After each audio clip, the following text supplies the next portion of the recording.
Oh, give me a sec. I lost my gloves. Fuck.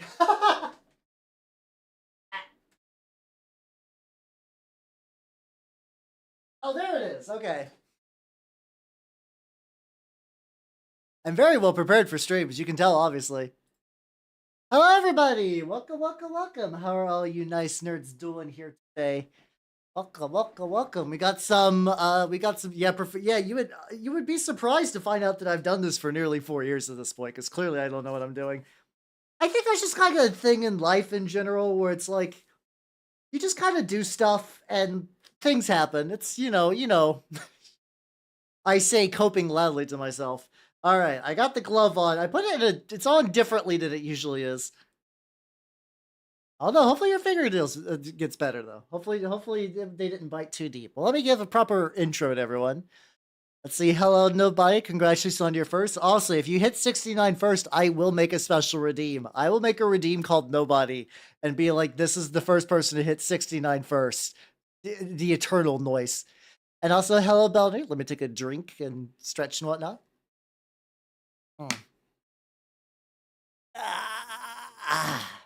Hello, slimy alien. Hello, hello. I see. Hello, Alrune. How you doing? How you doing? Hello, Ventral Vox Farmer. How you doing as well? Welcome, welcome, welcome. How are you? How's everyone doing today? I am doing very good. I've been watching more things, which sounds like not particularly special, but I am a creature of habit. I am doing very good. I've watched real roller coaster ride of shit recently. I finally got to see the first episode of Dungeon Meshi, and yeah, it was good. I never thought I would dislike it, and I remember reading it like way back in the day, but just kind of like did not get very far with manga. It really wasn't until recently that I made manga reading a regular thing. I would have to check on who is in the lead for first. I think I have the ability to do that. I think if I go to the inventory section of this, I think I can get a readout. Okay, that's Nanner's fan club. No, maybe I can't actually. I don't know. There's probably some way. There's probably some way to queue for it. If you're not in the lead, you're at least easily in the top 3. Like if I had to guess. If I had to guess. There's people struggling to get 1 and you've managed to get 28. So I think you're doing good. I think you're doing good. But yeah. Dungeon Meshi was good. Also, something that I forgot about and kind of was like not iffy about it. Oh, how you doing, Nitrous? Welcome, welcome, welcome. How you doing? How you doing? Oh, by the way, Peyton, because I'm gonna be gone next week. I technically don't leave until like Wednesday, but I think I'm just gonna take the full week off. What's Osland Grants? Nice. Nice. Hell yeah. How you doing? How you doing? Enjoy your noise. So it was like I didn't want to get too deep in the sauce on a project this week. So it's like, oh yeah, Stormcast. With my alternate helmets, honestly. With the alternate helmet, I really like the way just like the build of the flag dude looks. Spare bits. What kinds of spare bits you got kicking around? Yeah, you got noise on tap on demand. You can request a noise at the beginning of every stream. Honestly, I'll basically say noise forever. I mean, I'm not gonna go super to bat for Stormcast because technically I'm not a huge fan. I don't know what you would mix those into. Like, you could maybe do like some like kill team shit or a what would be a good mix or something like. I don't know.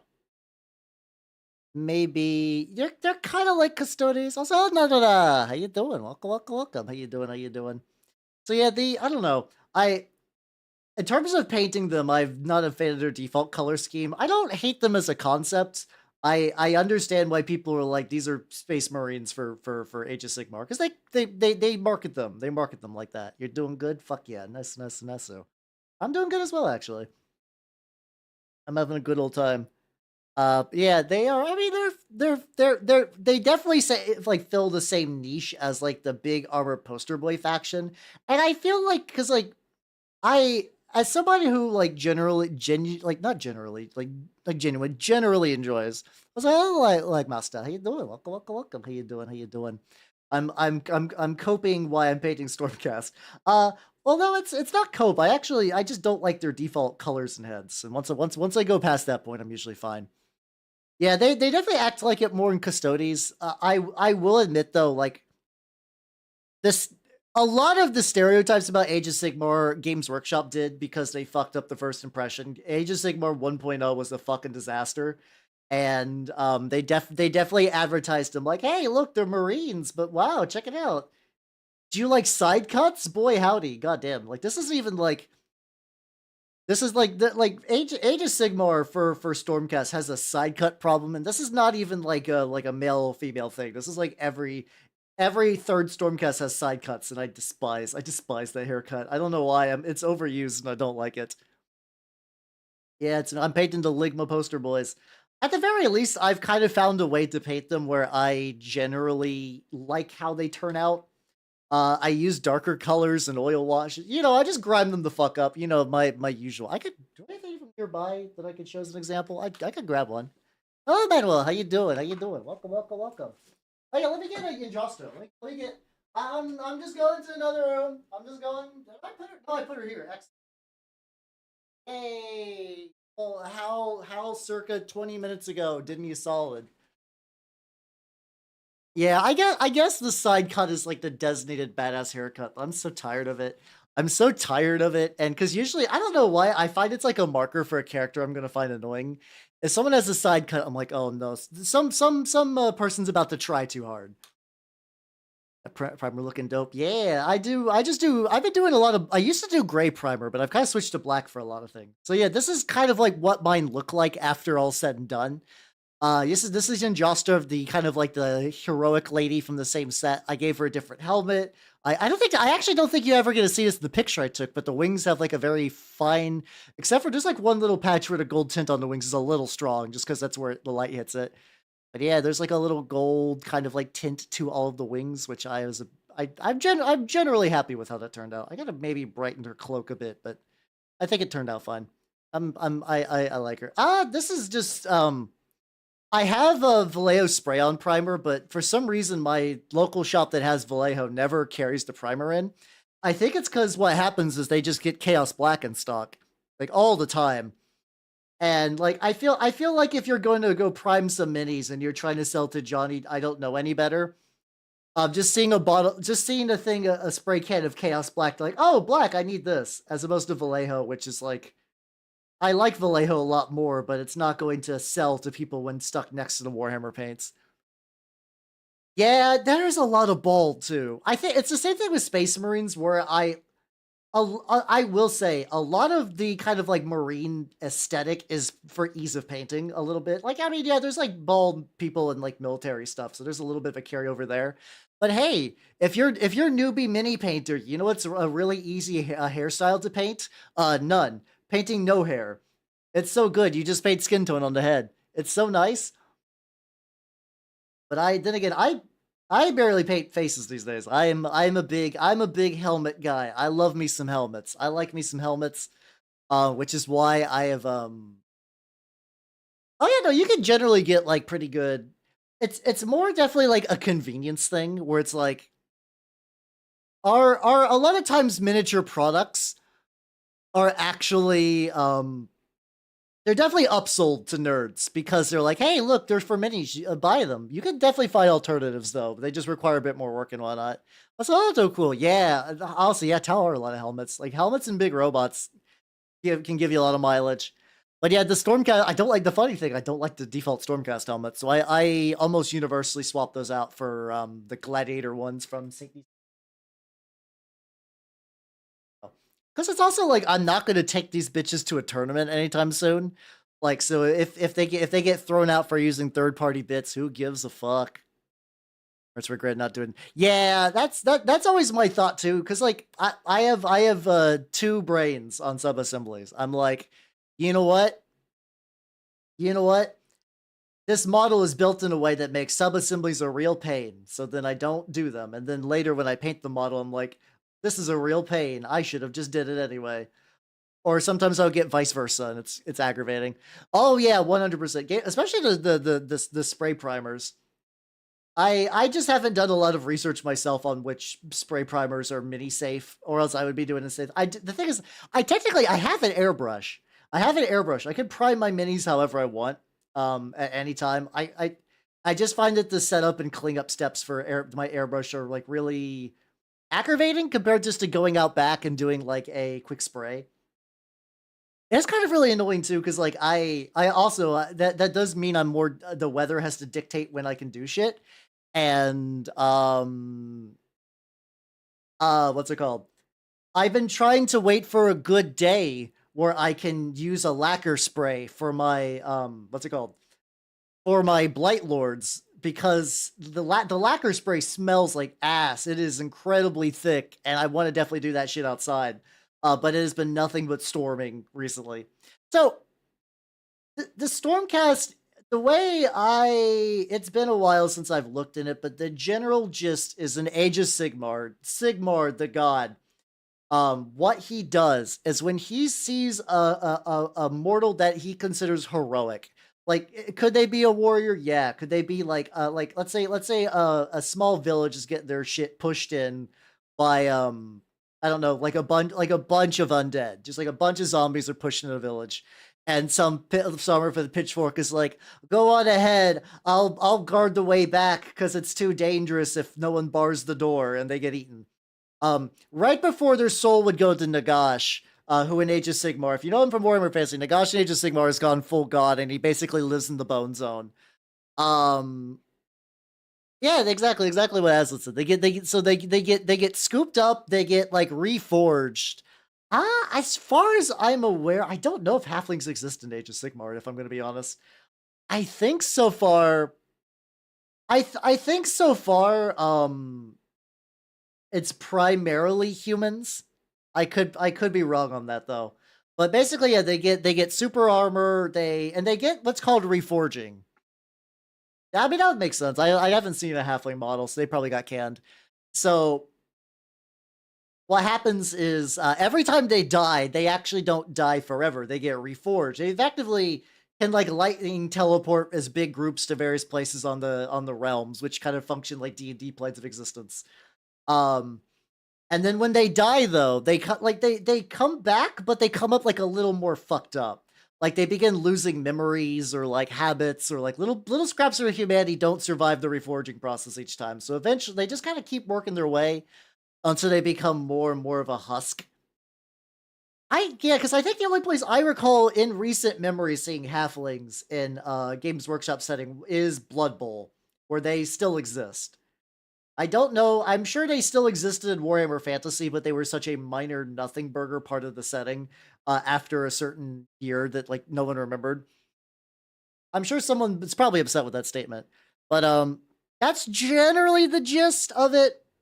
And like, there's different kinds of Stormcast. They have like effectively an equivalent to chapters. Like, when people call them the Space Marines of Age of Sigmar, there's a lot of connection points, and I assume that was the idea.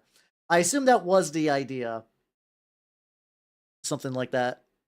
Yeah, basically what happened is because like I am very rusty on the history of the Age of Sigmar setting. So the gist I recall is that like during sort of like the Age of Myth, because Chaos effectively won. Chaos won, Sigmar escaped and found a way to kind of like help rebuild the world, more or less from scratch with all the souls he could save. And then all the other gods kind of showed up. I forget whether he manifested them back into being or if they were just kind of did something similar where they just kind of like fucked around through the warp. I'm not quite to deny faints. Don't faint. Don't do that. Do not pass out. Anyway, though, like there was a while during the Age of Myth when Chaos found its way back into like this little kind of like private paradise, and Sigmar teamed up with all the buds. He teamed up with Nagash. He teamed up with I can't remember. There was like a stone or Slanesh in Age of Sigmar was trapped inside of a rock or something. It was trapped inside of something filled with elf souls, and like the snake bitch, not Malarian, fucking Marathi, something like that. She tried to rip out some essence of Cain, which was in there, to make herself a god, and like a little bit of Slanesh kind of squeaked its way out. Okay, Aslan might be right on that. I don't know, but there was like a big team up between like Sigmar, I believe Teclis, Gork and Mork, and Nagash to fight Chaos, and that was sort of during like the Age of Myth when they were doing like the big kind of like coming together moment. But like Gork and Mork kept just like fucking shit up after a while and just kind of went crazy. Nagash's deal was he would get like all the souls after death. And then Sigmar did his little thing where he got the Stormcast, and Nagash is like, I hate that. And then they started fighting.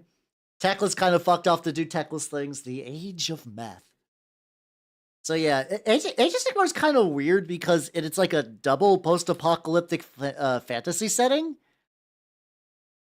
where it's like there was like the old world, end times. Sigmar and crew rebuilt the world, and then it got fucked up by Chaos again.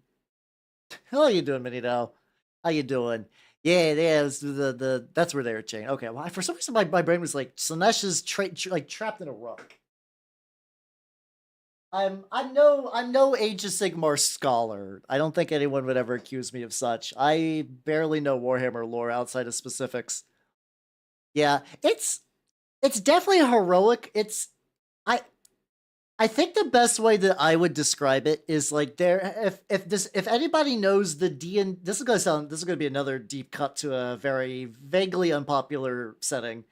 D&D 4th edition had a default assumption called the points of light setting. I bet I planned.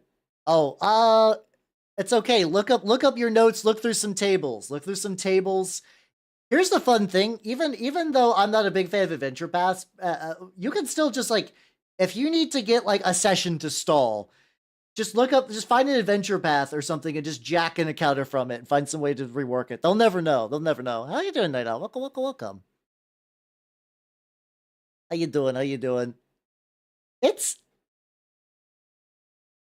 yeah. Throw out. No, I mean, like, as much as I rag on D&D 5th edition, if you're having fun with it and like your group wants to play, I would not say sacrifice your group because some like online autist is like, you cannot enjoy the edition that I'm mediocre feeling on. I forget the connection between, like, if there's some implication of a connection between 40K and Age of Sigmar. I don't think so. There was a theory for a while, and I don't remember how verified it was, that the Warhammer Fantasy setting was inside of a planet in 40K, but I think that was just kind of like a fan theory. But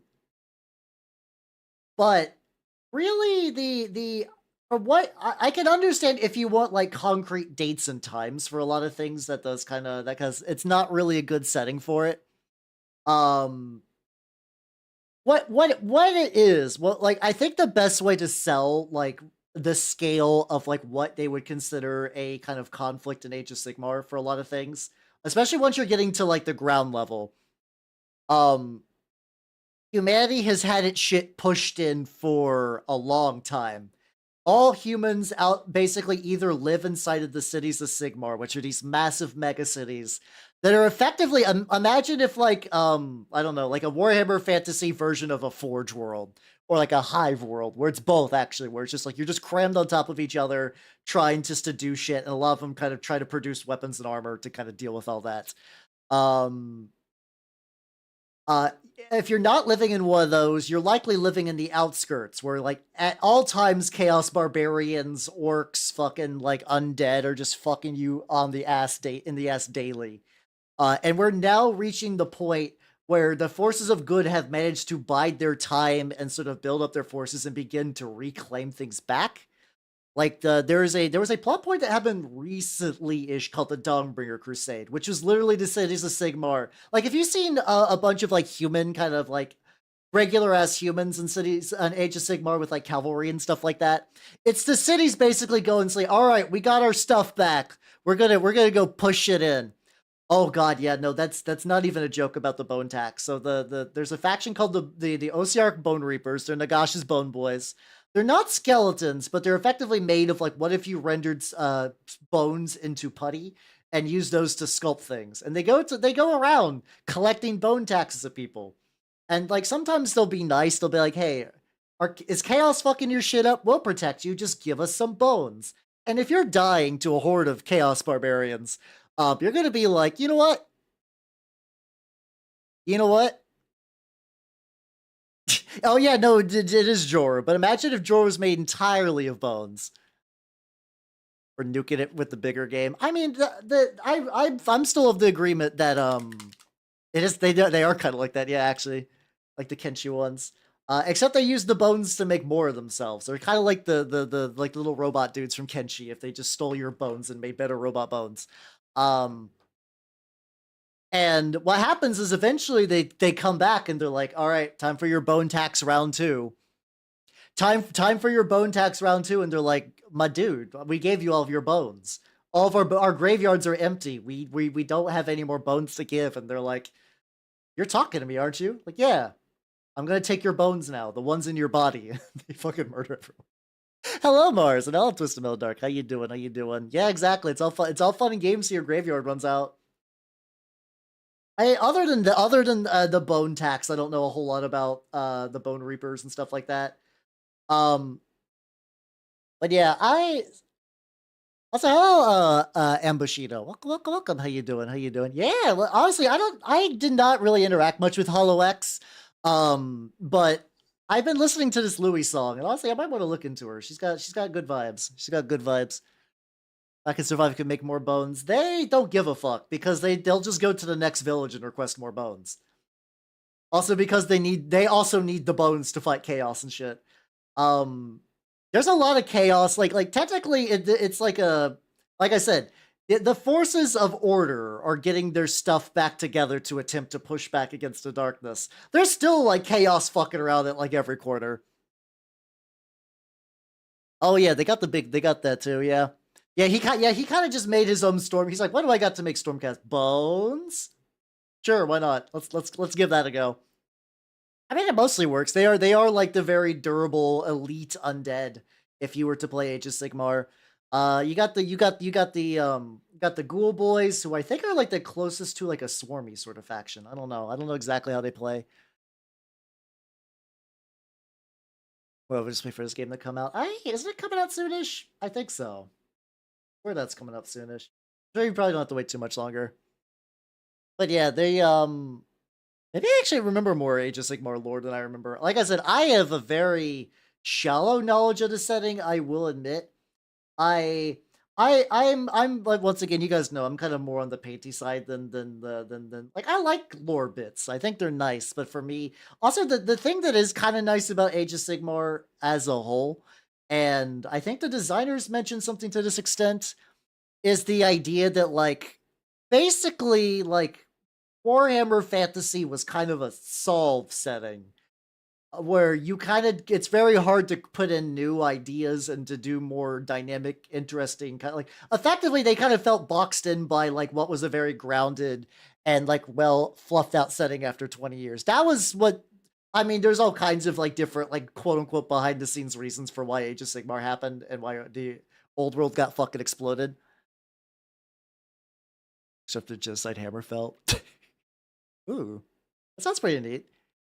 There's a couple of funny stuff with like people getting traded back and apparently there was at one point there was one Stormcast or like there's been a couple of Stormcasts that have actually been rescued from chaos. Like they've basically been like decorrupted, but no one fucking trusts them because they just think it's some like 4D chess ploy of chaos to fuck their shit up. But they're like, no, listen, we were corrupted. You saved us. We want to thank you and save the day, but we're like, I don't know. See, I always took the Cruel Boys as sort of like almost kind of Lord of the Rings orcs, where they're kind of lankier and slightly more industrious, and they got more like poisoned weapons and stuff like that. I mean, they're still people, effectively. There's no like chaos Stormcast kicking around. Usually if they fall to chaos, they'll just like and I don't think it happens very often. Like, I think when the Stormcast falls, it's kind of a bigger deal as opposed to like a Space Marine falling. And it's a fucking every now and then. I'm sure there's a couple instances of that. There's a couple instances. All right, there we go. We got the initial. Did I leave a little? No, I think we're good. Look at him. Look at him. He just gets destroyed. He's like, fuck you. Crush. Oh, I bet they'd be really. Oh, I just drank and spat water. I bet they would be really baller Daemon Princes. I can see that. I can totally see that. I feel like that's probably a good get for a Chaos God to get one. Just like, ooh, you got a very nice foundation for being crazy powerful. But yeah, it's like I do think like what you could do. It's like just be like, all right, you just pick somewhere on find a realm you like. Find a realm you like. Find some themes you like. Make a little. You can kind of like I know you could make like your own small like Empire village and stuff like that. And that was viable, and I agree with that. You can still do that. I mean, Old World's back. You can still do that. Hello, Miss Mayor. How you doing? Welcome. But I do think you can kind of make your dudes. It's kind of like 40K a bit, where like in 40K, the setting is so huge that when you can just make your dudes like whatever the fuck. Like, you can say, like, okay, here's a planet where my dudes come from, and I can control basically every aspect of this planet for my dudes. This is like, if there's a Space Marine chapter on my dude's planet, and then my dude's, my custom Space Marine chapter comes from my planet, so it's like a cyclical thing. And, like, that's a thing you can do in Age of Sigmar a bit more than you can do in Warhammer Fantasy. At least to some extent. Now, I agree if you're looking for more like grounded, kind of grimmer fantasy. Age of Sigmar can do that, and there's definitely like books and sections of there that does that better. The fucking Varan Spire where Chaos is at is not a great place. It's not fantastic.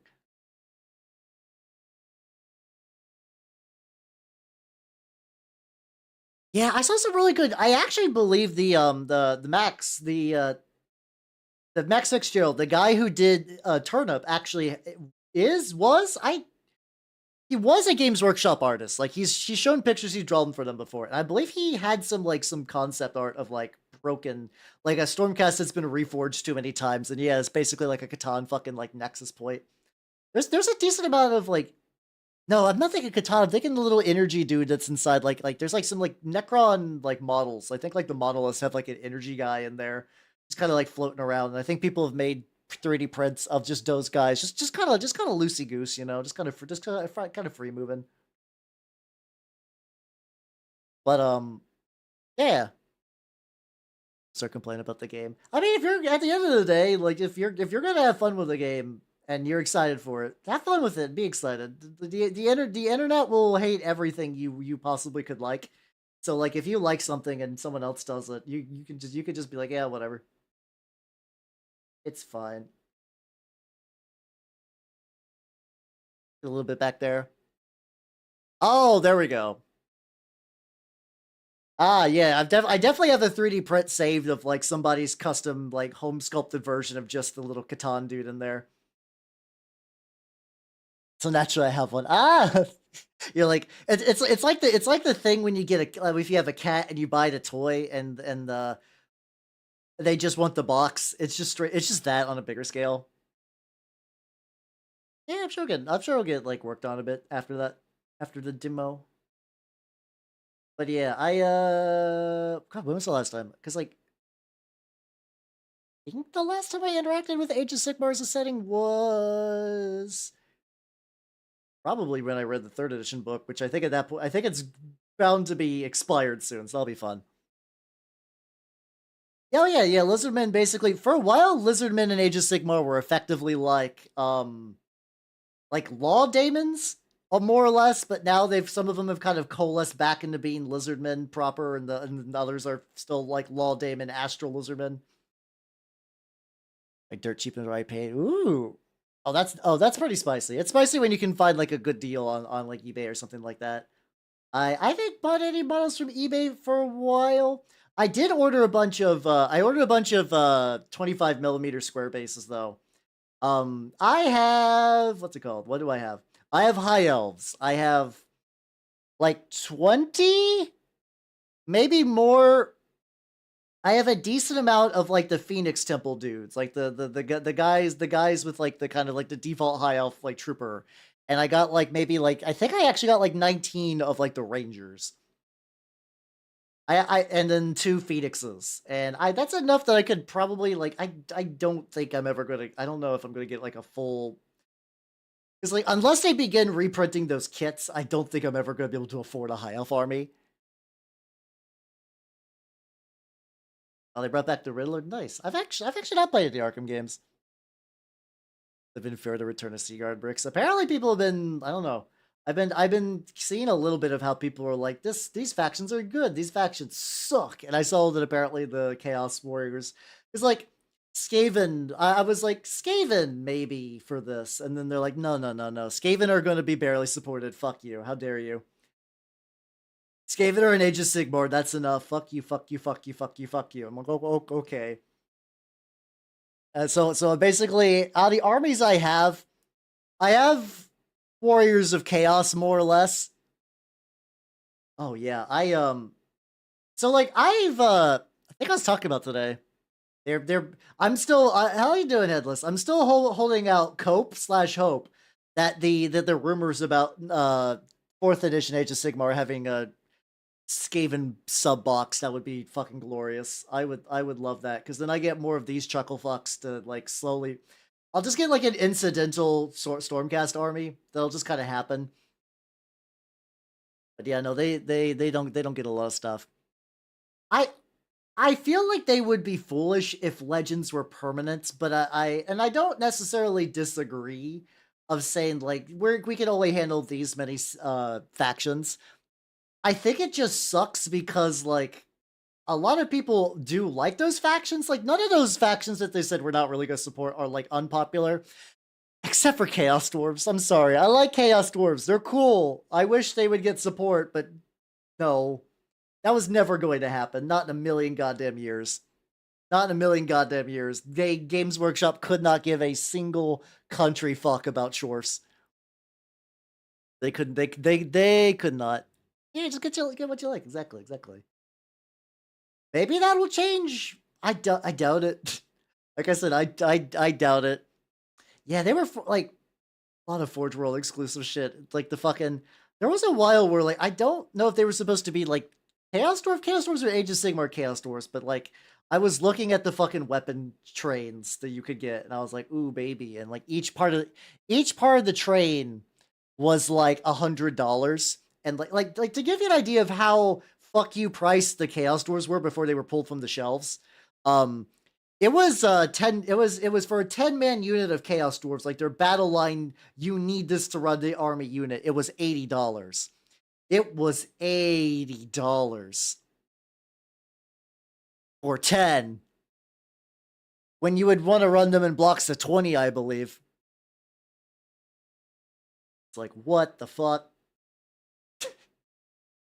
Like, I understand some things on Forge World. Like, I can understand some things on Forge World being expensive, but I was like, Jesus Christ.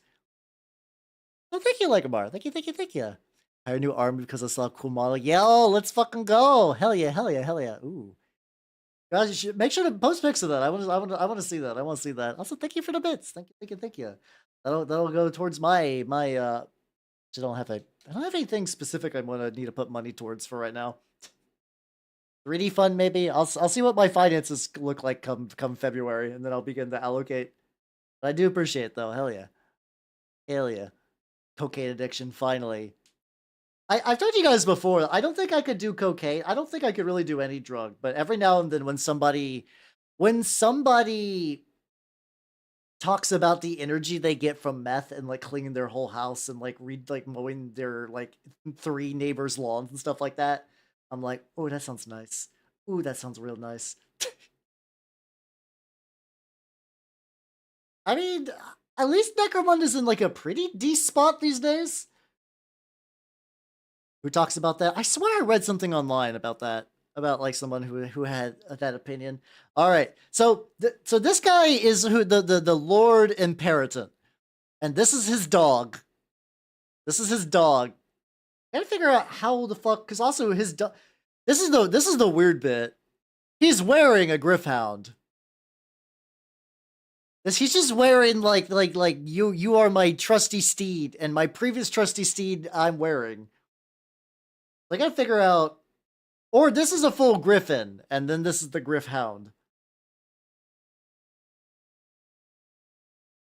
When you die, my child, I will make you into clothes. I mean, why not at that point?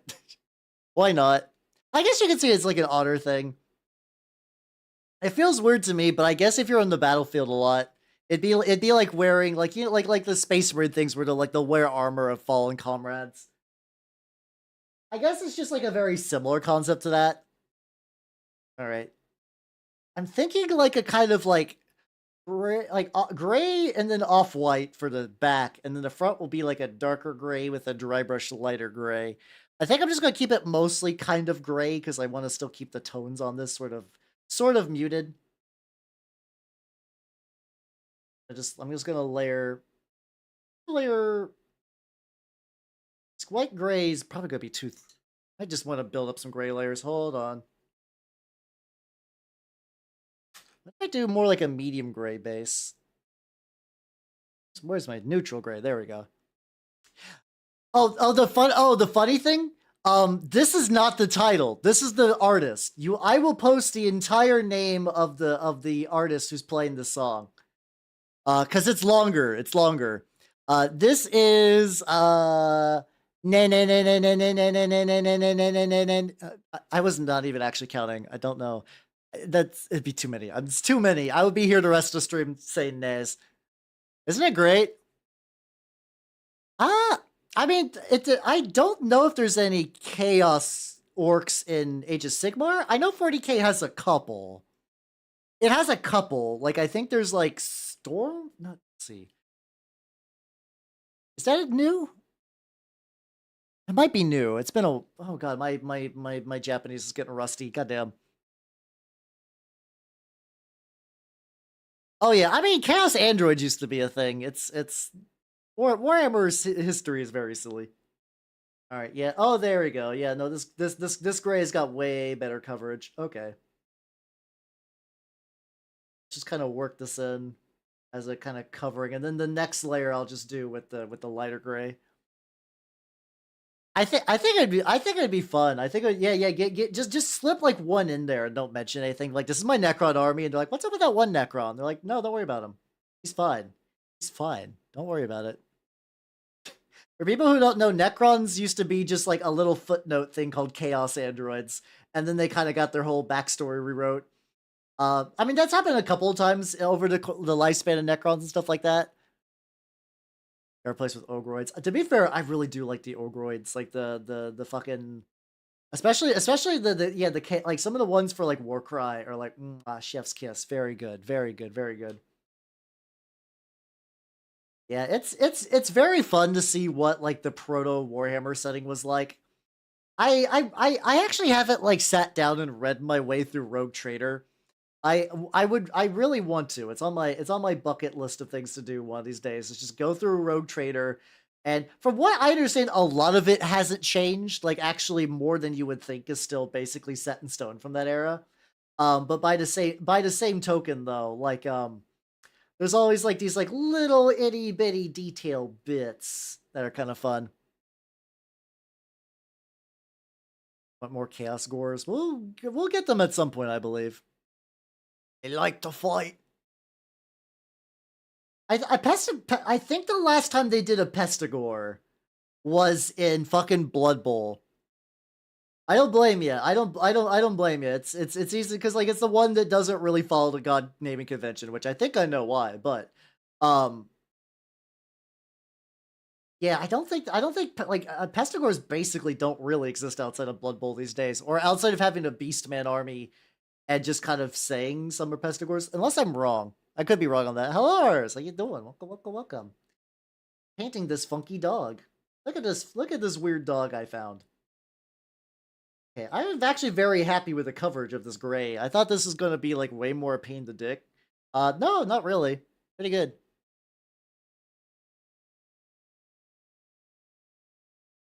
Oh yeah, no, I still call them ogres because honestly, ogres is the stupidest name ever. But like, I do think that the ogres are pretty nice faction overall.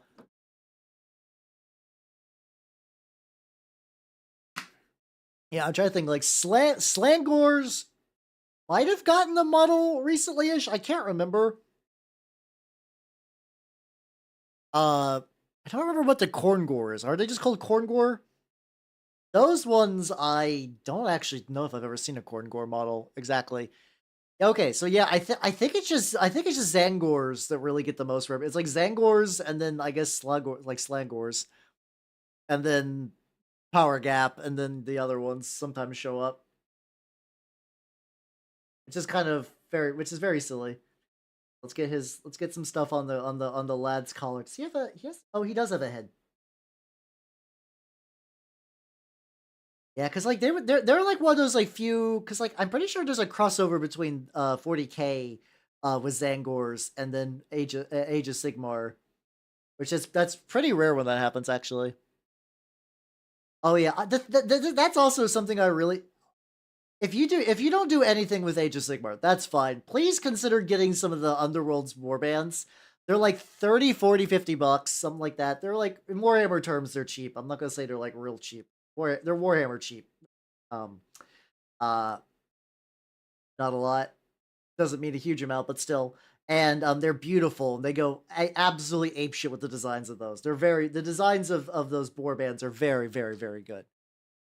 Yeah, and there's also a game. As a game, I love Warcry. I have not gotten to play Warcry in a hot fucking minute, but I love it.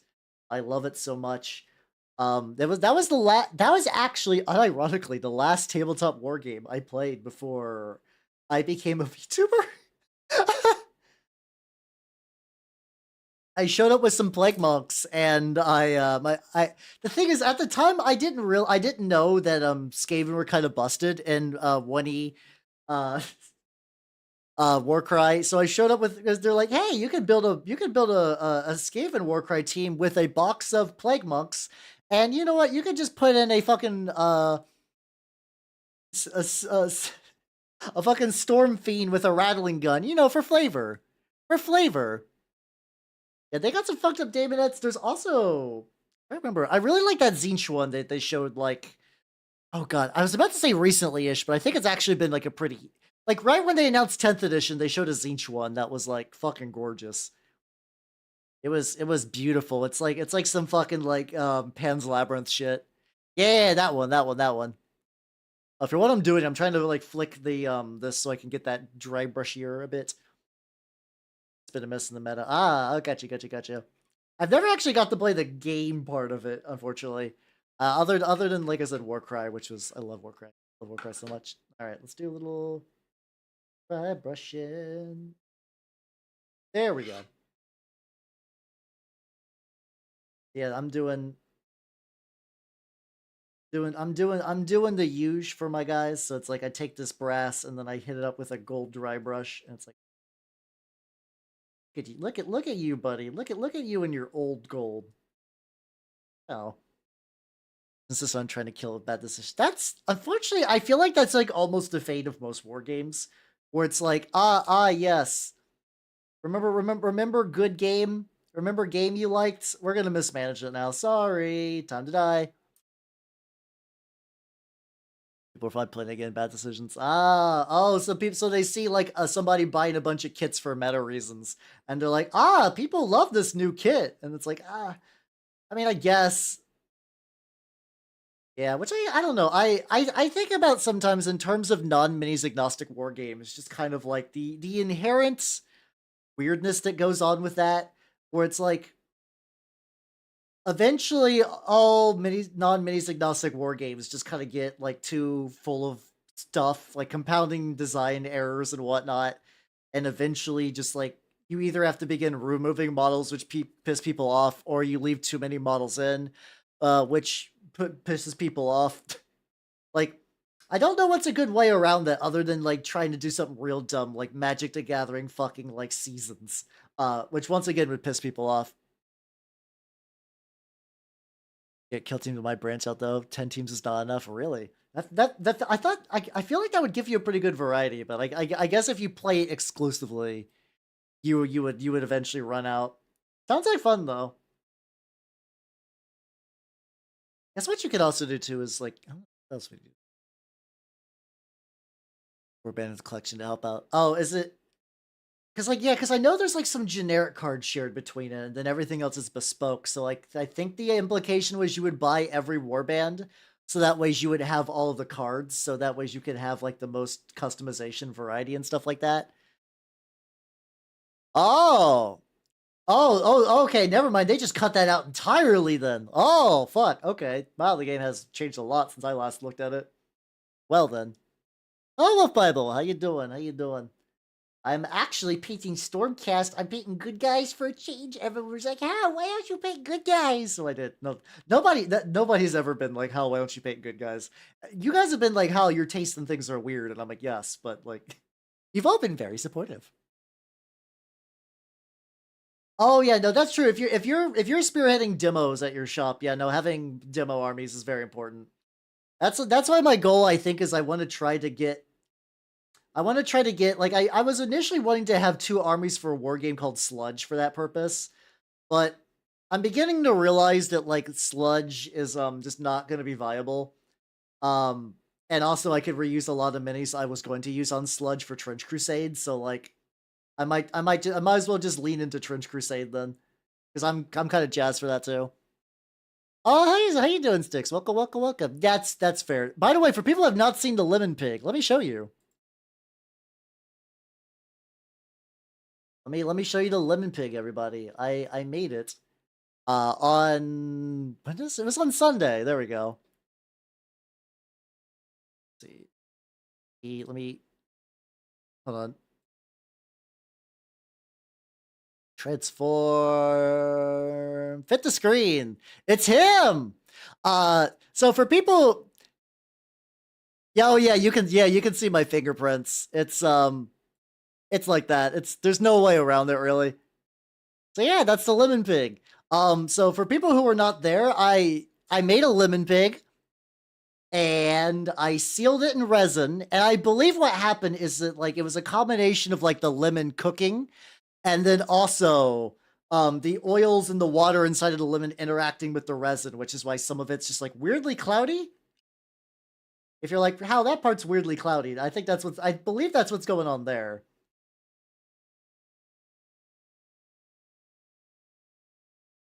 Ah, yeah, son. There we go.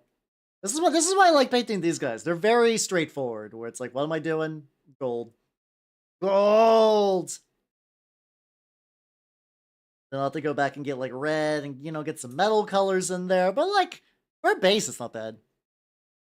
Don't forget Oshi's tweet. Oshi's tweet. Nande. I mean Oshi's tweet. Eh? That's what lives inside police officers. Oh no. The cream. You just eat enough donuts and then you become the donut. Oh, Flork. Ah, yeah. I wouldn't say Flork is my Oshi. I do respect him as a creator though. Who would I say is my Oshi? Can I say Mike from Red Letter Media? I don't know. It's weird. I've enjoyed VTubers for a while, but I still kind of have that like reverence to Oshi in the same way that like when waifu meant like your one anime waifu and not like, oh boy, what seasonal waifus are there this anime season, which makes my piss boil.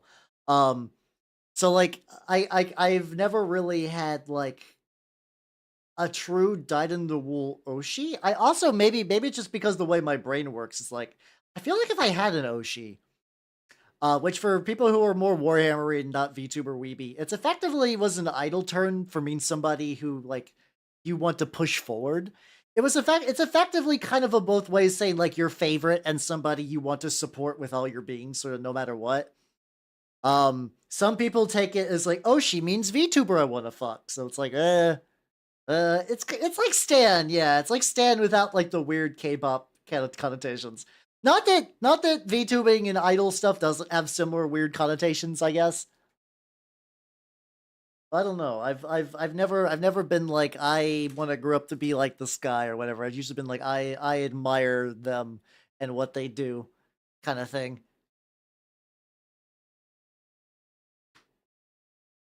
Some people do. The thing is, I'm gonna be real. I like VTubing. I like VTubing a lot. All of you are wonderful. Um, there are some insane people who are VTuber fans. There are some absolute nut jobs and nutters that primarily get into the hobby because they want to hit on an anime girl and get into weird like fantasy brain relations and stuff like that. And if they look at a male, they will scream and yell online and call them whores. Uh, Whenever somebody calls their Oshi a whore, is like when it's the weirdest thing because it's like that's not how that's supposed to work. And it really just it just does kind of out them as like, oh yeah, no, you just wanted an anime girl to fuck. That's really it. That's what you did. That's what you wanted. And like I said, I am blessed because like a lot of you no, it's not even horror affection because there are some people who like horror affectionate. They're like the people who are like, yeah, I really like Project Melody, but like actually like her. And like I mean like her as fans.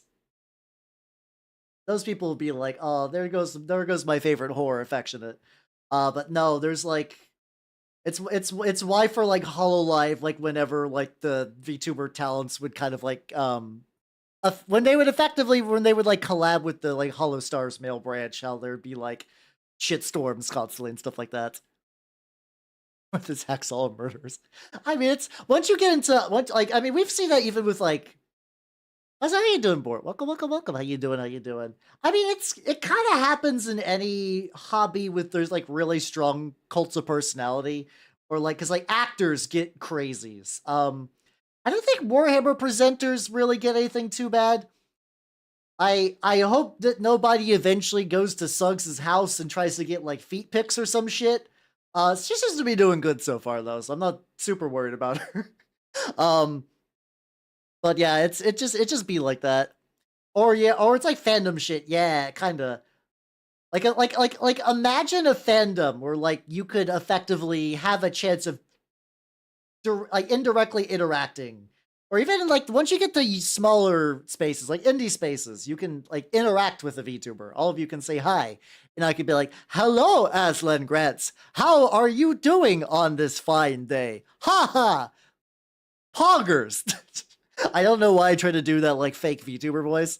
Um, but no, I fully believe that if anyone has tried to kill Duncan, they failed and their bodies are hanging in his closet as the blood drips down and collects in a pool.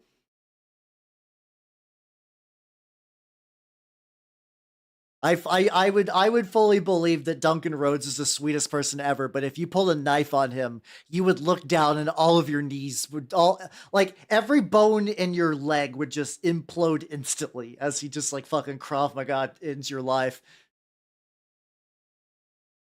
He may be the first one to get it. Oh, I could see that maybe. I don't know. I hope not. I have been consuming a lot more Warhammer adjacent media than I've done recently. I've actually been watching Adric a bit, and Bricky seems really. I like Bricky. I think Bricky. I've never interacted with Bricky or like seen his what's it called? Really seen any of his prior content to Adric. I was like, I like him in there. He's fun. He's a fun lad. I don't I don't know. I think he'll probably be fine. I'm not super worried about him. But it could happen, I guess. Two thin coats of Wapast. I'm gonna make your eye. I'm gonna give you fucking goblin green bruises. That's how septic. They're gonna get septic. I'm trying to think of like another blue color off the top of my head. I can only think of Incubi Darkness when it comes to the Games Workshop range. I love Incubi Darkness. I don't use it all. I don't use it as much as I used to, but when I painted Rezzers, that was my primary cloth color. Yeah, I mean, Neat. Actually, another good example, like the whole like Iron Mouse like Sea Dog thing is kind of similar. Though hers is kind of opposite, where people ship them.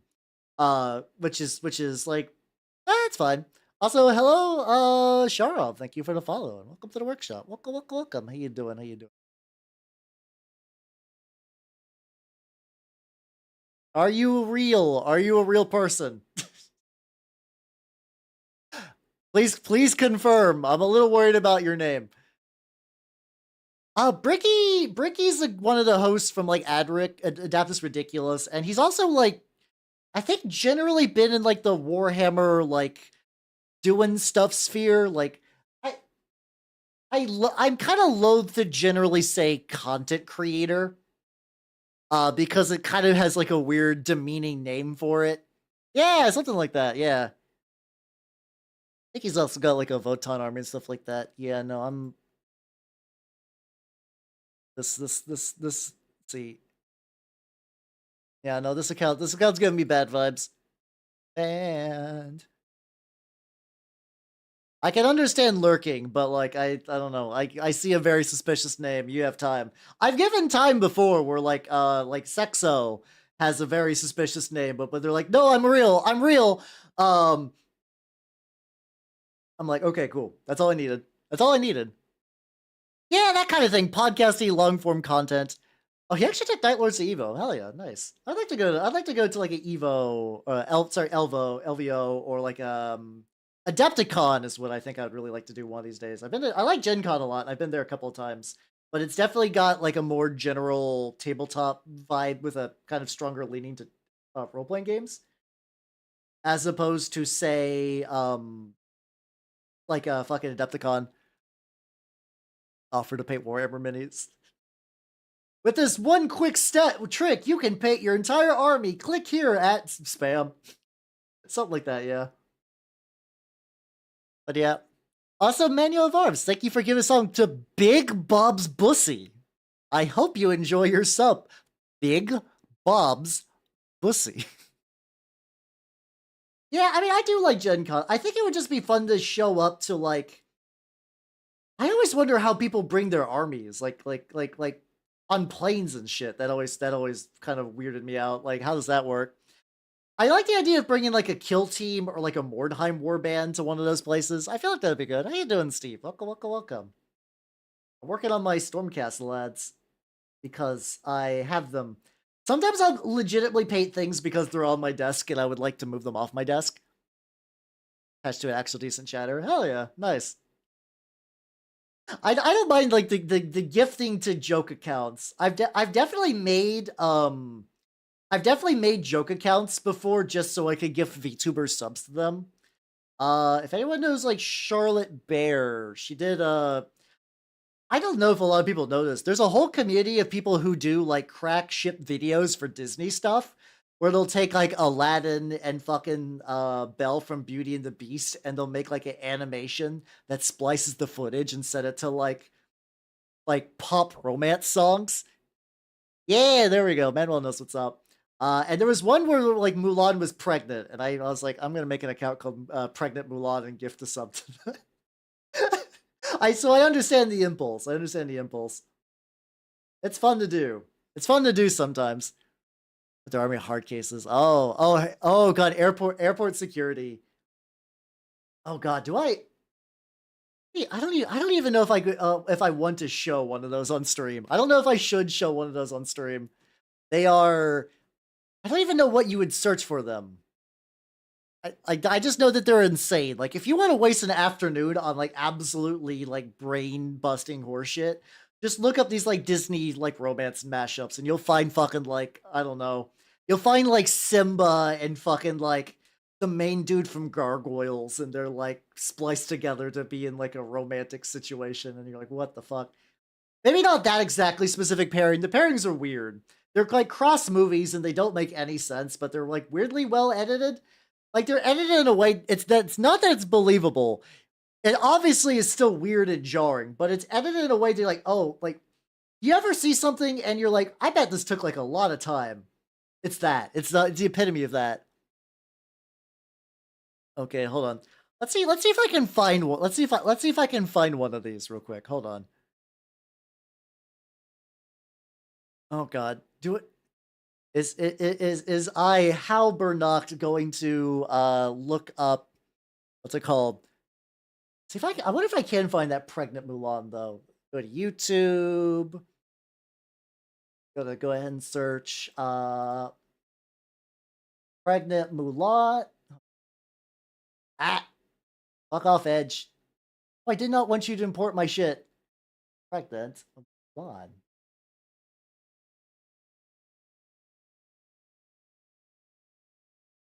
Oh, now it's a bunch of like. I'm getting things. I'm not getting the things I was looking for. Hmm. I don't even know what you'd call that. I was like, "Oh, Warmaster, how you doing?" I'm looking up some terrible shit. Yeah, yeah, that's what I'm getting. I'm just getting the weird finger puppet equivalent, not the weird. I'm not getting the actual weird thing I want. Let's see, Treasure Planet Romance AMV maybe. No, I'll have to find this later. I swear they're real. I swear I'm not hallucinating these. You get real hard from customs because machine shows a lot of metal discs in rows. Wait, what? Nande. All right. Anyway, that's a tangent for later, I guess. Anyway, yes, people make some absolutely bananas Disney nonsense. Try to get away from an anime I got flashbang a couple of days ago. Okay, if you want a palate cleanser, Pokemon Concierge. It is the like most peaceful thing I have ever seen. That's a bit of exaggeration, but it is like a warm bath in fucking anime form. Like not anime. It's technically like you would maybe classify it in the same bucket as anime, but it's like stop motion, like Coraline style. But with Pokemon, it's very fun. It's effectively like it's like a lady who goes through like a bad breakup and like work is not gelling very well for her, so she goes to like work at like a Pokemon hotel. And here's the thing: Pokemon is a utopia where it's like technically, yeah, like there are people with jobs in Pokemon and stuff like that, but it really is the idealized version of our world that like we should all strive to be. And it's just this lady just coming to grips with like taking it easy and relaxing and enjoying life. Pokemon Concierge. Don't ask me how to spell concierge because I could not tell you. I could not tell it. Oh yeah, were you watching the fucking yeah? There's a lot of you gotta vet magical girl shows. Just in advance. You can't just go blind look up a magical girl show. You gotta look on Wikipedia for that. Get a gist before you dive in. But yeah. But yeah, Pokemon Concierge is good. I also Dungeon Meshi's out too. Dungeon Meshi's out. There's so many good shows out recently. No one should watch anything they do not that will cause them pain. We are in a very good season. How you doing, Fox? Welcome. How you doing? How you doing? Dungeon Meshi is very good. It's very good. I agree with that. Dungeon Meshi is making rounds. Yeah, it's like if you like tabletop role playing games and stuff like that, um, I would strongly recommend you give it a look. It's got that kind of like cozy adventure party feeling, but there's like just enough little kind of like it's funny because like there's a lot of like Japanese fantasy media definitely loves their like mega dungeons. And hello Dustbin Gaming and hello Chieftain. Welcome. How you doing? How you doing? I've been watching it in the Japanese subs because I'm a filthy weep. I will say, what's hell do? Well, first I'll say I pay rats, and then second I will say, Pokemon Concierge I actually like in English. The voice acting's like really fitting for all the characters, and if you watch the Japanese dub, they use the Japanese Pokemon names. So like if you've grown up with like I'm pretty sure like Pikachu's Pikachu everywhere, but like if you go to like other Pokemon will have like Japanese names. You'll be like, what the fuck is that? Like, what are you? This isn't right. This is not. This is wrong. So yeah, that's like one of the few recommendations. I recommend 3. It's kind of got like a Wallace and Gromit. I still kind of, I don't know why the character designs do remind me of Coraline a lot, and I know Coraline did not pioneer stop motion animation, but like I think just like the way some of the character movements are kind of still reminds me of that. I feel like I have that bookmark somewhere to look into. I've been enjoying more anime and manga stuff. On the opposite end, shout out to VTuber Hespera, the Fujo goddess, for showing me probably one of the most insane, disgusting, disturbing romance, quote unquote romance mangas I've ever read. Where it's at a point where it's borderline not even a romance, really. It's tagged survival, which is fun. I could not tell you the name, but I can tell you the premise. Um, the premise is there's a lady who's a model for like a fashion magazine. She goes home and then she blacks out and she wakes up in some dude's house surrounded by trash and he's proposing to her. Said dude is a guy that works at the convenience store. And he's like, "You're my wife now. I've kidnapped you. Yay!" And then from there proceeds to be the biggest roller coaster of trauma for both the kidnapper and the kidnappee I've ever seen. It is, it is, it's fascinating. I don't know if I would recommend it because it gets dark. It gets bad dark, but I'm reading through it. Like, to give you a context, she gets put into a diaper in chapter 1, and I'm like, what the fuck is happening? See, I could get you the name, though, real quick. I don't know if anyone wants the name, but I could get it if anyone really, really, really needs it. How you doing, Need Extra Sleep? How you doing? Wait, let me check my manga dex history. Also, how you doing, Shadow? I'm cross-recommending once again. We could all thank Aspera for such wholesome reading material.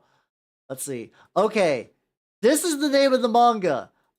It is not safe for work in the fucking slightest. And if like any weird sex stuff bothers you, like uncomfortable bad sex stuff bothers you, do not read it. It is. I'm volume 1 out of 7 in, and it is bananas. It is bananas. I'm gonna tell Hess I recommend. Recommending is a strong word, but I was enraptured. I'm like, oh no, they won't. No, they. Oh no. Oh no. Oh no. And then they. Oh no. Oh no. But I kept reading because, like I said, it starts bad and continues to get worse, and I'm like, it's like a car crash. It's like it's just a car is exploding in front of me, and I cannot tear my eyes away. I did read Garfield Effect, to be fair. How you doing, Elcat? How you doing?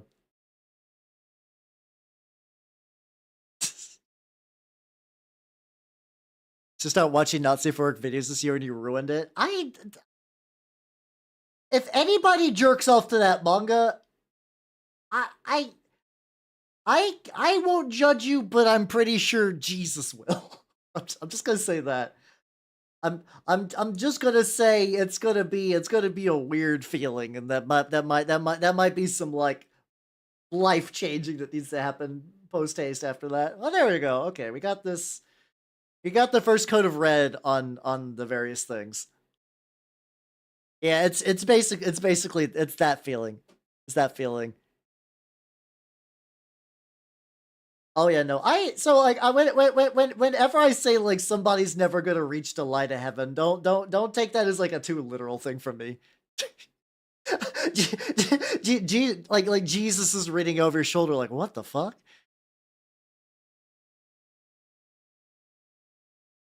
All right, let's get the cloak for this guy too. Let me finish off this drink. Oh yeah, Garfield Effect shaped my life too. I I entered second puberty. I molted. All my skin flaked off, and I became a beautiful chrysalis of transformation.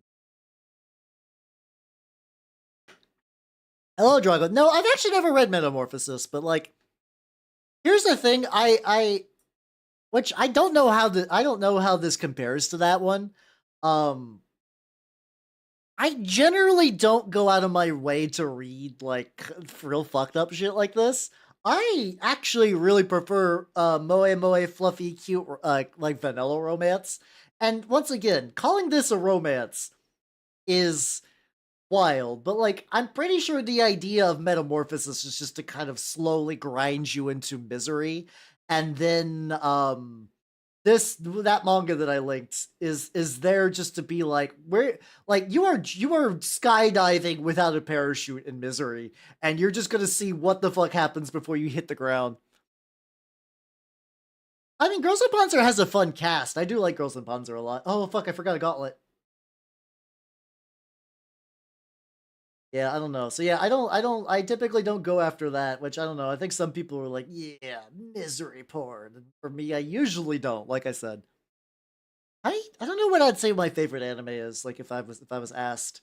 I have different moods. I would say like I mean Donchi Kokosei no Nichijou is like definitely one I recommend a lot because it's just pure bliss. It is one of the like the funniest. Hello, Echo. Welcome everybody. Welcome, worms. How are all of you worms doing? Hello, Echo Gumby. Hello, Super Tiger Fox. Hello, Hyper Ryuki. Hello, 3Dan. Hello, everybody. If you do not know me, I am Halbernut the Mimic Elf. I'm a miniature painting VTuber of the Nurgle and Skaven variety. Would you like to see my lemon pig? Would you like to see my lemon pig, everyone? Look at him. That's a lemon encoded in resin. Also, hello, aggressive cockroach. How you doing? What's how do I paint rats? And if you would like to see some other things I've painted, check it out. These are some other minis I worked on. This is my Chaos Knight. Also, Alexos, hello, greetings. Hopefully everything's good in Germany. What pain does he suffer? The most, all of it. I've also been on like a weird Minotaurs kick. If you know anything about Space Marine chapters, I've been working on Minotaur stuff recently. Right now, I am painting Stormcast, which I know is not like the most like yippee thing for people who like Warhammer. But I kind of do alternate helmets and I do like a darker color scheme that generally seems to work out pretty well for them. But yeah, Echo, what were you up to? What were you up to, nerd? Oh, if anyone is from like European, EU, whatever time zones and needs to go to bed, don't worry. Go to bed. Go to bed.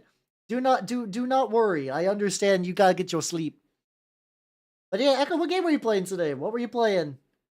Probably get a snack or something. And also, Elixlos, thank you for the follow. Welcome to the workshop. Welcome. There we go. And I forgot to paint his hand. It's fine. And Kyle KY3, Kyle Hobby, thank you for the follow. Welcome to the workshop. Welcome. May two gay plant pots kiss. Honestly, good for her. Good for her. We were talking about foul romance manga and painting Stormcast. I don't think I'm gonna get back into the foul. We're talking about stuff I've been watching, like Pokemon Concierge. That's fun. That's been fun. It's a very Echo mood. Oh wait, Aslan, are you actually reading it? Yeah, no, in my defense, I warned that romance manga. Oh wait, is Garden Galaxy the one where it's like you click on the little funky pot and you get the little furniture and you build your place out a bunch? Yeah. I think I seen Echo play that before, and it looks cozy. It looks cozy, but I kind of wish they had a mobile version. I wish they had a mobile version because I feel like that would be like way more comfortable on your white paint. Let's fucking go! Hell yeah! Nice. But yeah, I'm painting these Stormcast in my. Saying I even have a custom storm host is a bit generous because I'm mostly just painting them just because I like painting them more than anything. So how you doing, Delieso? Welcome. How you doing? God. Also speaking about horrifying things I've subjected myself to recently. Jesus Christ, that Animorphs game yesterday. I have not touched it since. I don't even know if I want to go back.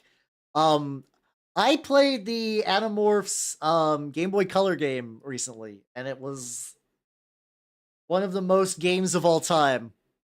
Oh, balls deep in a glass of milk. How you doing? Maybe what I'll do So we killed the elephant. The issue is I think I effectively got soft locked on a shark. Because I need to kill a shark so that way I could kill a squid, so I could kill a floating sea alien. So I could beat the last one. I mean, I'm gonna be playing Animorphs games on the PlayStation game on Saturday. If I could like find some way around that, I could play that first. I could try to wrap up the Game Boy Color game first, and then just jump straight into the PS1 game, which I think is like a brawler. Yeah, logically it makes sense, but like I still have no idea how the weakness system on that game works. So, because like I was like, okay, I have a hippo, I have a dolphin, I have a walrus. The walrus could not hit, like basically all of them got beaten by a seagull. Like we're at that point where it's like I don't understand what you want from me, game. I don't understand your logic. It does not make sense. It do be bananas. I don't expect the brawler to be better. Oh! I just fucking like flip kicked my brush over the table. That's excellent. I love that. Love it when I do that. Yeah, and I eventually had to look up a guide. Oh yeah, no, yeah, that's what I heard. Fucking All Bones Jones came back from the dead to watch me play that. And he's like, "Oh yeah, no, they basically determined that nobody really fully understands the weakness system, and that speedrunners just crit fish hoping to get better times." Which, like, man, I mean, the game is very linear, and that, like, technically it's very trigger based. And I mean, like, you go to this zone, you do a thing. That thing triggers an event which will let you go to the next zone to do the next thing. It's, like, incredibly based on that. I I hold brushes in my mouth a decent amount of time, mostly if I'm grabbing something. Like, if I want to, like, if I need to hold something in my hand while I do it, I'll just, like, I bite the brush like this. If you ever hear me like this, that's what's going on. Which happens, like, not as much as it used to. I used to bite my brushes a lot more for, like, utility purposes. Um, but yeah, you would think that, like, also, it's because I think, like, I've kind of, like, I don't think it's, like, a meme, but, like, I think people have realized collectively that hippos are serious business. So, like, this is sort of made in an era where I think they're like, hippos, they're dumpy sea friends. They're round and big, and they're very dumb, and they like to float, and they stay in the water, and they love the mud. I think it's from that era of, like, that's what hippo is. That's the pop culture consciousness of what a hippo is. And then now, if we were to pick a hippo, we'd be like, oh, that thing will kill. That will kill. That is dangerous. It will kill you. It will kill your family. That hippo has no remorse. It is a herbivore built for murder, because that's how a herbivore survives where it does. It's like that kind of thing. Yeah, they really are, like legitimately like Florida Man Plus. Also, how you doing, Rattling? How you doing? Welcome, welcome, welcome. Yeah, yeah, yeah. They're like, oh, they're just fat little frumpy friends. Oh no. Also, I really wanted to build this guy off of his base, but that was just not feasible because I need to like add the book that he's just a book. He's sitting on like a rock. He had a tactical rock that was like put on the foot in a way that I could not easily remove it. Two different beasts, hungry. Yeah, one hungry hippo loves little circles, and the other will eat your dog and not care. That is kind of a funny thing about herbivores. So like there are like consummate carnivores, right? Where it's like you have a cat. That cat needs to eat meat. And like it'll eat like grass and stuff for like flavor or for like for like fiber reasons. But they like if you try to give a cat like an all vegetable diet, you are a monster and you will kill your cat. Whenever like it's not as common, but there used to be like I made my cat vegan lasagna and he loves it. And then you just see like the most miserable cat. Like I hate this woman. I hate this woman so much. Luckily, people have kind of like dialed back on that. But like, meanwhile, though, herbivores will generally eat plants. But if they can get a chance to eat a living creature, they'll do it. Horses in particular will eat a lot. How you doing, Goonie? Yeah, it's I the thing is I wish I could say it was just one cat, but that was kind of like I think being vegan still exists and people are vegan, but I think now it's less of a it's like in the same way that like I'm trying to think of the best way to phrase it. It's like being a vegan used to be an identity. And I think it might still be in some circles. In the same way that like atheist would be, where it's like you're gonna be like, who's that? He is an atheist. How do you know? He will not shut up. His fedora was welded on like fucking strong bolt-on parts in Quake 4. It still is, but I think you do see it less. Like I think it's kind of calmed down. So, and I know vegan used to be more like that. And I think we've reached a point where you can be vegan. It's not a big deal. I don't know. I could be wrong. I could be living in my boomer bubble and I'm just not aware of the greater goings on in the world. That's always a thing I have to personally watch out for. You know, like being a bicyclist. Listen, am I'm a nice man with happy feelings all the time, sweet Susie. There's nothing more that gets my piss boiling than like a bicyclist on like big roads. And now you'll be like, how? If there's no bicycle road, they have to get around somehow. Logically, I understand. When I see some motherfucker going 15 and a 40, I am going to piss blood. I hate it. I hate it. I hate it so much. I wish there were bike lanes so they wouldn't do that. I understand this is a failing from up top, but I still hate it. I still hate seeing a guy bicycle into dangerously fast traffic and then screech it to a halt. Like, man, I do not like this. I do not like that.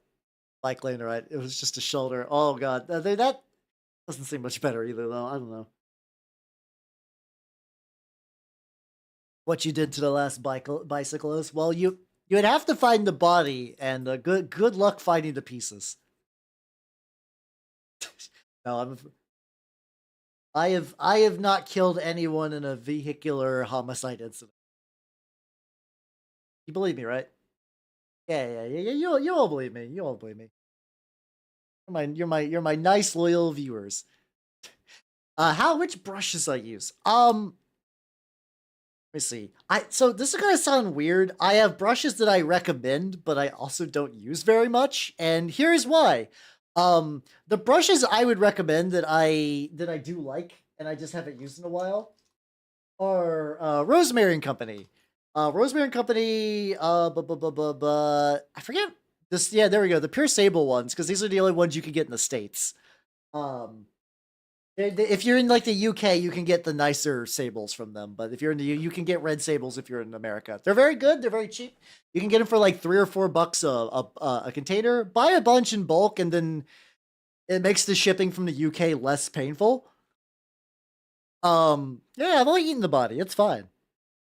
What I typically use on stream are the Green Stuff World Silver Series.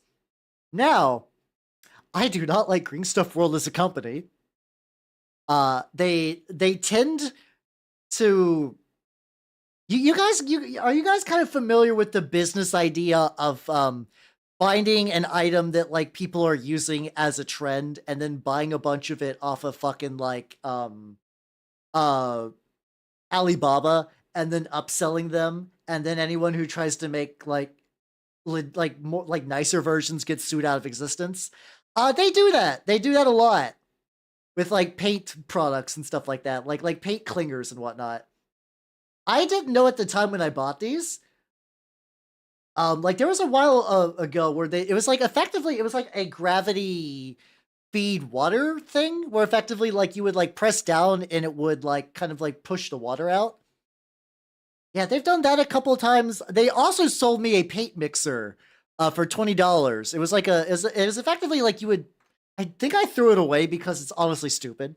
You would put the paint in the top and it would like spin it like a centrifuge to shake it up, kind of like it was supposed to be like those fucking like vortex mixers that like a lot of the big kind of like Warhammer YouTubers are recommend. And honestly, I've heard nothing but good things about those.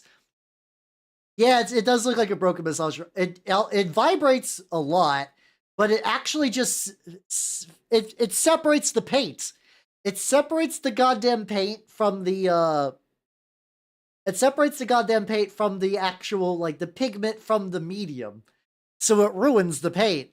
I lost 3 jars of Citadel paints to that when the point was to agitate those so I would not lose them. It did the literal opposite. And between that, and like, here's the thing, Aslan, though, I'm sure they did not invent that liquid frost. I bet you could get that shit from another vendor. And if you have to buy it from them, it's not the end of the world, but it is the overall. I'm not a big fan of them as a company.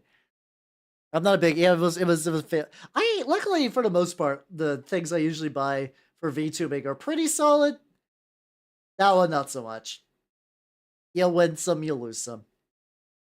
Oh, let me get his little horn things. There we go. I'm tidying up the boy.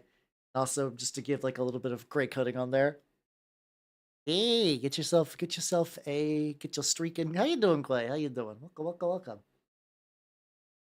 I'm painting this weird dog. I don't know. I do really like the idea of Griffhounds, where it's like, what is it? It's like a dog with a bird's head. It's like, fuck yeah, let's go. Missing a bit, or is that? Okay, I am missing a bit. I was like, am I missing a bit of color, or is it just like the collar shadow? And was I missing? There we go. Just get it. Let's just get in that shit. No, Red Guy. No, that would be legitimately. That would be amazing. That would be a legitimately cool product. No, it just basically turned my Citadel paints into crusty sludge, and with water sitting on top of it. It was bad. It was bad. I do think those vortex mixers are neat, like the legitimate ones you could buy, and I would like to get one of these days. But it's like pretty low on the list. It's pretty low on the list. All right, let's see. How do I want to do your fucking back? He's got a griff on here as well, but it's got like a different build kind of to it. How you doing, Bad Apple? Welcome.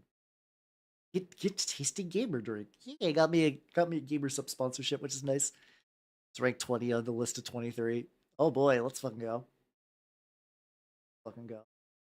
But yeah, no, those anyway. So yes, if you would like to get brushes, I do recommend the Rosemary Company ones. I am great. How you doing? Welcome. How you doing? I did notice. I did see that there was like an update to the Irby video from Black Pants Legion. To watch that. Oh yeah, I was going back to like 8 tangents ago. I also did speaking about like Warhammer creators. I've been like kind of looking into. I've been checking out Warhammer recently. I did not until I was like.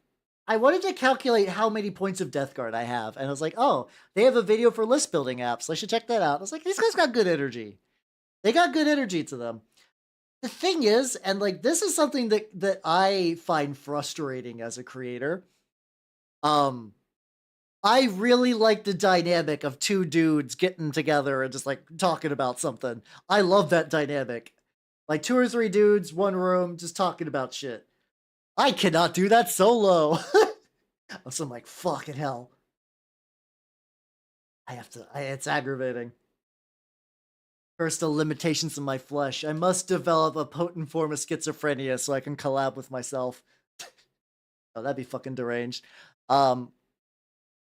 But yeah, no, the Warhammer stuff was it was pretty nice. I was looking at that and like they're like horde mode and like not with that. You know what? You're right. It's Halbernacht and Nauberhal. There we go. Or no, I need to. So Halbernacht is Elvish, but it happens to accidentally have a German translation of Half Knight, and I don't know if that's prophetic or not. I just need to find a German equivalent of Full Day. You know. Have fun. That's the thing. I have very specific hyperfixations. Mine aren't common, which is the problem. Maybe what I gotta do is I just gotta put out more like videos about my fixations and then just see like moths to the flame. Jeff and John. Exactly, Nitrous. Hey, fucking System Mastery, nice. I also like them too quite a bit.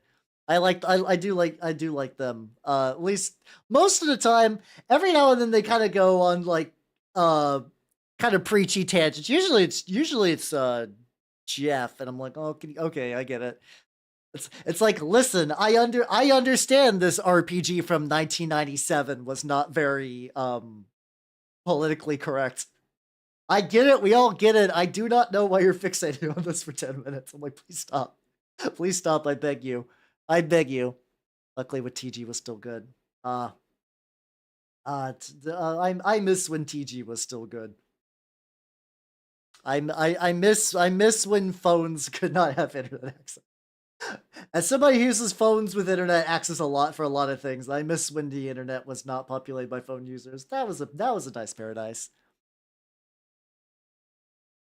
No, it's more like, so for context, there is a podcast called System Mastery, and I really like what they do, and they do good stuff generally. They are people, they're two dudes, they've been friends forever. They review old role playing games. They review old role playing games. Uh and like a lot of them are like, these this is bad, this is goofy, this is someone's heartbreaker. And they're like two guys from California, and I only bring that up as that, like, I'm not a very, like, I don't know.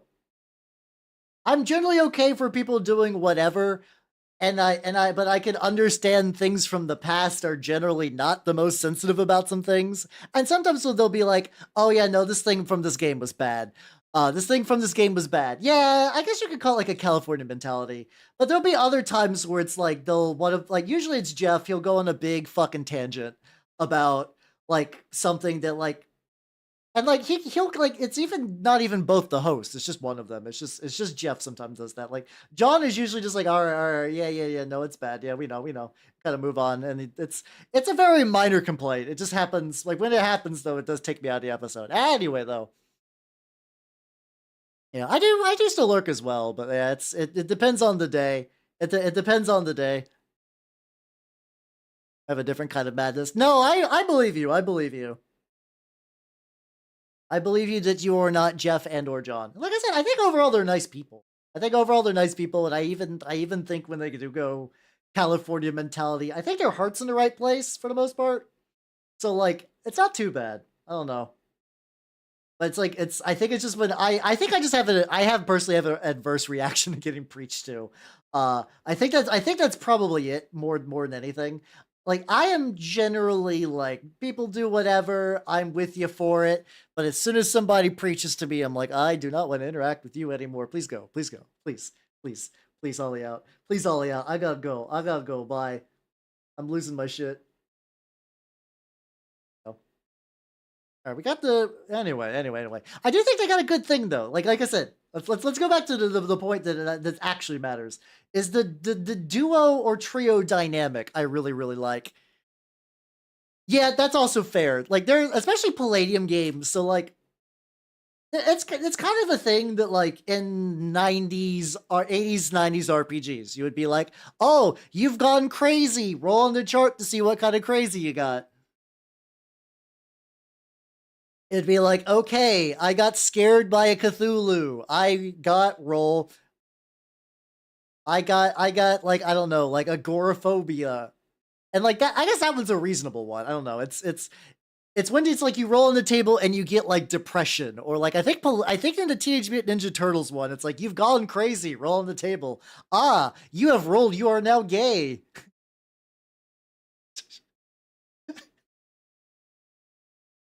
I mean, you can roll for furry levels and after the bomb. How much bio E do you have? I find it funny as like a relic from a different era, something like that.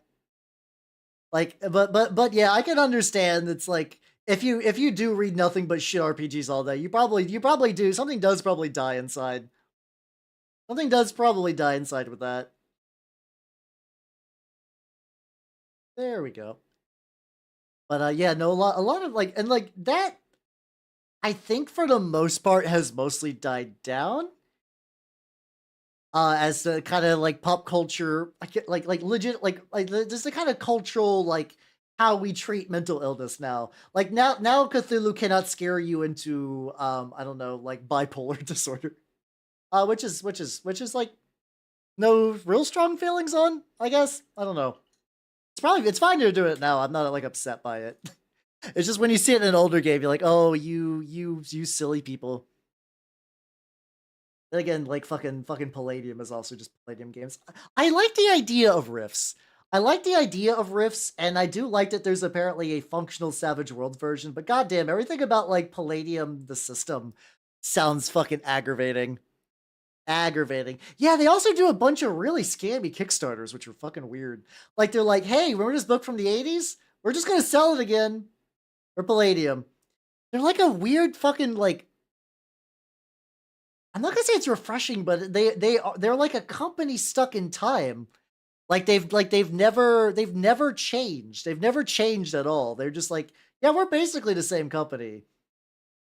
We just have, I don't know, less money than we used to. I guess they're still releasing Rift's books, like actual like Rift system Rift's books, because they don't ever update their system either, which is funny. So like, you know how like D&D has gone through a bunch of editions. For people who don't know, Rifts is a what's it called? They have done that though. They've done that in the Ultimate Edition of Rifts, where they like barely changed some of the rules. Yeah, I mean, GURPS has some neat things. I will give GURPS some credit. I will give GURPS some credit. It definitely seems like a neat universal system. I have zero real need for a what's it called?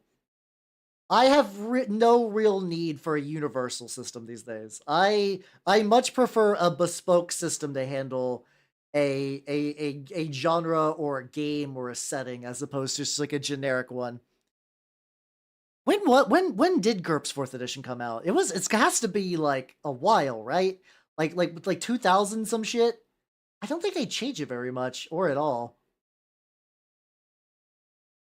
Yeah. I mean it's the thing is it does have some very fun ideas. The idea of being like a cyborg, um a weird freaky mage, and like you got a fucking glitter boy, which is a robot with a big gun that fires super shrapnel and whatnot.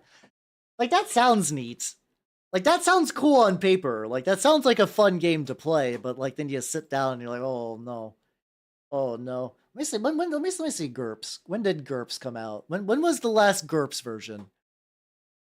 Because I know it's been a while. Okay, fourth edition was 20 years ago. The current version of GURPS that you could ostensibly buy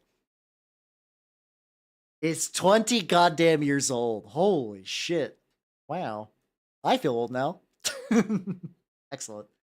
There you could do that. I mean, isn't GURPS kind of sort of based on like Fallout system? Yeah, it's not surprising because they haven't done much with it. Like I assume they still sell it, but I don't think they're like actively maintaining it.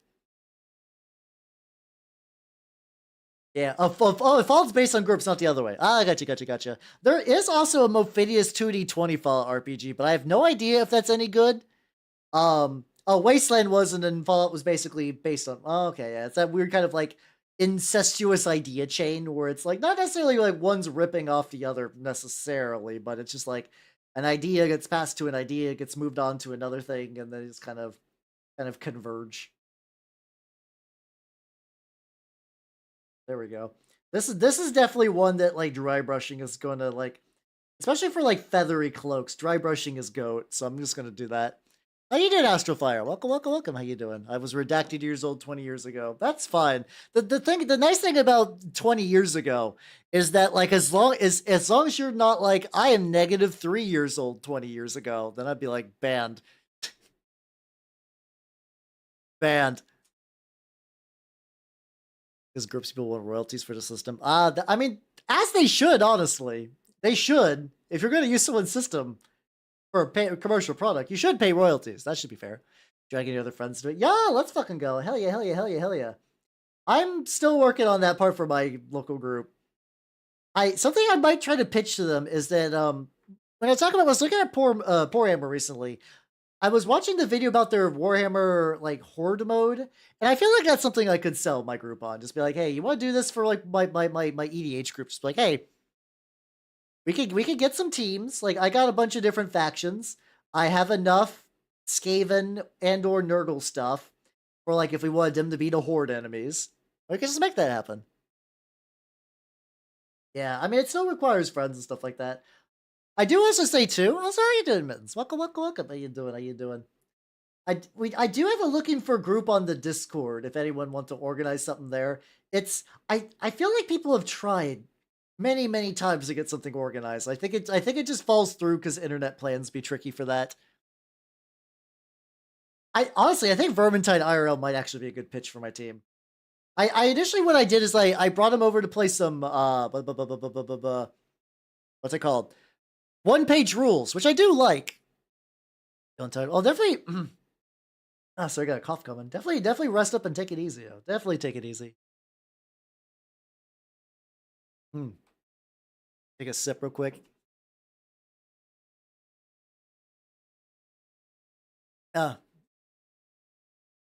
See, I don't know how the new combat rules are going to be built. I do like them as effectively like a limited format, like in Magic terms for Warhammer. See, for my group, getting someone to move from Warhammer to one-page rules might be tricky.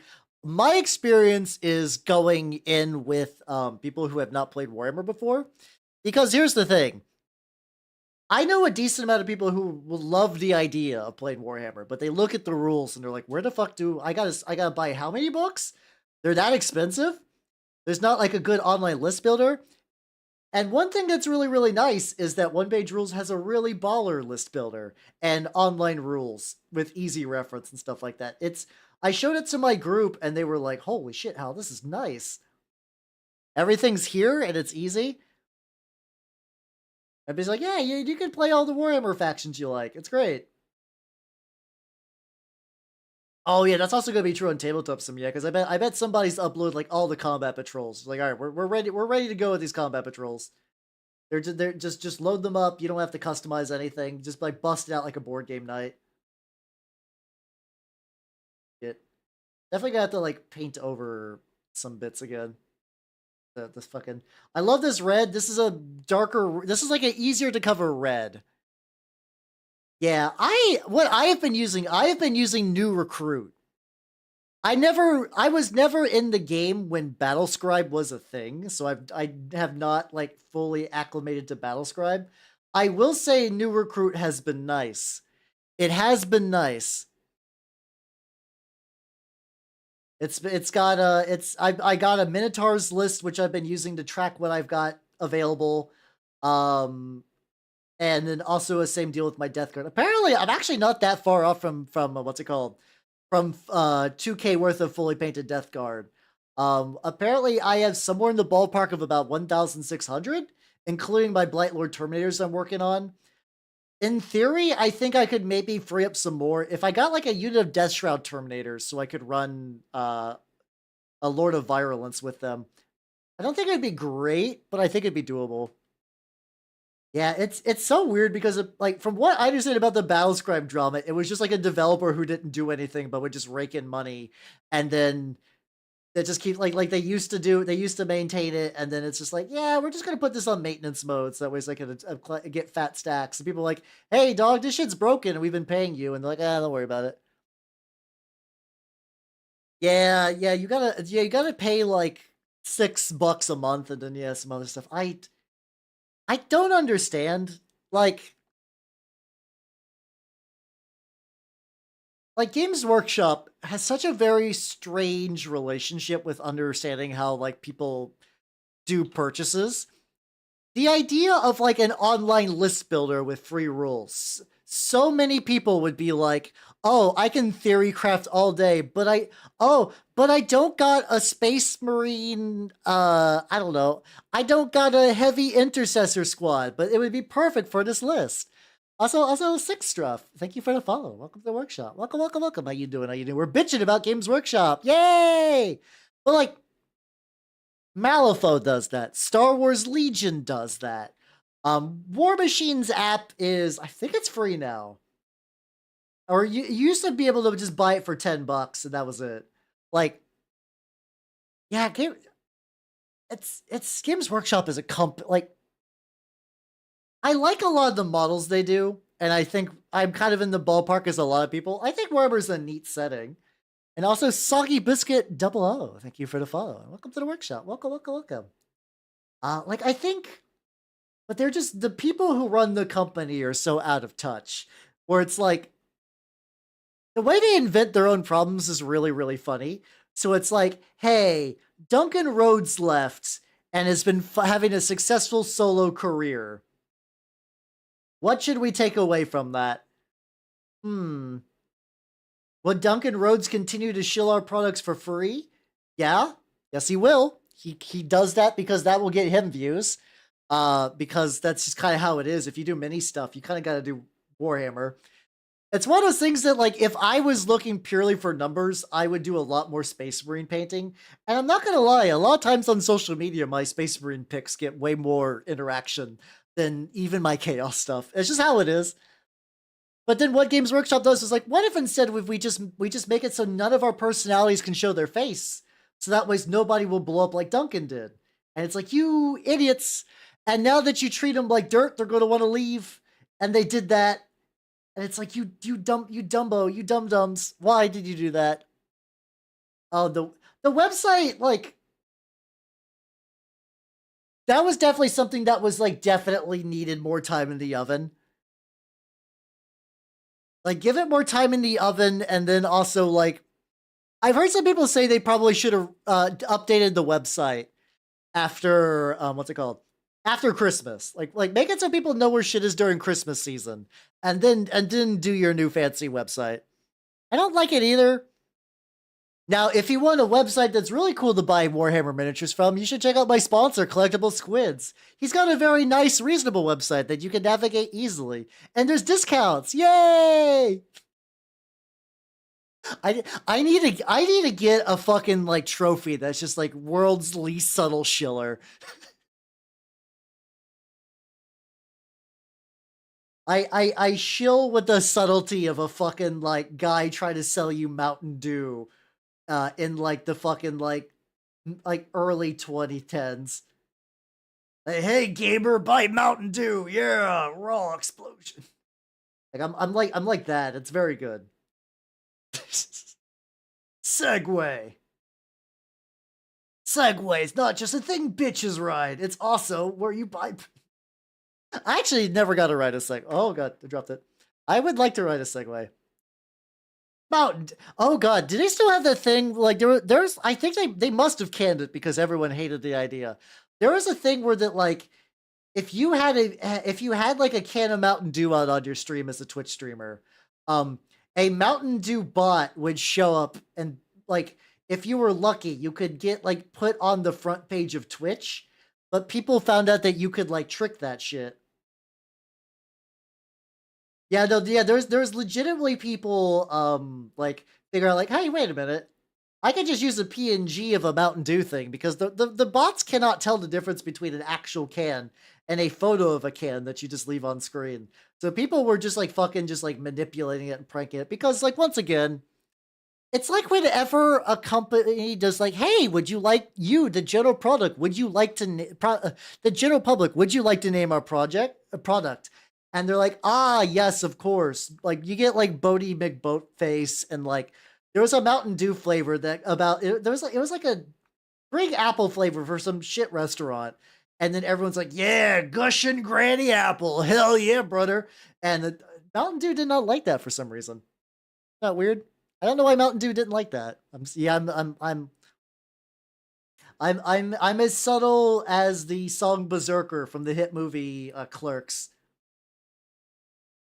My shill for you is like a truck, Berserker. Would you like some spending bucks, Berserk? I'm surprised I got that to work. Yeah, I don't want to say what the name of the first one was, but if you've been on the internet for like more than 3 days, you probably have an idea what the first one was. But yeah, Gush and Granny was good. I do not believe, I think they shut that down when they realized that was a stupid idea. I would have gone with Gush and Granny. I would have leaned in with pride and just make the logo like a really cool hip grandma with sunglasses, and just be like, "Yeah, Gush and Granny," and be like, "You whippersnappers don't know how it's done," and just have a grandma just drink Mountain Dew like Popeye and get on a skateboard and just do some like Christ air. Oh, Legend, how you doing? Welcome, welcome, welcome. I'm talking about the many follies of Games Workshop and Mountain Dew. Here to join us. Let me get these. Let me get these little rocks. Oh no, we got red on the rocks, which I not like. Luckily, the rocks, the tactical fucking like crumbled building this guy's standing on is not too big of a deal. Have a relaxing hump day. Hell yes. Honestly, same. Same. I'm in a weird spot because like I had to go back to work at the guild for like a week and 2 days, and now and then come Friday I'm going to be taking like a bunch of more time off. So I feel weird. Do do games. I feel do games feels like one of those things that I would totally believe. It's like the like when like do you guys remember like Burger King? Yeah, there we go. When Burger King released games, I have to imagine that like Games Workshop's dumb. We're all in agreement on that. Nobody's like Games Workshop the smartest company alive. I have to imagine even Games Workshop realizes that like if they were to pull if they were to fucking pull what's it called? If they were to fucking pull the tabletop sim stuff, there would be a goddamn riot. There would 100% be a riot. There would be no one left, no survivors. The thing is, I feel like if they wanted to, they could have tried. I feel like if it hasn't happened now, we're probably safe. Listen, Fox, I played them. I played those. I played all three. What's it called? I did the go-kart one, which was fine. The stealth one was probably the most interesting, and I don't remember the third one.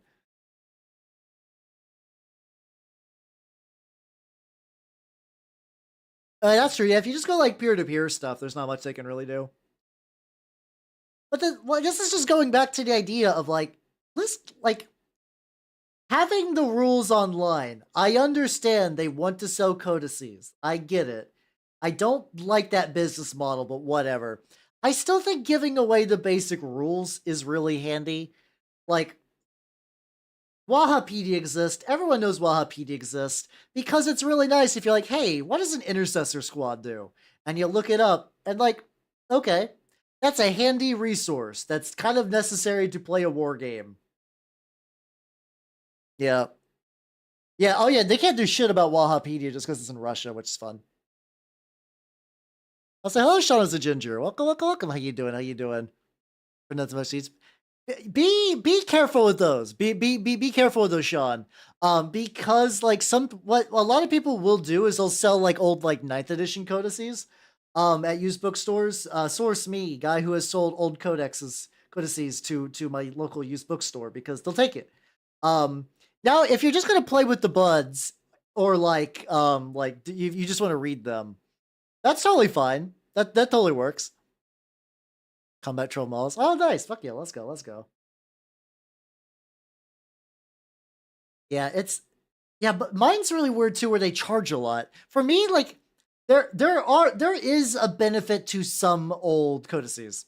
Like to this date, one of my favorite one to read is the Chaos Space Marines 3rd edition book, 3.5 specifically. It's really good. Oh fuck, you got the 10th edition ones? Oh, okay, no, that's a spicy ass deal. Congratulations, yo. Fuck yeah. Okay then. Okay, so you are walking the path of the value book shopper. In that case, I am, as somebody who likes to go to used bookstores to get like old tabletop RPG books. Honestly, it's so fun. Hell yeah. Hell yeah. Yeah, I think a lot of them aren't too bad, but yeah, the neat thing about the Space Marine one is like it's interesting because like it's very war gear based. It's It's still basically accurate in terms of like how the legions operate and whatnot, other than like maybe like but it's also an era where like a Death Guard was not its own book.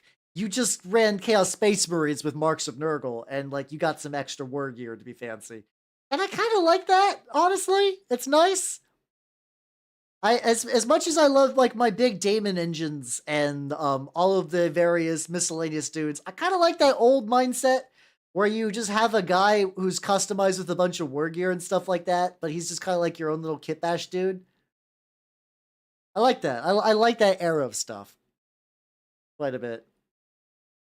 It's very neat. Yeah, I didn't see them talk about the price of the digitals. I imagine it's too much. I imagine it's quite a bit.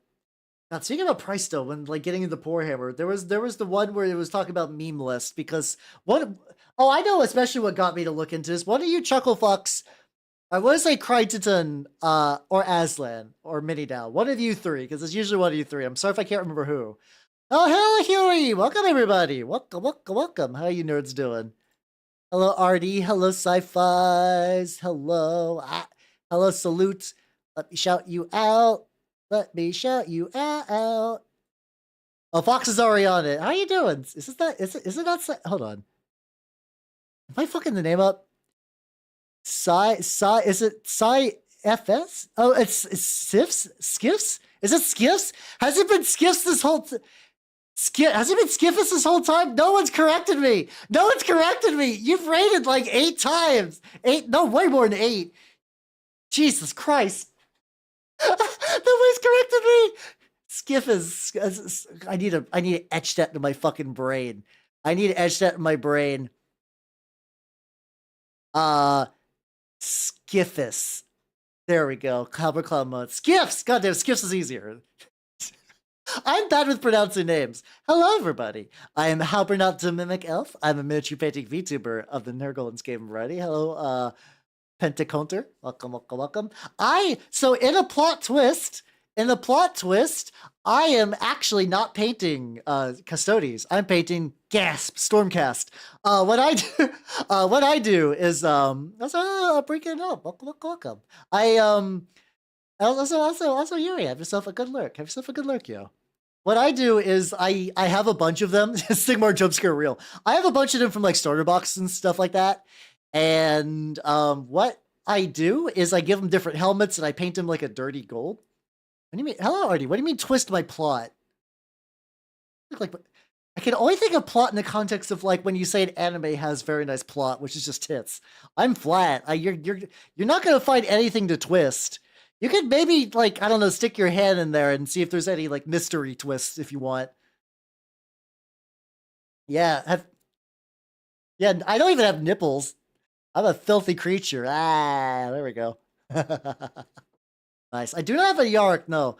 Here, let me show you some minis I paint. So yeah, I have Death Guard and my Garten was my Garten. I'm dead. Oh, Buck, how you doing? Well, my garden is fine, I think. Let me add you to the Official Names fan club. How you doing? How you doing? So yeah, I've been painting a lot of Minotaurs recently, though. But yeah, I'm more of a... No, my shame. It's been clipped forever. It's fine. Skiffs. God damn it.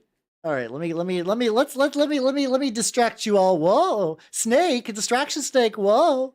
If you do not know, this is also breaking it up. Thank you for the follow. Welcome to the workshop. Welcome, welcome, welcome. This is my snake Nanners. She is a very good ball python. She is currently basically doing a soft hibernate. She's like aware of her surroundings and peeks out every now and then. But she is not, I tried to feed her a rat earlier this week and she did not eat it. She did not eat it.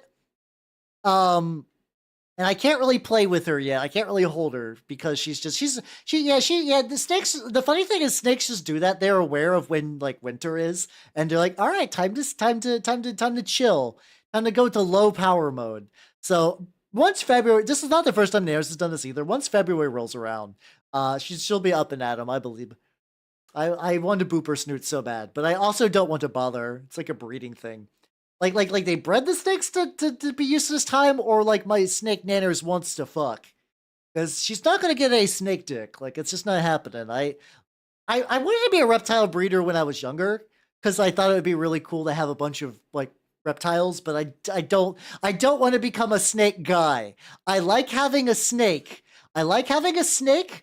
Sometimes when I go to the pet store to get food for her, I see another one and I'm like, man, I have all the supplies for itty bitty snake, but I know what will happen is eventually. So if you breed a lot of snakes, what you do is you put them in effectively these like plastic like Christmas tree boxes, and you can put all of those inside of a big like effectively a big rack where you can just like pull them out, look at them, feed them, take care of them, push them back in, and you just do that a bunch.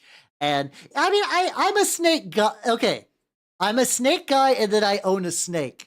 I'm not a snake guy in the same way a cat lady has like 13 cats in her house.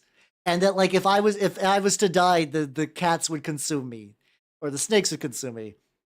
You guys have already saw I don't have a rack really. I got a rack of horns, I guess. Hey, there we go. I got a rack. There we go. It's like hibernation. Okay, she's just broom mating. But anyway, Blanc. Welcome. Blanc the Seventh. I have to use your full name. Welcome to the official Nanners fan club. And fans of the mating. I mean, agreed, but also. All right, let me move back to the correct screen now. It's more of a space thing. It's more of a space thing. What have you nerds in Discord? I mean, I feel bad because I can't remember who. In the memes channel, showed that they were the video from them from Warhammer talking about a list that was like, oh, third plot twist was unemployed engine. God damn it, I wasn't even close to being right. I was not even close. Basically, the Warhammer dudes did a list where you can put like 327 models in one. And I saw that clip you all posted. I was like, I should look into them more. And that's been good so far. But yeah, if anybody's like, this is what my Stormcast will eventually look like when it's all oil washed and kind of like touched up. I also like putting candles on my bases for them. I like dirty candles. I think it's a nice touch. It's like a bunch of grimy, kind of like barely lit candles. There we go. That's the end goal of what we're doing tonight. Ah, there we go. So yes, I did not mean to blame you. Well, the thing is, snakes don't move a lot. Like, they don't really move a lot.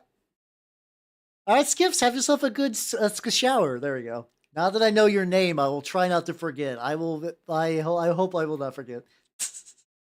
But yeah, no, because like the thing is, just okay. That's not too bad then. You get the nice little door bang. Where was I going with this? Oh yeah.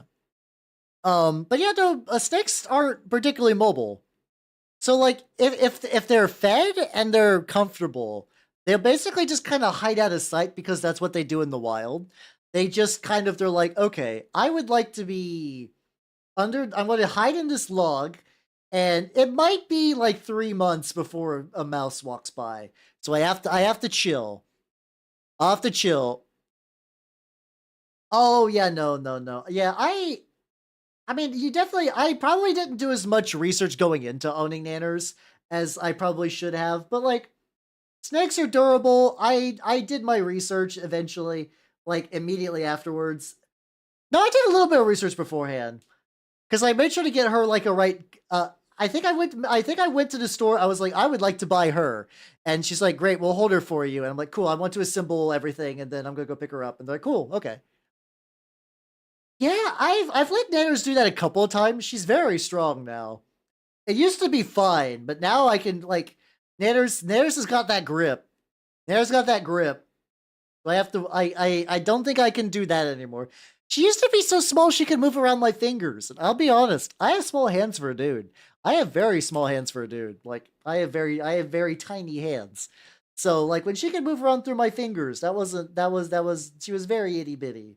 I basically took her home in what was like a soup cup, like from fucking like Panera Bread. Like they just had like something equivalent, like basically like the same material, but with the lid had like holes poked into it, and it was like clearly a pet brand and stuff like that. But yeah, no, yeah, exactly, Suyu, because he has the delicious snake broth. Tasty.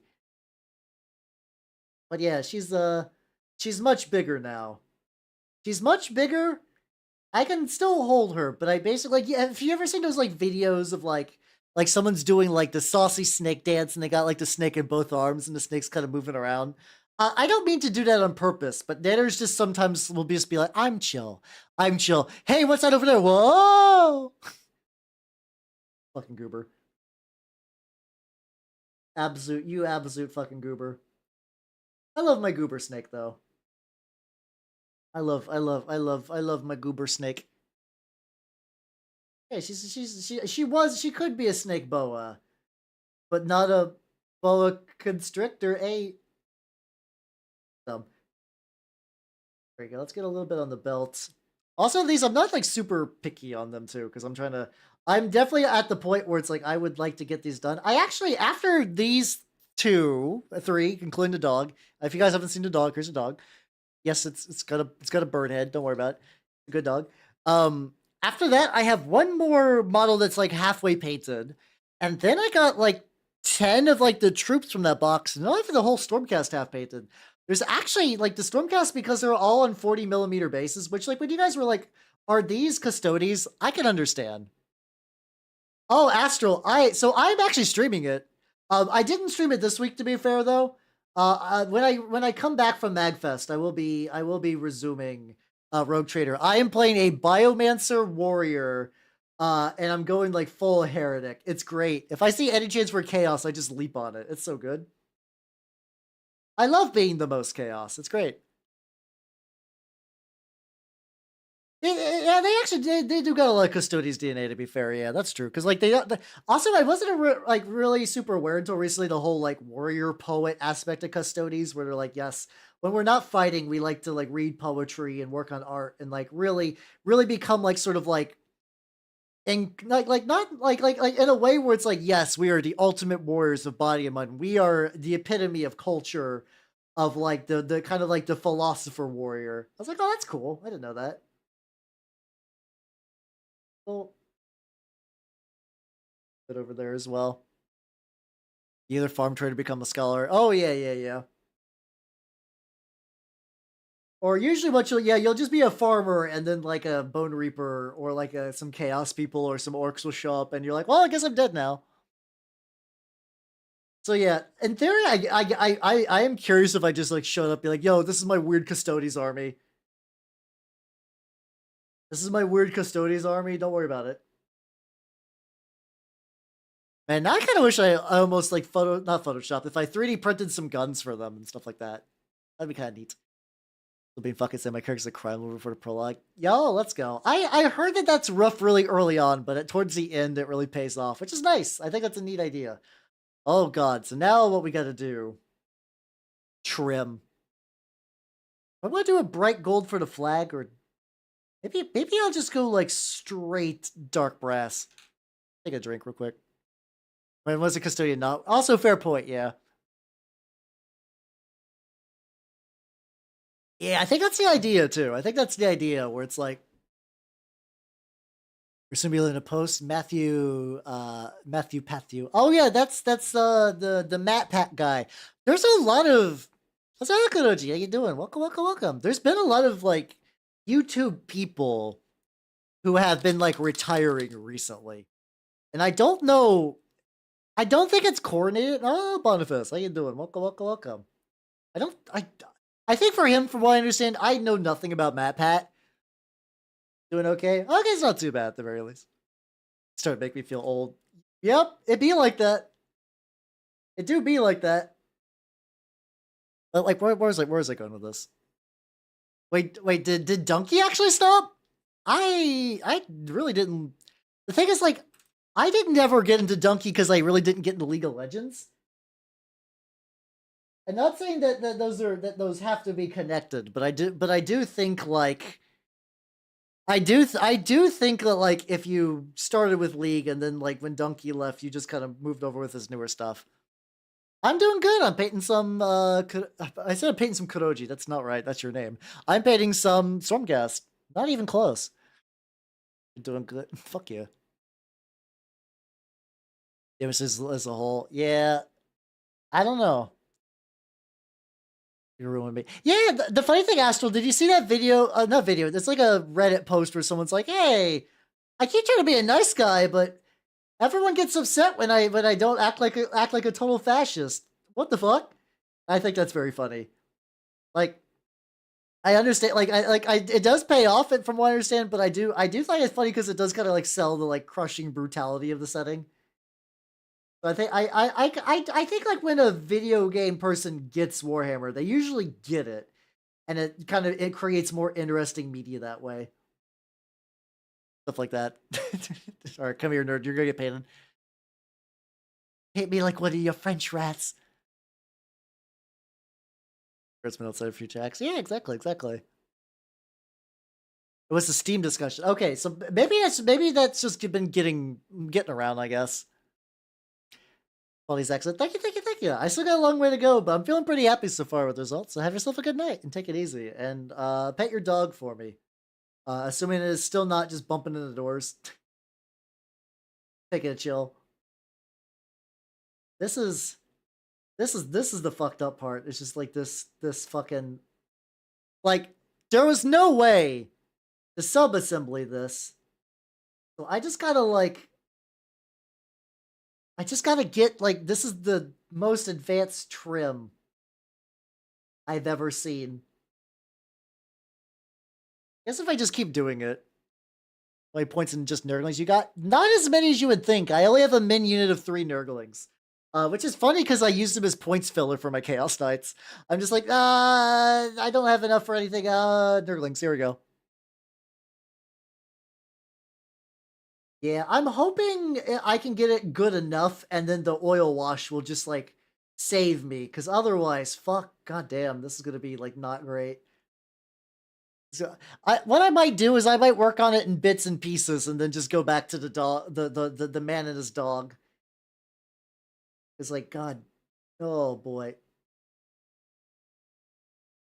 We'll see how it goes. Really got the level of twisted player. Yeah, I guess that's true. But I also think, like, what I have to imagine as well, whether it's intentional or not, I don't think it is. But I do think Baldur's Gate put CRPGs kind of like on the map for people that are kind of new to CRPGs. So I think somebody's like, I liked Baldur's Gate. I've heard about that Warhams, and I've heard that, like, I was like, this is place like Baldur's Gate, and you can get romances and you can get cool powers. I'm gonna give it a go. Also, Festive X. Welcome. How you doing? Also, Akine Tushi, thank you for the follow and welcome to the workshop. How you doing? Welcome. Festive X. There we go. Festive X. The edgy Christmas reboot. How you doing? Thank you. I'm working on some Stormcast, which is, oh god, this flag is gonna drive me fucking nutty. I can feel it. In my bones. Hey, glad you're having fun. Thank you. I'm just chilling painting. Oh yeah, a lot. Don't worry, a lot of people are upset you can't romance Argent. I don't mind because I'm fully on the side of. I think it's neat when games give you party members you can't romance in a game where you otherwise can. But I also understand how many people want a sister of battle to kiss and smooch on. I get it. Oh yeah, I mean, doing pretest is a good idea to do things too. It's a good thing to do it. I will also say it's very fun in Rogue Trader just to be like an absolute fucking like aristocratic nonce. It's so good. Like I love showing up and just be like, Abelard, introduce me. I don't have time for this peasant. I also do that voice when I play Rogue Trader. It's not a bit. When I play Rogue Trader, I literally just I use that for every dialogue my Rogue Trader says. I use that voice for everything, including romance. Or gaming. Oh yeah, that's true. I don't know. There's 5th edition and use for a roleplay game is like, the thing is, I like a lot of the character and world improvements of Baldur's Gate 3, but man, I miss the combat of Divinity Original Sin 2. This looks so good. Oh, thank you. If you would all like to see sort of what the end result will look like, will eventually be this. This is in the same unit after like an oil wash and some dry brushes and my signature, which is adding candles to my Stormcast. It's me. I'm the Candlecast guy. There we go. I should just start calling mine Candlecast. That should be fun. I didn't think you normally. The funny thing, hold on, I just want to do like a quick comparison. And like I'm not gonna say like the Games Workshop one is painted bad, but I want to show you all a picture of what the like the stock like the default color scheme and stuff. Let me see. I want to show you what she looks like, and then I want to compare mine because it's really kind of funny how differently I made mine. All right, let me see if I can get. There we go. I think because I mean they're going for different moods. There's one that's kind of like heroic and like kind of last standy, and I'm going for kind of like a I don't know Elden Ring. I'm not that wasn't exactly my goal, but people have been like yours do remind me of like Dark Souls and Elden Ring, Hal, and I think that's a compliment though. I do like it as a compliment because usually people say that about things with high praise. So yeah, there we go. This is what she normally looks like, and this is mine. New helmet. I clipped some of the plants on the base. I put the candles are 3D printed. Everything else is the same model though, just kind of done differently. Metally tinted wings and stuff like that. It's a good model, but yeah, no, I'm not a big fan of the default Stormcast scheme. So I paint mine that way because that's what appeals to me as a person. Because otherwise, these models have been rotting in a box for over a year until I found out a way I like to paint them, and now I like to paint them, so I paint them a bit more. Funny how that works out, you know? Isn't that fucked up? If you like painting something, you'll paint it. I'm a trailblazer in mini technology. Oh god, this fucking flag. Oh Jesus Christ. Yeah, exactly, exactly. Goldie McHero. It is I, John Stormcast, here to save the day. You know what? I think John Freeman, Gordon Freeman's brother, would be a good Stormcast. I think he'd be a good Stormcast or a good Demon Prince. He did save the day. He did save the Hummins, so I think he's probably a better Stormcast. But he does got he I think I could see him as a Corn Demon Prince as well though, if he had to. If he had the fall.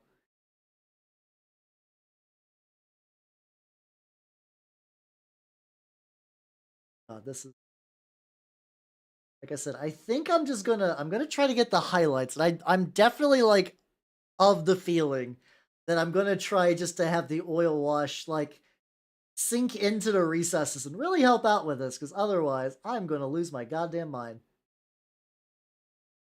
Was there a harem root? I don't know actually. They usually don't. I mean, like, I they usually don't put harem roots in games. I think I'm trying to think of like the last one that legitimately did. Like a big major one. I don't mean like fucking rants or anything. I mean like this is a game that was released for the general public that had a dedicated harem root. I no, actually that's bullshit. Technically Xenoblade 2. Technically the ending of that was kind of harem root, but it's not like you really romanced them during the game. Romance just kind of happened. I still think that's so funny. I really do like JRPGs, but because I already make mistakes on playing long CRPGs, I don't do JRPG streams. So that means because I'm not streaming them, I don't really play a lot of video games outside of stream anymore. Yeah, exactly. That's what I mean. It's like that's a scripted story, but they still did it in like a game that's like a flagship Nintendo title, which I find very fun. I thought no, he had 3 wives. He had Nia too. He got 2 swords and a cat girl. And honestly, good for him, you know? I don't know anything about that game, but if it's like a typical like RPG, he goes through a lot of suffering, I'd imagine. Well, the Sigmar and Storm gets to say, "Zombie dust, go home. You do not belong here." God, I still haven't played any of the Half-Lives, but I think like every 2 or 3 years, I make it a big point to rewatch the entirety of the Half-Life Full Life Consequences dramatic machinima. It's so good. For me it's just like such a beautiful work of just like collaborative internet fiction where it's like a bad fanfic animated and then also fucking like voiced over. It's got a lot. It's doing a lot. Yeah, I do. The thing is, I do think I would actually really like Xenoblade, the series. It has a lot of elements that I can tell from a distance that I would enjoy. But yeah, I don't think I'm gonna do. I'll say not that I ever do anything that's smart for my numbers, but I think I'm gonna save JRPG arc for whenever the fuck I get partner and I don't have to carry about maintaining a numbers quotient. I think after that I could let loose. Yeah, exactly. It's fun. It's fun to see like fan art and stuff like that. That's the good shit. It's very good. Like there's like I'm not like super into like Blue Archive, but there's a guy named Blue Seshi. Seshi or Seshi, something like that, who does Blue Archive animations, and like somebody posted a picture of their shirt. Um like they had one of the characters on the shirt, and then he took that picture from the shirt and photoshopped that into like a picture, and then he did like more with it, and it's just like, oh, I love that. I love how it's just like concurrent, like just kind of like telescoping fan works, stuff like that. I have not done Hunter to Parenting yet. It's on the theoretical list, and I really should. I also should really just finish text to speech because I really need to do that as well. That actually wouldn't be a bad, like, I like to watch YouTube when I eat dinner because it's just kind of like nice and I can pause it, and like I don't need like a full story. Just something to watch while I eat. That's totally off stream game. It is, yeah. But like the thing is, when I'm off stream, I'm either like sleeping, stream prepping, working, or procrastinating on any of those other activities. I'm not gonna act like I'm like a perfect like work machine.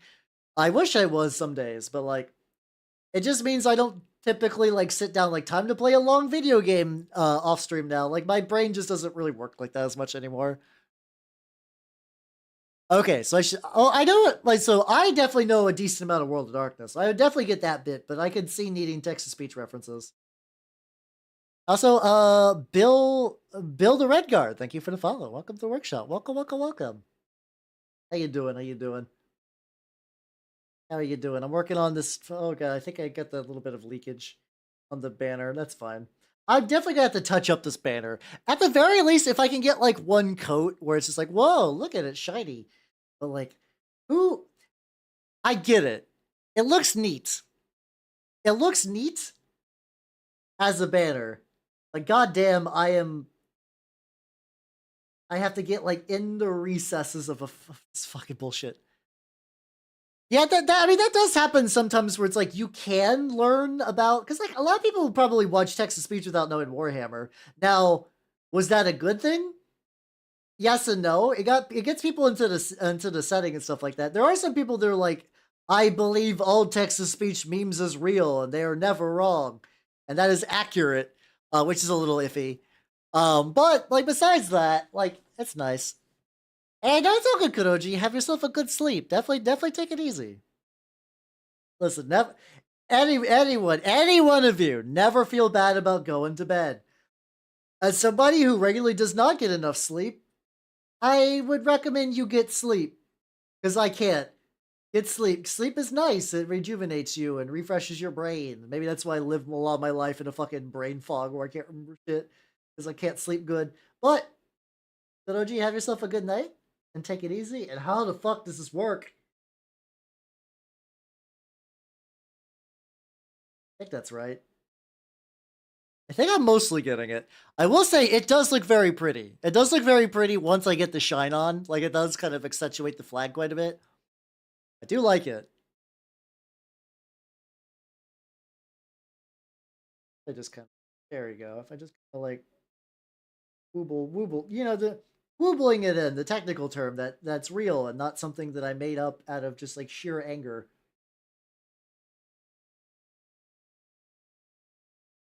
Stuff like that. Oh, thank you for the hydrating strip. I will, let me get this like one last little bit and I will definitely do that. I will definitely do that because I would like to require liquid nourishment. I would like to hydrate.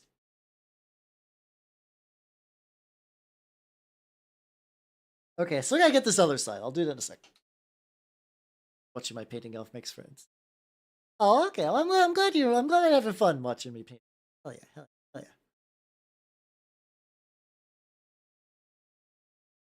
Ah, there we go. Ah, delicious. Ah, okay. We're all stretched. We're all stretched and we're ready to party. Just get this last little bit. I know what I'll do. I'm gonna get this last little bit of flag, and I'm going back. Then I'll go back to the other boy. Because then, at the very least, if I just let this sit for a while, I'll be like, "Whoa, he's got stuff on him. Wow, stuff and things. Wow, details. Wow, details on Mini. Whoa, I love details on Mini." But yeah, I text to speech has always been kind of like one of those like white whale things where it's like I sit down to watch it, and I usually get like a reasonable episodes in, like maybe like 8 or 9, something like that. I'm trying to remember like the last thing I remember when I last watched it. I believe it was like the ecclesiarch guy on the big fucking chair was like getting ready to like I think the emperor sent out the message to everyone where he's like, all of you are dumb bullshit. And the guy in the ecclesiarchal chair was like, ah, yes. Clearly somebody is sending false messages disguised as the emperor. We should go down to Holy Terra and like sort that shit out. Yeah. Yeah, they are effectively an abridged version, yeah. It's like it's you can't really do an abridged version otherwise just because the media doesn't really exist. I will say I want to know how he does puppets. Because they almost technically kind of move like they would with live 2D. Hello for mankind, how you doing? Welcome, welcome, welcome. Like they almost kind of got that live 2D movement to them, but they also like distort and twist in a way that's kind of very interesting. I would love to know how that works so I could do something similar. But whenever the couple of times I've looked online, like how does he animate stuff? They're like, I don't know, in Adobe. Like, thanks Reddit, thank you. I mean, they're the only people who have like where I can find a question, an answer to that. How you doing, son? Welcome, welcome, welcome. How you doing? How you doing? I guess I never considered the idea of just asking him. Oh, I'd have to get a Tumblr account, but that's not too hard. That wouldn't be too bad. Is he really active on Tumblr of all places? That's so every now and then I've had people tell me that like Tumblr is now like a fucking paradise. Really good. Ooh, fuck yeah, let's go, let's go, let's go. Nice, nice, nice. Hell yeah, hell yeah, hell yeah. Like I've heard people do like, well, no, what they've said is like, listen, everybody who was annoying on Tumblr left for Twitter, and now it's just like it's just kind of like isolated hobbyists that are just kind of doing shit. Yeah, that's just the internet in general, though. Like you kind of got to do that no matter where you go. Every website that really does any website where people have a discussion has a giant nuclear radioactive get the fuck away from it populace, and then cool people that you stick around for. So yeah, I don't know. Maybe that might be fun. I could post my models on there too, because Tumblr did last time I checked had like a functioning tag system. Oh, they're also selling. I mean, Tumblr was already hemorrhaging money before everyone migrated to Twitter, so I guess I'm not surprised. Okay, I will need to touch this up later, but the elephant graveyard of the social media website. Excellent. All right, look at that. Oh yeah, the bone witches. There we go. Yeah, because like I mean, there's definitely like the thing where people are like, Twitter's a fuck. We're all leaving, and but there's no one leaving thing. Like I technically got a Blue Sky account. Um, I mean, at this point, why would you go to Tumblr for porn? Like I could see reasons to go to Tumblr now. I cannot imagine why would you go to Tumblr for porn. I cannot think of it. What AOE factor found it. Oh yeah, I think there's like one stream as a joke I was looking up fucking like what was it called? I was looking up to see if there was Warhammer fan fiction. I think there was some on AO3 like erotic stuff about Thousand Suns. Oh, hold on. Oh, hold on. Guys, I have a really cursed idea. Let me dot the eyes of this Griffhound real quick. Nothing fancy, just like the two typical like red dot eyes.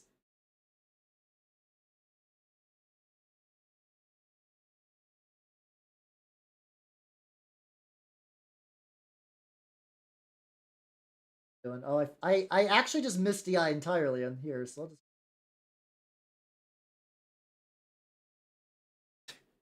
There we go. Everqueen. Is Everqueen like what's that one about? It's like that almost reminds me, like every now and then people have done like what if 40K, but like all the Space Marines were females and the Emperor was the Empress. I remember there's like Love Dagger and a couple of other similar ones than that. That's on just yeah, that's true. I think it's because like there's nobody's gonna have the capital to make a Twitter equivalent website other than Facebook. And I tried Threads. The fact that Threads was entirely mobile for a while and just kind of like it wasn't great. I was excited to look at Threads and I was like, huh. No, okay, no, this is shit. And then also it bans porn, so it's like it's not that I want to look up porn on Threads. It's that like that dictate not safe for work art dictates where artists go. Like not safe for work artists do make friends and acquaintances with not safe for work artists. They do interact and network and move. And if they all leave, it doesn't matter. They'll call it A Wolf in the Garden. It's about leaving Rust. Okay, that reminds me of that really cursed idea. All right, Google Warhammer 40K Omegaverse.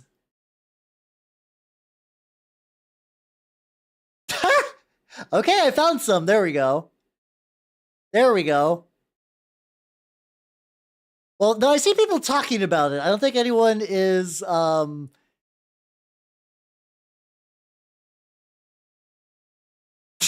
Mech Boss Guga Chugga. I mean, that sounds like a Mech Boss name.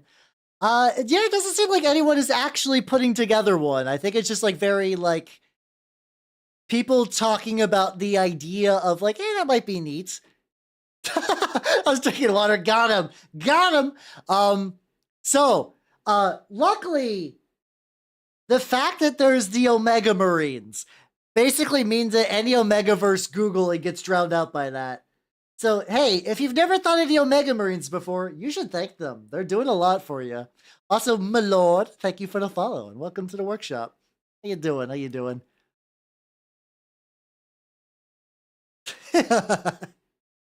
Yes, good, good. Now, let me get a little bit of bone. Get a little bit on the beak. Get a little bit on the beak. Look at the lad. No. The opposite. The opposite. They are protecting you from Omegaverse stuff. Because when you look up Omegaverse Space Warhammer 40K, you get Omega Marines instead. Have attorneys. I did end up reading, watching the Lindsay Ellis Omegaverse lawsuit stuff again. God, that was fucking wild. I watched both. I keep saying read. I don't know why. I watched both of those videos in the past, but I needed a refresher, and God, that's just fucking weird. I don't want to really get into what Omegaverse is, but basically, there's for people who do not know, there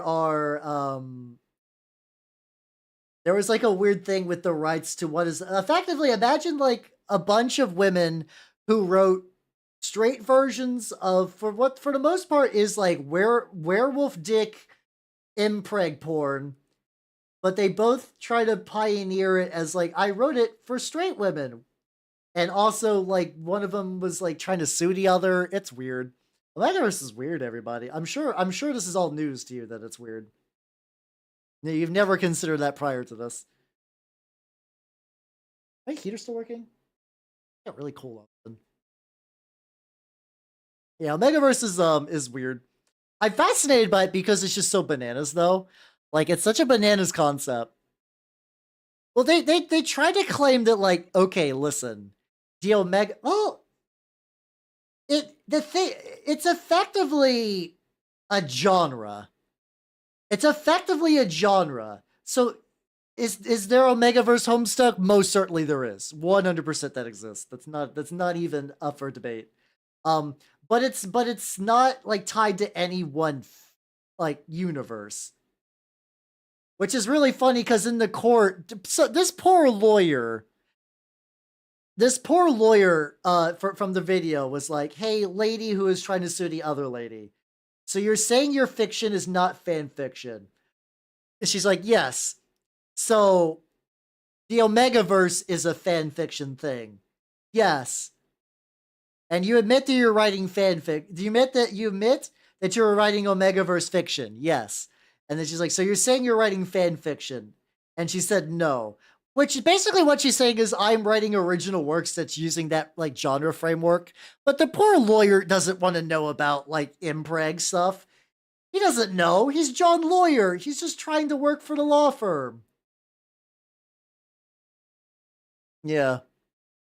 Yeah, yeah. It spun off of the Super Hulock things, which is like going back to Tumblr weirdness is very funny. I know info on that a little bit. So effectively, if you're wondering what for people who don't know what that is, on Tumblr, the fan bases for Doctor Who, circa like the bow tie dude, Damon Smith, Roger guy, Fezman Johnson, Matt Smith, thank you. That guy's era of Doctor Who, fucking Sherlock, the BBC one, and then Supernatural. They all kind of realized that there was like an overlap, and they merged into this unholy abomination. Yeah, I mean, it's. I'm not saying it's bad to make a lawyer squirm. That's fine.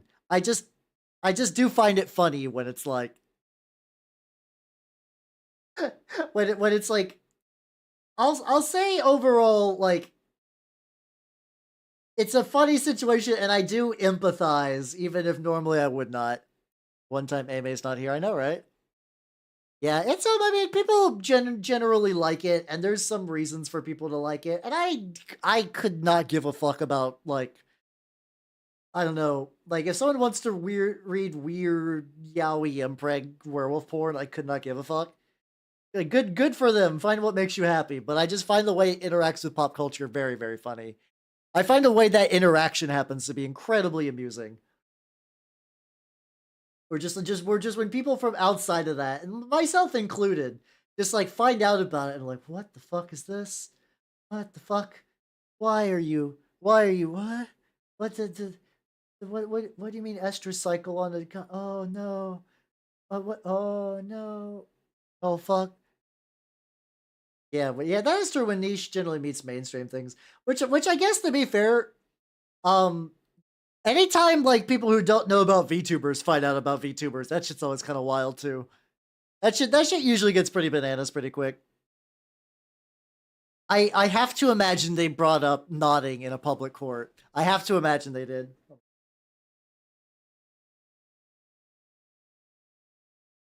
Gonna blast the toasty heat directly onto my back, and thus I will achieve nirvana.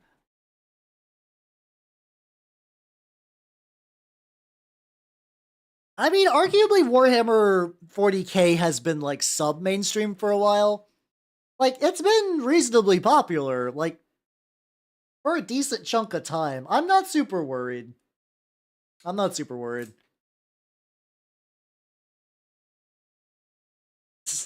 Well, Your Honor. So the difference between nodding and frauding. No, I'm not gonna. I'm not gonna actually differentiate them. I could. I know that information, but I will. I will not. I will not. That was actually a pun. That was actually a pun that I did not mean to do. That was an accidental pun. I. It's odd what I would like. What 40k's popularity status is. I think it's in a good spot. When it comes to gatekeeping stuff, it depends. Like I once again, you gotta be careful with that. Like if people are genuinely interested and like want to get into it and they just want to like experience stuff, that's fine. Just make sure to nurture those people and treat them well and don't be mean. That's usually my big takeaway with that kind of thing. People love to write. Oh, you want I mean, if you want Necron fanfics, you have Notepad installed on your PC as a standard. You can make the Necron fanfic dream real at any time.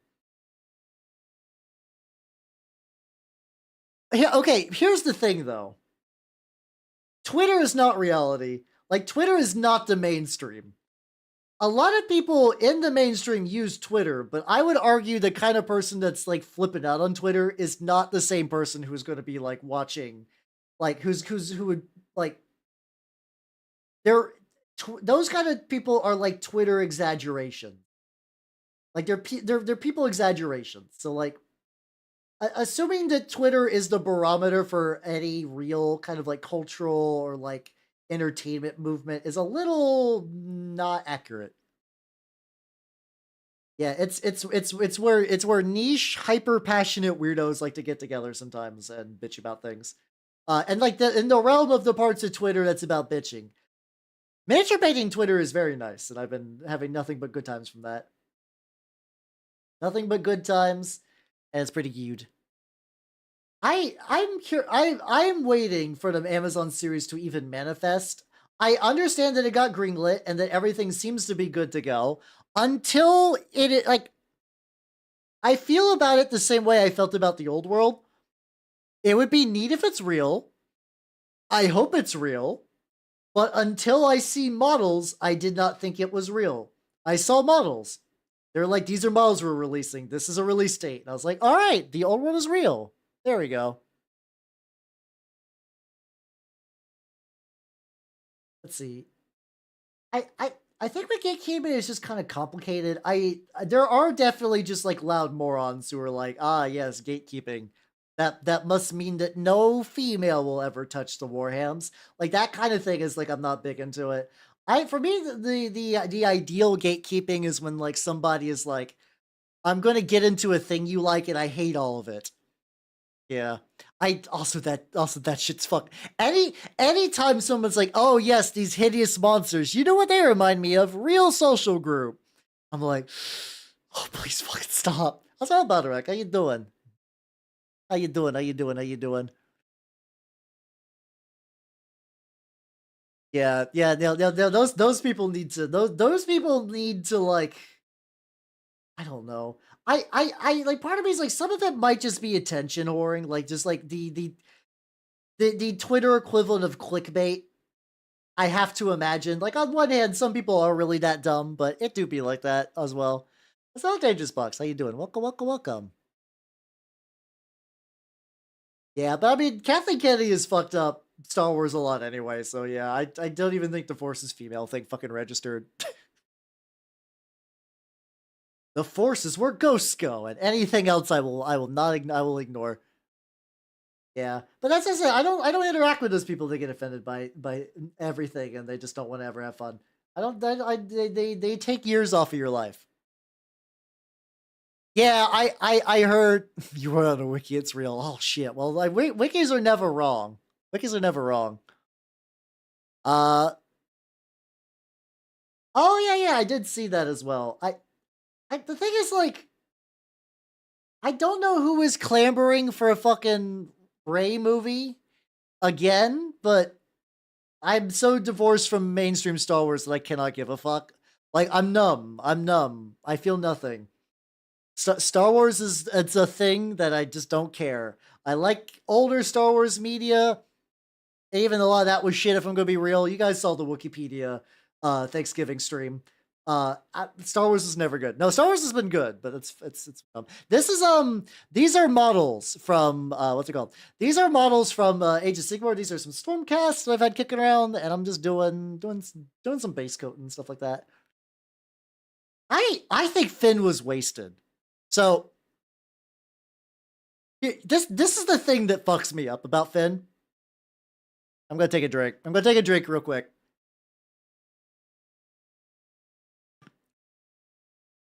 I think the guy, John Boyega, he's a funny dude. He's a relatively good actor from what I understand. He was miscast? And I don't mean like him being like a main character. I mean the idea of a stormtrooper who has been raised from birth, who sees nothing but constant violence, and one day is like, I gotta leave, I gotta get out of here. That should not be the funny guy role.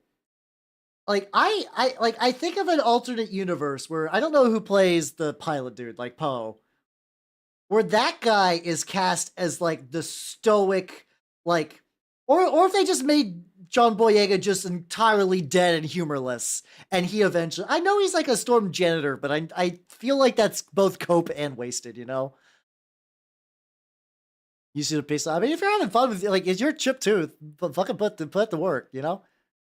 Yeah. So like, now if they wanted to make him funny later on, you could have okay, like you could have kept John Boyega. You could have still kept him. He's fine. Like I have no problem with the actor. You make the character like incredibly like deadpan and humorless. Like he has been raised with nothing but just like being a child soldier or trauma, whatever. He escapes. He is now in a world he does not understand, and he's trying. Like you can make him tell bad jokes. Like yeah, he's got like a Rogel Dorn kind of dude. But like I said, John Boyega's a funny guy. So like the hotshot cocky pilot who kind of does what he wants and is really good at being a pilot and maybe is a bit too cocky and smug. I feel like he would have been good for that. Yeah, I think he would have been a good. I think that would have been a good fit for him. I think that would have been a fine role. So from what I said, I think specifically the First Order ones were raised from birth. I could be wrong. I could be wrong. Oh man, I sealed this. I used some like stuff and it did not settle right. That's unfortunate. Yeah. They said they basically, from what I remember, they kidnap people. Yeah, there was a while. There was like an Amazon thing for like some bit of merch, and they're like, ah, it's him, Lando's son. And on one hand, like, that's a weird thing to do. But I also can understand Disney logic. Legacy character! Lando was on screen and I clapped. And I recognized Lando from the movies. It's him! It's Lando! It's the Lando! Which I think they did that in the 9th movie anyway. I didn't see the 9th movie. Like, at that point, the 8th and the 7th and 8th, I'm like, I'm not gonna give Disney any more money. Fuck this shit. Yeah. So what does Benson try to do? Yes, 100%. But like, yeah, so it's yeah, effective from what I remember the timeline. It's like they were the clone troopers. Then eventually they started running out of clones, so they started recruiting just regular chuckle fucks. And then the First Order was like effectively like raising child soldiers because they're like a weird splinter empire group. The funny thing that I find really amusing is like Star Wars Legion never got anything from the sequel trilogy. I mean, they got like the occasional, like there was like the one lady from I think from like the Battlefront game, but I find it just really really funny that they're like, "Are you gonna make First Order troopers?" They're like, "No, are you an idiot? We don't want to set our money on fire. That's dumb. You're dumb." Yeah, I don't know. That I don't think I don't know. I my actually if like I don't even think it's a conspiracy theory. I think the reason why Legion got put aside for Shatterpoint is because Marvel Crisis Protocol is doing well and that the people were like, "What if we just did that for Star Wars?" I think it's a very like kind of cynical, kind of not. We're like, to be fair, it's a hard sell to sell like full army games to people these days that aren't Warhammer. So the idea of going like, hey, just buy a box, you can get the Qui-Gon Jinns in it. Yay, you like Qui-Gon Jinn, and then you just have to pay the big Qui-Gon Jinn, and that's it. And like Marvel Crisis Protocol has been like consistently a top seller. So like it makes sense from a business perspective, but for people who like Legion, because Legion's very cool, it's unfortunate. So how you doing? How you doing, Raiders? Welcome, Muses. How you doing? How you doing? If you do not know me, I'm Haberlock the Mimic Elf. I'm a miniature painting VTuber of the Nurgle and Skaven variety, and today I'm bitching about Star Wars. That's not the main purpose. What? Oh yeah, what were you doing at art? What were you doing? Let me show you. I'm currently working on some Stormcast I had kicking around that I'm kind of painting up. These guys were entirely black when I started, and now they've actually got some colors, which is neat. And hello, Night Whisper. Welcome. If you'd like to see some minis I've worked on, like I said, I'm more of a Nurgle Chaos person, so I got some. Hey, no cool. Hello. Welcome back. You got some Chaos Knights, and then Dawn Crypt Monkey. Thank you for the follow, and welcome to the workshop. Welcome. Hell yeah, much appreciated, Dokul, for sending these nerds my way. Yeah, these are some Minotaurs I worked on, and my Chaos Knight, the Wailing Worm. Oh yeah, no, Qui-Gon Jinn's great. I don't think anyone has anything bad to say about Qui-Gon Jinn. There's a lot to say about that. Wild away. Hell yeah, let's go. Nice. Yeah, these guys are from some starter boxes, and I'm just kind of working on them again. See, I am from my adopted family was like a Star Wars family, as in like I have some of my adopted uncles have like merch that they got when they went to see Star Wars in theaters, and then like got their sons like the Super NES games and stuff like that. Like it's been a part, and like I grew up on like Episode 1 video games and stuff like that. Like the real shitty PC one, or like the really good pod racing one. Those are two different ends of the spectrum for video games for Episode 1. Did you want to play the shitty adventure one that sucked ass, or would you want to play this pod racer game, which was good?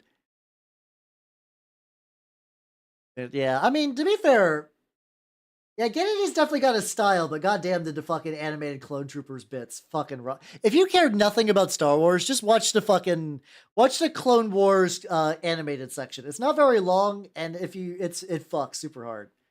It fucks amazingly hard. All right, there we go. We got your robe. So I'll agree with welcome. Yeah, it really did. It was super good. The funny thing is, I used to get a lot of used games when I was younger. I still buy a lot of used like Warhammer stuff, but I do like me some used games. And I remember going to I got a used copy of fucking the pod racing game, and it had like a bunch of stuff unlocked, and I was like, what the fuck? All these parts, like the game. I was bad at the game when I was younger, but maybe one of these days I'll give it like a revenge play, like to kind of do that. Oh yeah, that's the funny thing. So like, if you've seen General Grievous and you're like, he's just like a weird, wheezy old man. Um, the thing about that is like, he was a fucking murder machine until right at the very end. Fucking, this is spoilers, but also it's not like a huge deal. Um, Fucking Mace Windu just like force grabs his heart and crushes it. So, and that just fucks his shit up like super hard.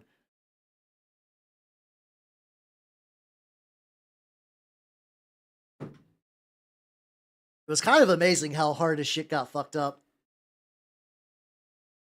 Let's see, I want to get a little bit of add some like not super deep highlights, but like some reasonable ones.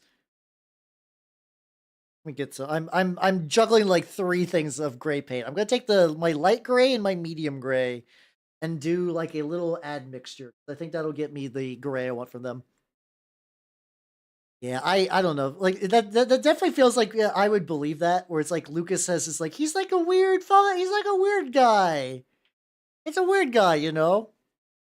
I don't know. I don't know why. I don't know why George Lucas is like that. I actually do remember, Mace Windu. Mace Windu in the Clone Wars cartoon has like straight up maybe a 12-minute fight. It's so good. It's so good. Like Mace Windu gets his like lightsaber knocked away, and he's like doing karate and like throwing fucking like battle droids everywhere. It's like borderline Dragon Ball like nonsense. It's kind of amazing. It is a 100% wild, but and like it's over the top, but like if you're trying to sell like in the mythic age when the Jedi were warriors and they used the Force to fight, you're like, yeah, that sounds about right, you know? Mace Windu was like the guy. He was like he was the punch man. He was the apex Jedi warrior. So you see him in the you see him in the Kennedy fucking Clone Wars cartoon, and you're like, yeah, no, I get it. That makes sense. I still like that Samuel L. Jackson is like, I want a purple lightsaber. And like, you don't say no to Samuel L. Jackson, though. God. I don't watch watch Marvel movies anymore, but seeing Samuel L. Jackson just kind of become just like cold and dead as he's just being wheeled out as like an elderly Nick Fury, and like you can tell he doesn't give a fuck anymore. But I have to imagine the paychecks are baller. I don't blame anyone for starring in shit movies if the pay is good. I'm I'm one of the people that I'm firmly on the side of Adam Sandler for being in a bunch of shitty movies where he goes on vacations with his friends. A lot of people give Adam Sandler shit for that. I would do the same in a heartbeat. I would do that in a heartbeat.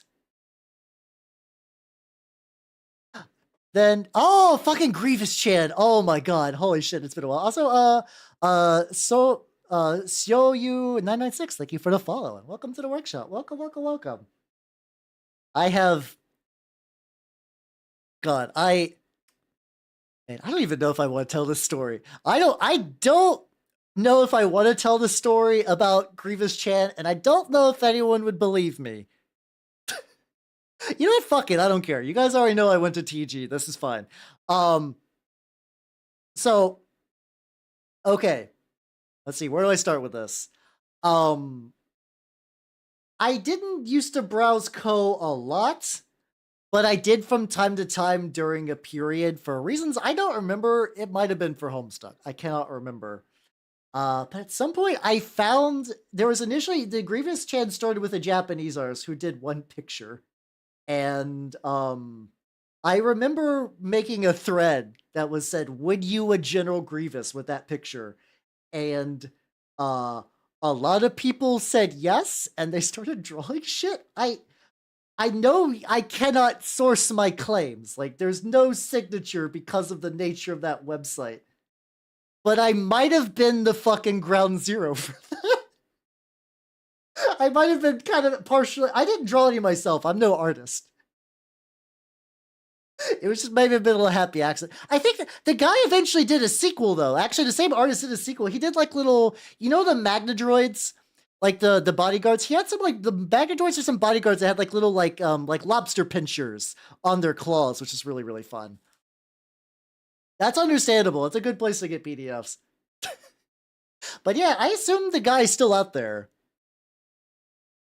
Of course, you can't prove otherwise. I mean, I don't know. It feels weird talking about like anonymous things, but I remember like I was in college at the time. I was like, what the fuck?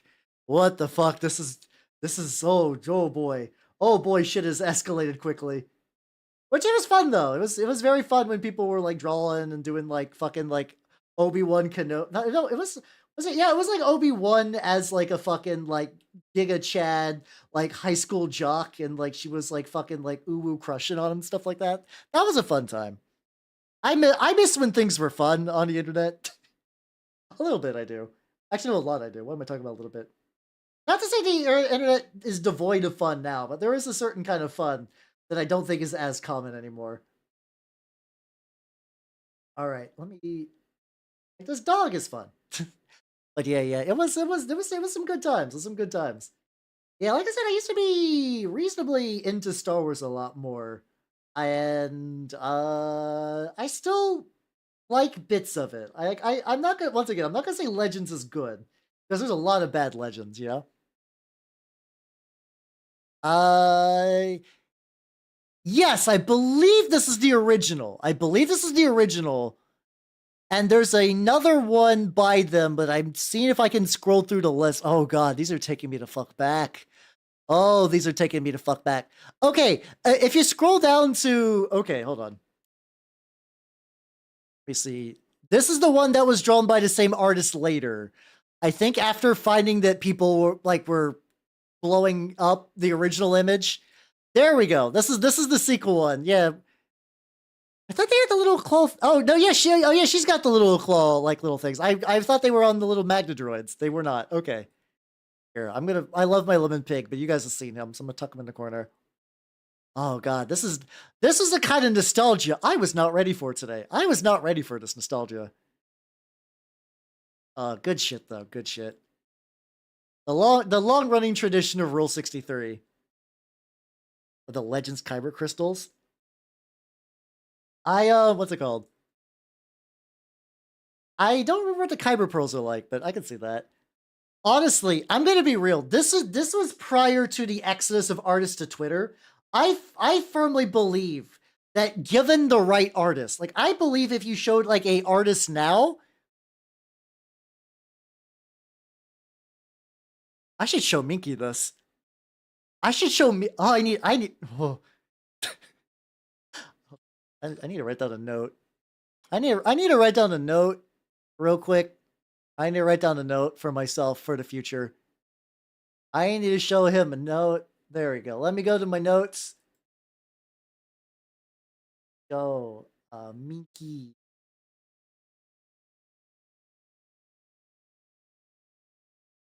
On. There we go. To cover crystal that roars when you turn on the saber. Okay, that's pretty legit. That's pretty neat. All right, there we go. Yeah, Minky U. If there's a different Mickey, we could show them, I guess. I don't know. I'm just going by like artists I know who would like maybe vibe with this design. I wrote down a note in my like to-do list. I've been very bad at maintaining, but I need to get better. I need to get a little better at it. Of like, I should look up on that. I should do things in my to-do list a bit more. Also, we're trying to like very lightly build up some highlights on this dog. Because like usually these Stormcast projects are kind of like nothing but armor, so I don't really have to do skin. I don't need to do anything like super duper detailed. Also, Tazy Dev 4311, thank you for the follow and welcome to the workshop. Also, Nitrous, have yourself a good sleep. Oh, don't worry, we will. We'll have a fun time. We'll have a fun time. How you doing? I'm painting a dog. You know, like even out the brightness near like the top of the leg, right? Especially, oh no, my gray is drying up. Anyways, if I can get like the brighter and then just kind of go other bit. This turned out pretty good. I can just keep going brighter and brighter as I go higher and higher on the legs and the meat. This is a rat-friendly channel. What do you mean a rat? It's still a rat-friendly channel. Just because I don't paint as many rats as I should these days does not mean this is not a rat-friendly channel. Unless you're implying something about my snake Nanners. In that case, Nanners has been here since, like, I don't remember when I started the Nanners fan club. I'd have to check through the list of archives. I have archived every Nanners fan club, though. If you've ever contributed points to the Nanners fan club, don't worry, you're in. You're in there forever. There's 3 rats on screen. Gasp. There's Penyo. Who are the other 2? Who are the other 2?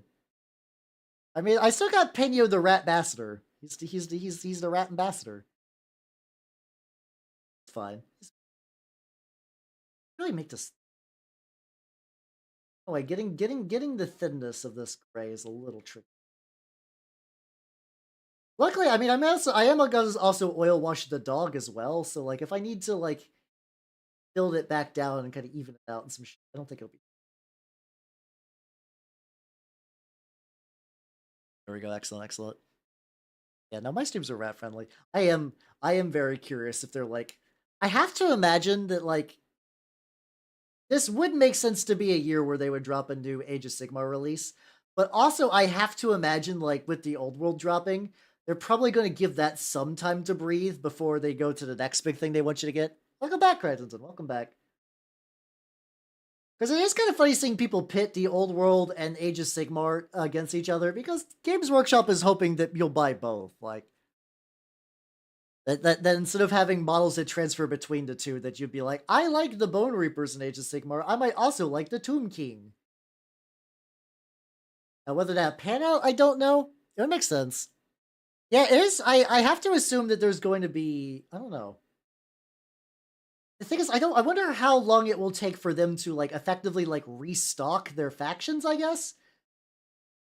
It's like, I mean, one thing the from what I understand, the box is entirely sold out, which I mean that's just kind of, it's such a common thing. Like there was a guy who was like doing they're like in the UK, there was someone like who was organizing a protest because of Games Workshop stock. Which is really funny because the guy was like, don't worry, this protest will not be violent. We're not the French. And I was like, Jesus Christ. Shots fired from the protest guy. Shots fired from protest Games Workshop, man. It got scouted. Oh, I imagine it did. This is also, so I don't know if this is true, but I heard like a theory that the new website was partially to kind of like re-engineer it to make it harder to scalp. Now that feels like one of those things that could both be true and cope at the same time, so I don't really have a good answer on that. Okay, you know what? This dog is coming out pretty good.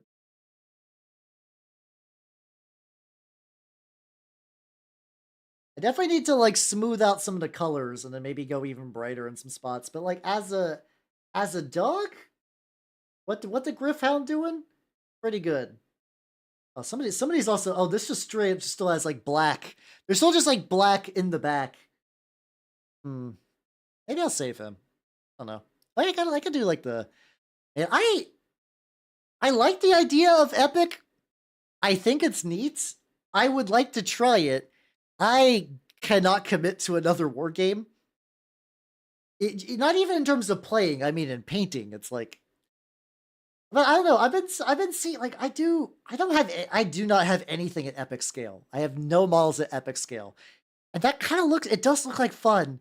Just seeing like the itty bitty legion of tanks and whatnot. I'm like, oh, look at them. Look at the little guys. I do instantly enter the like, oh, they're just like little itty bitty tanks. Like my brain registers as cute because the way my brain registers things like cute is busted. It's broken. It doesn't make any sense. It's like I'll see a hideous monster and be like, little guy. There we go. At least tanks are kind of subjectively adorable. At least a little bit.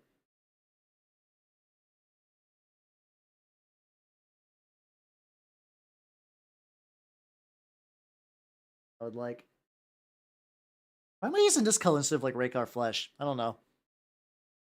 It'll be most right. All it is. Yeah, I know. Okay, so it's not just me then. At the very least, that's good. So you've got the same army for Heresy to play some skirmishes. Oh, I mean, I can understand that, I guess, because like if I got it, I would definitely do Death Guard colors for my boys. But I could see it being like, hey, you know what? I play World Eaters. I play World Eaters, but you know what? It'd be cool to have like an Iron Hands, like Mech Legion, not Mech Legion, like Tank Legion. That would make sense. You got a bunch of Iron Hand tanks, maybe get some itty bitty Tech Marines and whatnot, or the Horus Heresy equivalent to a Tech. I have to imagine there's like a Horus Heresy Tech Marine. It's probably more ornate in Latin, but it definitely, that thing definitely has to exist.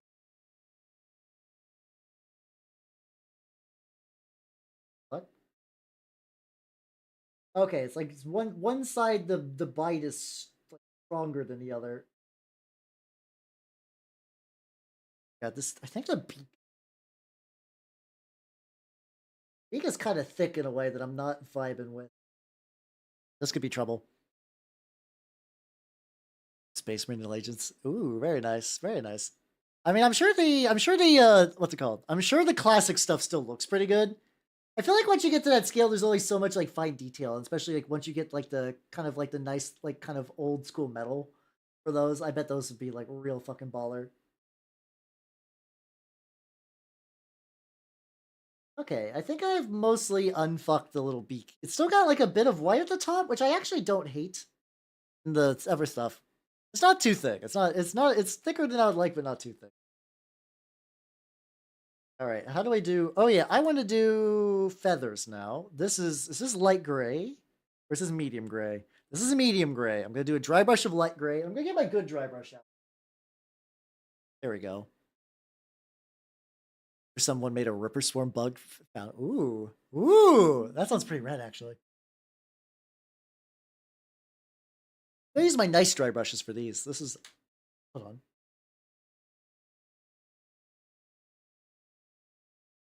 I figure out how I want to do the. Yeah, we'll dry brush first. We'll dry brush first. All right.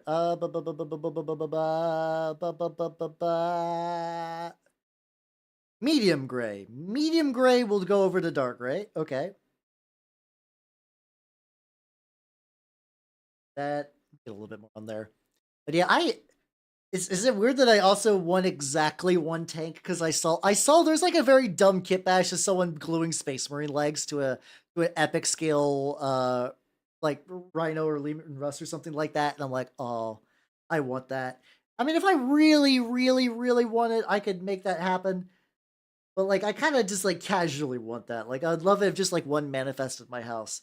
Though I can't work on a tank project yet. I still got to work on the tank. You got me headless. I want to set aside some time to get that done. Maybe this weekend or like during the couple of days I got before I go on my trip.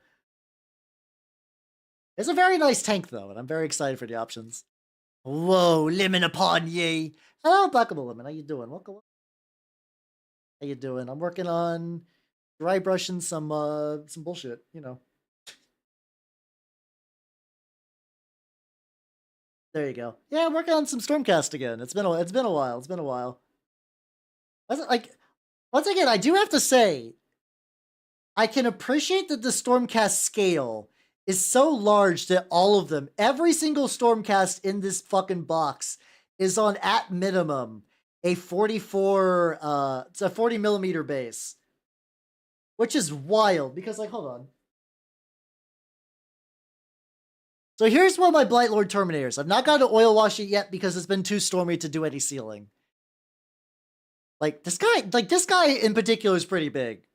So he's like a big boy. That's fine. It's okay, a big boy. This guy is a fucking flag. Like, he's just a flag dude. But it's still, like, roughly the same size, you know?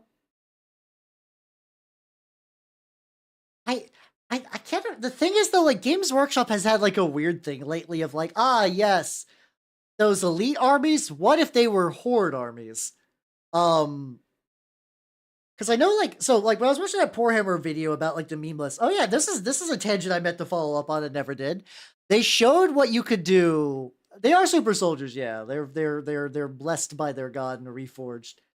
They were like, this is how expensive it would be to buy, like a meme admech list, but then they're like, this is also how expensive it would be to get a non-meme admech list, and how everything was just like stupid hyper expensive. And are like these like walkers that you would assume are elites aren't, and you got to buy them in like units of 6. I was like, oh, old man oil tycoon, how you doing? Welcome. How you doing? Yeah, they are supposed to effectively be like chaos versions of what's it called? Of chaos, holy versions of Chaos Warriors. And like, I love Chaos Warriors. It's very hard to beat that aesthetic. It's not the Stormcast fault. Chaos Warriors are like one of the most goat designs. When they brought them over to Age of Sigmar, they basically just like, we're just gonna do that again, but like with more details. And it worked out. It worked out great. Yeah, we're doing some Sigmar models just because, like, I got them kicking around and I wanted to kind of get started on them. You know, just because, like, I want to try to, like, work on, like, this is gonna sound weird. I want to finish more of my boxes. I've bought starter boxes in the past, and I've barely worked on them. Now, the Crow Boys, I no longer give a fuck about. I could not give a singular fuck about any Crow Boys. I originally got the box. So originally I got the box because I traded in some Magic cards, and I could get the box hella cheap that way. So I was like, yeah, okay. And then like, I need the 3rd edition book in theory if I play a game. He did not play a 3rd edition game. Yeah. Well, the thing is that I like them. I liken them to like serial numbers filed off Lord of the Rings orcs, where they're like lanky and industrious and kind of like vaguely kind of like muck themed, I guess. Which I like. But now I have the Mordor battle host, which I also want to work on at some point this year. I got the Mordor battle host, which is like 24 orcs, the Witch King of Angramar, both on a horse and off a horse, 6 warg riders, and I think that's it. Which apparently in the Middle Earth strategy battle game is like a pretty decent start. Like, you only got to get like maybe 1 more unit and like a hero or 2, and I could party. So apparently that box is not that great for Mordor, but apparently it's fantastic if I want to run Angramar specifically. Which I kind of want to, because honestly, the Witch King fucks, and they get a lot of bonuses for putting spirits next to orcs, aka Elden Nazgul, which would be baller. They also got the fucking. Do you remember the guys from the Dread Marsh? Like the little zombified, kind of like floaty water. The little floaty water, like zombies that like Bilbo was looking at, and they tried to drag him in. You can field those in Angramar, which is neat. Sorry, Angmar. Sorry, why can't you say Angramar? Angmar, my bad. I don't know how I fucked it up. Welcome, Shadow. How you doing? I don't know how I fucked up to that. I'm very sorry. Angmar. God damn it. Which is funny because I was specifically, like, last night I was sitting in bed reading the inscription on the One Ring because Black Speech is really fun to say. It's really fun to say. Oh yeah, so the Dirty Gold is very, very easy, actually. It is Warpluck Bronze for the base, and then I dry brush on just a gold. Is it Shut up. And and then I using Pro Acryl Gold as a dry brush. It's not necessary though. It's just whatever gold you got kicking around. And when it's done, like when it's immediately done, it looks like this. And after an oil wash, it gets way more subtle and looks like this. So yeah, you got different flavors for that. Yeah, honestly, it looking cool is like it looking cool is one of the reasons I'm even painting these, because otherwise I don't have a huge interest though. No, listen, I hate the Stormcast faces. I hate them. I hate all of them. I've replaced all of them with these cool helmets. All of them have cool helmets now.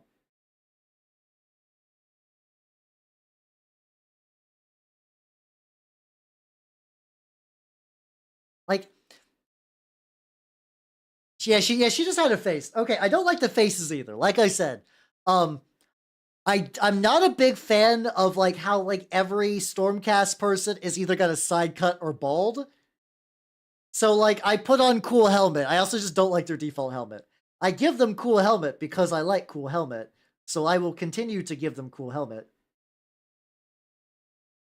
It is a little maybe less smooth of a dry brush than I would like, but that's fine. Oil wash is probably going to save a lot of this model. There we go. Print out what's her face's knights. Oh, do you mean Saint Decent? Do you mean the Saint Decent ones? Oh yeah, here I can actually Crypt Shadow. Let me show you an example of what they look like with the Saint Decent helmets on. Hold on, let me grab one for you.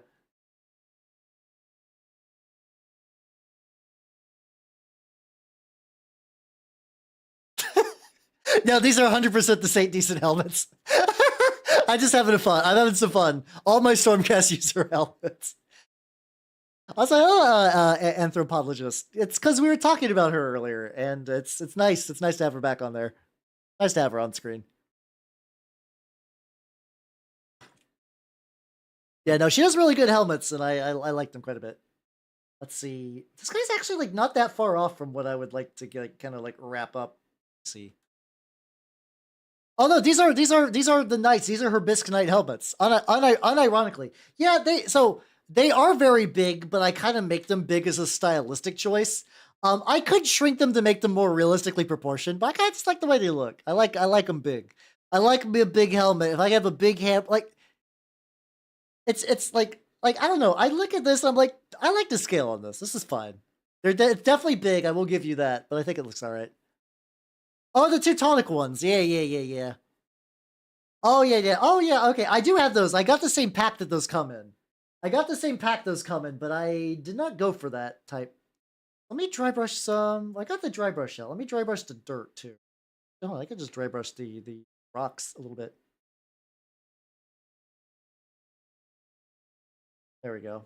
I can get them stones. This guy's actually gonna be like pretty close for a washing, which is kind of nice. Yeah. Oh yeah, the ones that are like kind of Brett Tonian a bit, like a little bit, not a huge amount. I know what you're talking about though. Don't worry. I know exactly the hell what you're talking about. Stormcast proxies. Oh yeah, I mean there's actually like a lot of Kickstarters for like, hey, would you like a proxy of these models? I got some. You don't have to say Bretonia. That's fine. Who gives a shit? You are in the clear. Do not worry. Where's I going with this? Oh yeah. I got there was a Daka did like a fucking Alpha Legion equivalent Kickstarter for like $30. They got like a lot of printable bits, which is nice. There's actually been people before who've made Brettcasts where they straight up just like put like actual, these are old Bretonians helms, and I put them on Stormcast. They look pretty good. I am of the opinion that unironically take any helmet other than the defaults and put them on Stormcast. They look pretty good. I think so. Oh, see, you know what? Lemon, that reminds me. This is an idea that I would like to do, but because I'm about to go to a convention next week, I do not want to blow all my funds just yet. Old World came out at a very bad time. I want to take the new Bretonian stuff and the new Tomb King stuff, not Tomb Kings, and the new Flesh Eater Court stuff, and kit bash them and put them on like variable size basis so I could run them as both. I really want to do that. I really want to do that, but that's just like $300 and like, oh god, no. That's a lot. Yeah, I'm not a big fan of the default ones. Yeah, honestly, that looks fine to me, especially like if you paint that up right. A spitch curry. Oh, that sounds like it could be painful. Hopefully everything goes okay for that. I ordered a box from Squids. I think there's a delay on mine, so I don't know when I'm getting it. I have plenty of models to paint, don't worry. My goal right now in terms of ordering is I want to when I come back, I want to have the tank ready. The one that Headless got me. Which I can show you guys actually. Hold on. I can at least show you the if you see Headless in chat, through Squids for Christmas, he got me one of these bad boys. And I spent some time looking up how to magnetize it, which is a pain, but not as big of a pain as I thought it was going to be. So I want to get that done because I want to paint that because tank cool and also as a token of appreciation.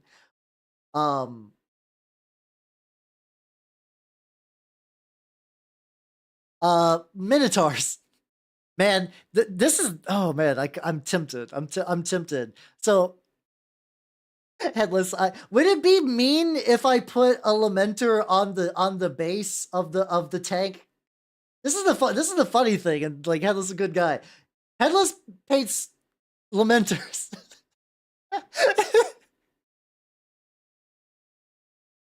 Which are like it would be flavorful, but I feel like it's mean. I feel like it's extra mean. It would make a lot of sense, but goddamn. Goddamn. Oh, okay, Headless. I need you to forgive me because I want to do that because hear me out. If I put one on the base without a head. If I put one on the base without a head. Hiromi Natsu, thank you for the follow and welcome to the workshop. Welcome, welcome, welcome. I am discussing advanced level bowling techniques. How you doing though? How you doing? Unfortunately, and very limited. So yeah, no head. How you doing? How you doing, Hiromi? How you doing? I'm Halbernot the Mimic Elf. I'm a miniature painting VTuber of the Nurglin's game variety, and I'm working on some Stormcast boys right now, just to gotta get those guys going. Kind of looking through my stuff. How do I? Oh yeah, he's got some trim. Also, kind of getting the text glowy, but not in like a super consistent way. I'm doing great. I'm doing great. I'm hanging out with a bunch of nice people. I'm doing some miniature painting. Honestly, these are the kind of nights that I enjoy a lot. These are very good nights. So, hell yeah. Going bought up for your counts as all great. Ooh, fuck yeah! Let's go! Let's go! Let's go! Yeah, I'm definitely. I think I've sold myself on that. I'm definitely doing that now. I'm definitely doing that as both like a thank you and also. Oh, that helmet looks real good.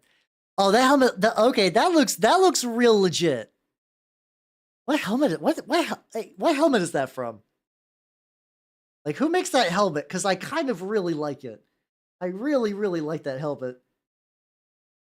Get a little bit metal on there. It's your own creation. Oh yeah, I forgot you did sculpt. If you ever put that, yes, please. But give me a link to that and like do you have like a fucking My Mini factory because I'd like to pay you money for it. I would like to pay you money for your very nice helmet, STL. It's like that's a very good helmet. You could easily charge money for that helmet. Okay, tell you what. Put it on Colts. Let me know it's on Colts, and then I will buy it from you on Colts because I love that helmet and I would like to make sure you get financial compensation for it. Because it's a very good helmet. And I'll find something on stream to put it on. Because like once again, I'm a sucker for a good helmet. That's a very good helmet. That's a very good helmet. Oh fuck, I just put my metal in the fucking set priced $100. Fuck you. it's like helmet and then helmet Hal price. I do see that in my mini factories sometimes. They'll be like, this one was for Kickstarter rewards, and the price is $999 because the idea is you're supposed to just be given a link to redeem that. I don't know if I have $100 in my helmet budget, but it would be very funny. I would not be upset. Let me get this guy's like, let's see. Which is also another thing I really like about these, which I really like about the Stormcast stuff, is that like I get them on the base, I wash them, and they're basically good to go. Just gonna go. Here how accurate it is. I'm just gonna kind of put paint in there. That still works to do. I promise I'll come watch next time. Oh yeah. I'm glad you had fun hanging out. Hopefully your work goes well. And don't worry, I paint on Wednesdays and Sundays, and I also do on Tuesdays and Saturdays. I play video games. So there'll be plenty of house streams to catch up. Thank you for coming by, Hiromi. Come by. Funky text. Very incredibly lazy, funky text. Like I said, oil wash will carry so much of this. Oh, I can see that. I could definitely see the Skitari vibes with that. So spinach. It's okay, Popeye. Yeah, I was gonna say, think of Popeye. Popeye give you strength. Just got fucking like interior trim. Sadness.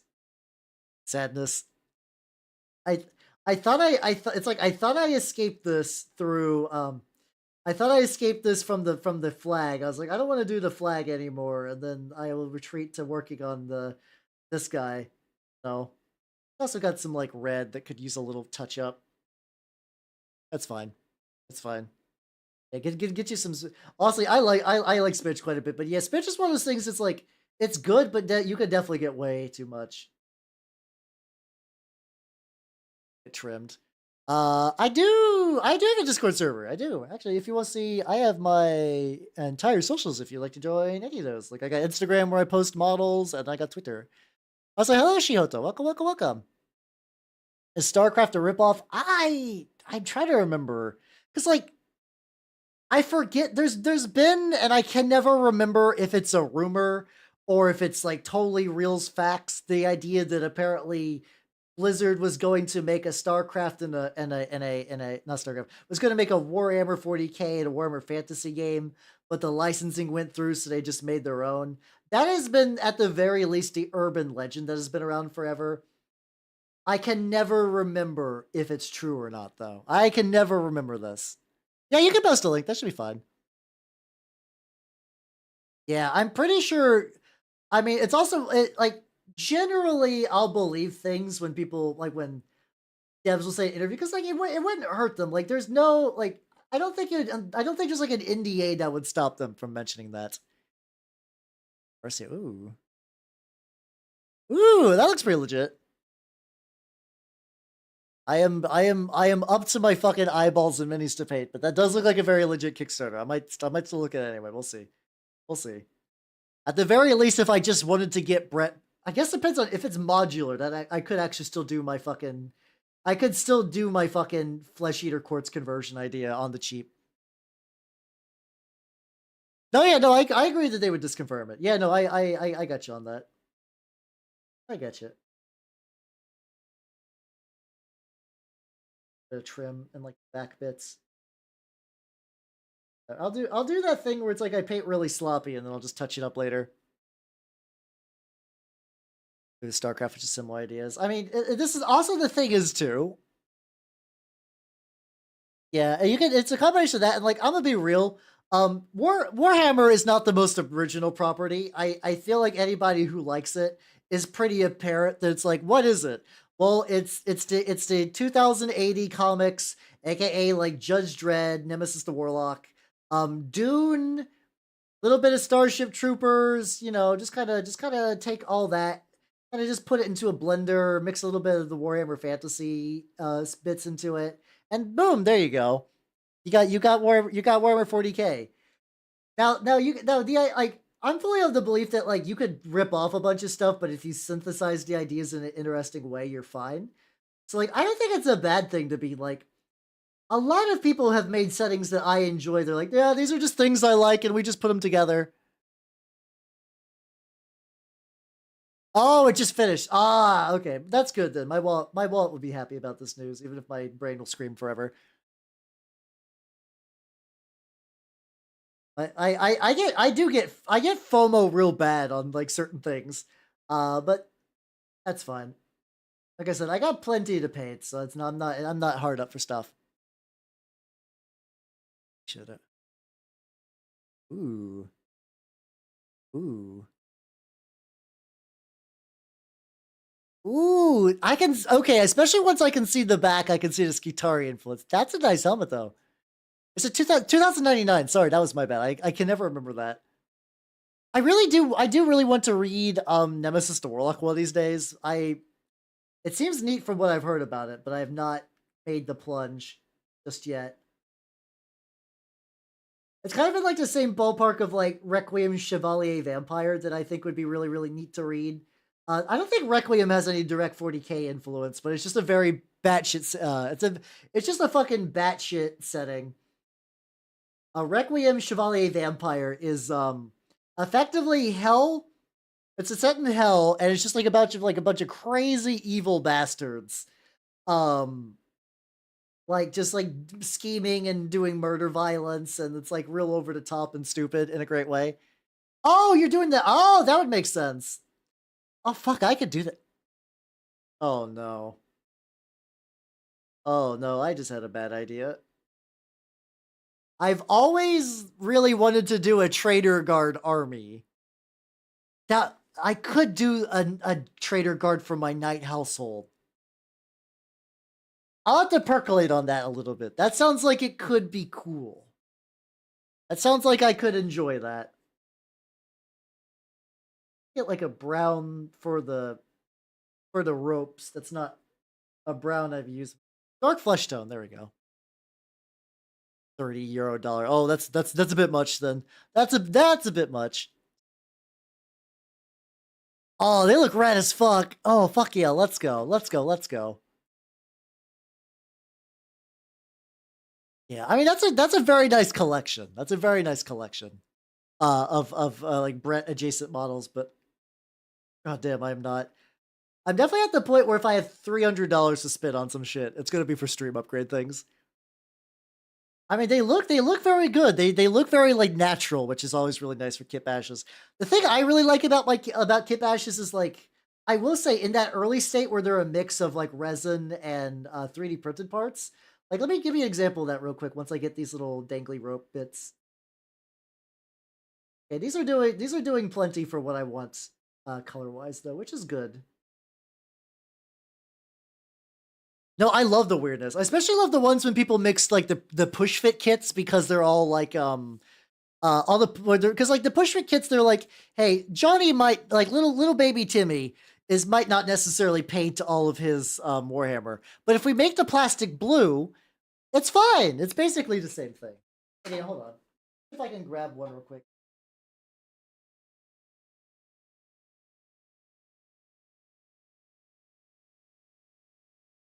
Okay, so there are 10 of these. They are the very last. These are like the unit. It's like the Age of Sigmar box had like 2 elite units of 3, and then these guys come in a unit of 10, or you could do 2 units of 5. So I was like, okay, these guys will be super straightforward. But like, I love when it's like the plastic's one color and the resin's a different.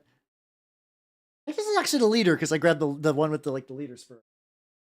But yeah, those ones I'm just gonna knock those fuckers out because like there's like no cloth. There's like no cloth. Like hold on, like look at this real quick. What is on here? Shield metal, torso the dirty gold, a little bit of other metals. Get some gray for the belts. Yeah, I do say like I said I want a fully painted Dominion box, and I do think it will be really sweet just to be like, here's all my here's all my Stormcast, my Candlecast. I think I'm just gonna keep calling them Candlecast because I think it's kind of fun. I'm sure somebody else has already claimed that name, and I'm gonna meet their internet lawyers. Actually, those are that's my Storm host. Thank you very much, asshole. I'll see you in court. There we go. Get a little bit of red in there. Just gotta knock them out. I got. The thing is, I got to.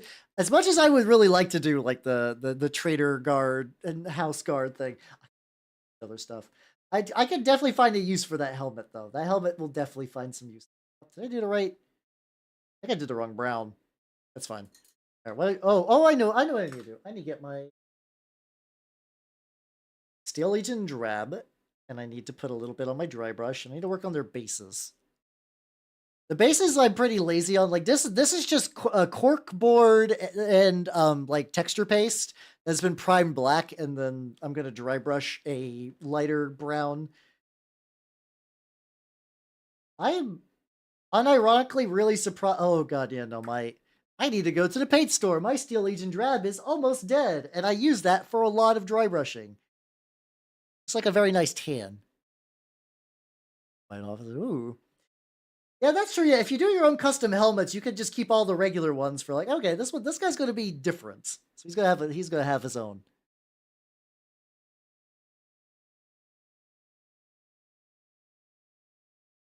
Oh god, that cannon fucks super hard. Yeah, there's honestly for like getting STL files. Patreon is really good for that shit. You can get quite a bit from Patreon. This is crusting up just slightly in a way that I'm not super jazzed about.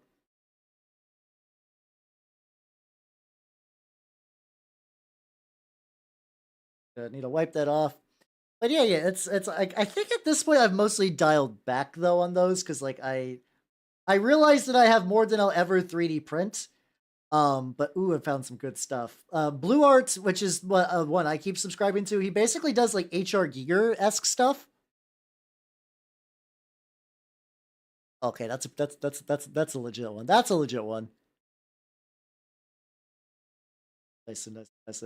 Yeah, like I just got the loyalty reward for that, which I'm printing out now because it's like I've been having a kick where like I love printing, like the act of making printer go burr and mini come out.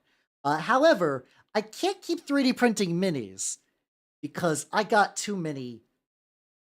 See, when I think of Lost Kingdoms, I think of the fucking like PlayStation, not PlayStation, the GameCube game by FromSoft. It's really good. Lost Kingdoms is really good. There we go. But I've been working on some one-page. Well, here's my solution: printing terrain. Let me show you what I've been working on for like maybe a week, because each part basically takes 8 hours. So if I don't catch it at a very specific time during work breaks or off stream, it takes a long time. But it's gonna be for these guys actually. It's gonna be like a little terrain piece.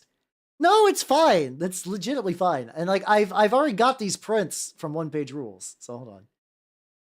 Hey, let me show you real quick.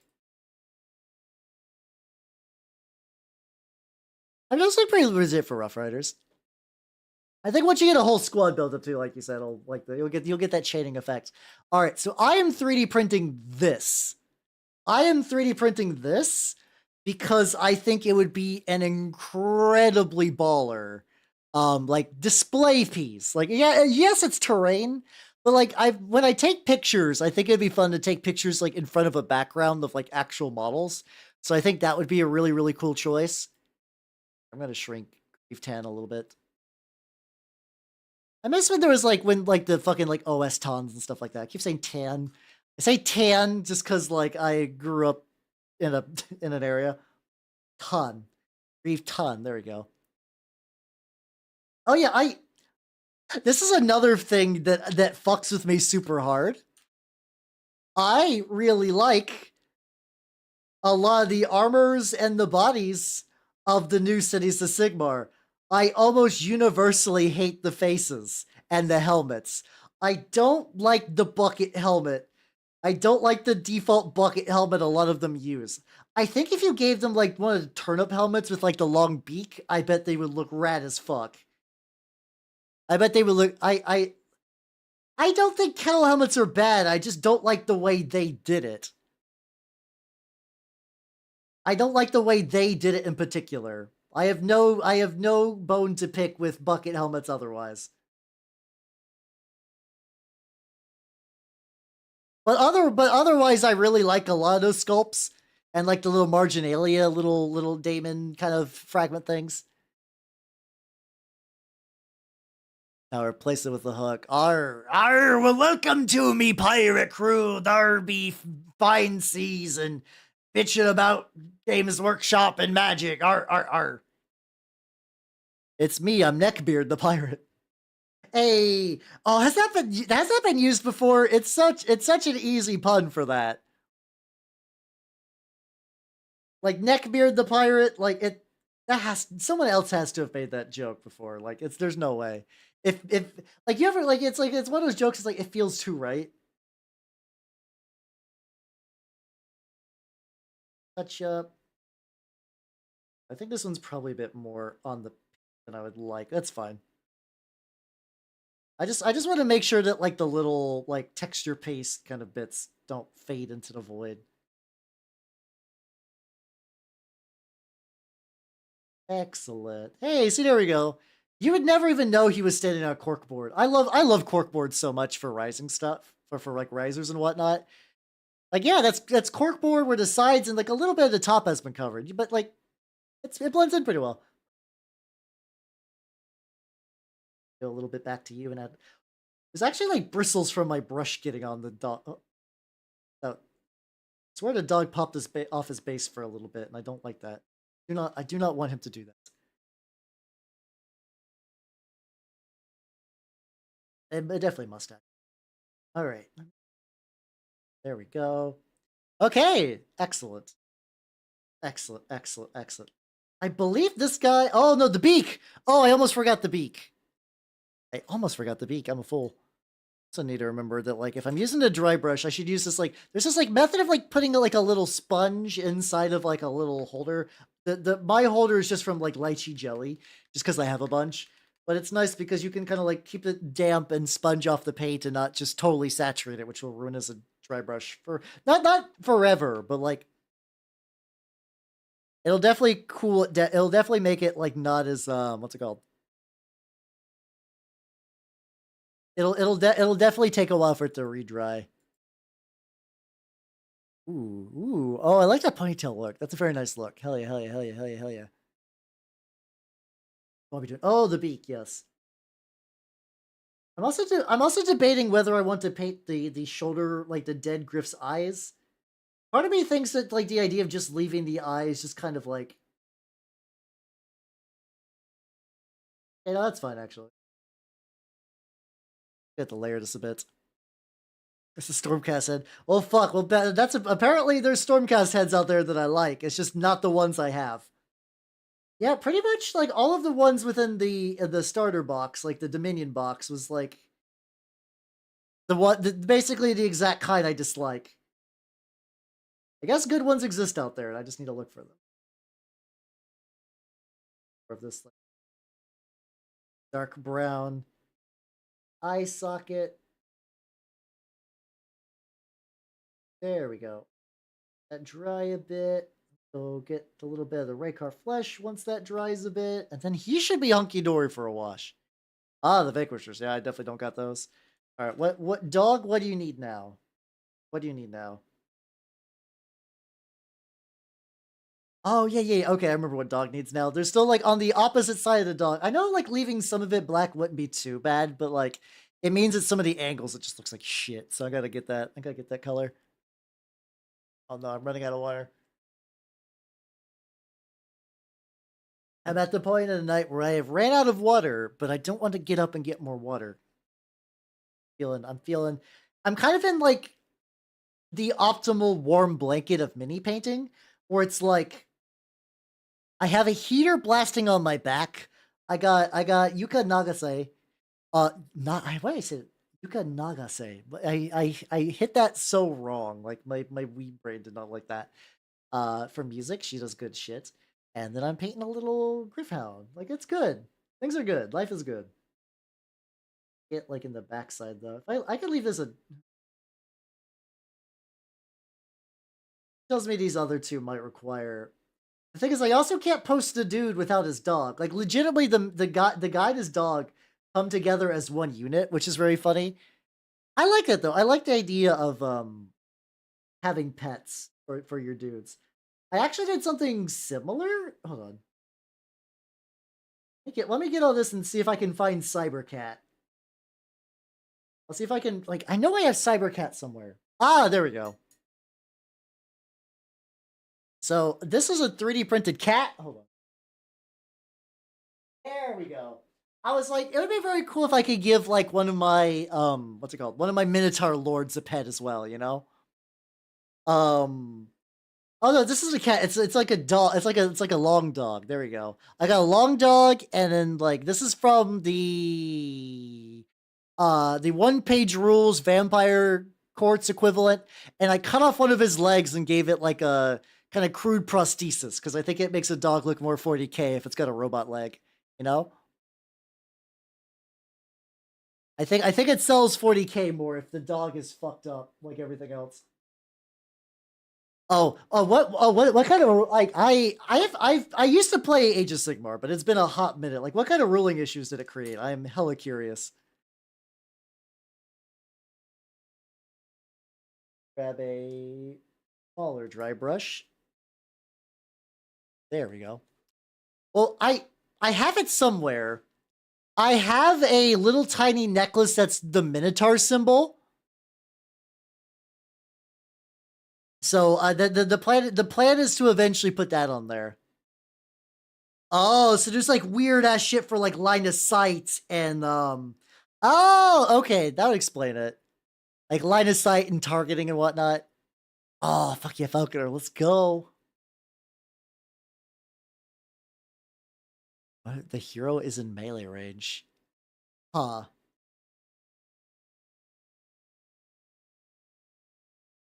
I'm not gonna lie, that sounds aggravating. That sounds aggravating to. I'm like, the thing is, like I know he's not the only one, because the fucking what's it called? The Cruel Boys came with like an equivalent where like they had like a couple of like little lads. I'm kind of blanking, like not knobs, gobs, yeah, little gobs, just kind of like moving around. Gits, goddamn it, there we go. Gits is what I was looking for. They just removed it. Okay, that's what honestly that probably should have been what they did the first time. Like in the same way that Neurogaunts have like tokens that are like little brain boys, but they're just like they're just markers. They're just like little funky markers you can put down. I am dry brushing the ever-loving fuck out of his face with gray, which is nice because I can get the gray elsewhere and it doesn't seem to be an issue. There we go. There we go. Yeah, boy. Yeah, boy. Excellent. Also using like just enough of my gray that I feel pretty good about, like not wasting any paints. It's a win-win slam to all. Oh, that's what's fucked up. Okay, I see what's going on. I was like, why is one jaw different than the other? It's just because of the way, because like when I was shading things. What color was I using? This mahogany brown. There we go. I didn't have a good grasp on like what was fur or not, but now that I've dry brushed it, it's like, oh, I see it. The mouth is farther along the model than I thought it was. So I was like, mouth is lopsided. It's like, no, I'm an idiot. I just haven't finished painting it. There we go. Like getting there. How about if I just do the entire mouth again with this color? Sounds dumb, but then it will just kind of bring uniformity, and then I'll go back and maybe I'll just wait for the oil wash and I'll just like dry brush a bone layer like I've done from some of my Nurgle stuff. Oh, Baxter, how you doing? Welcome, welcome, welcome.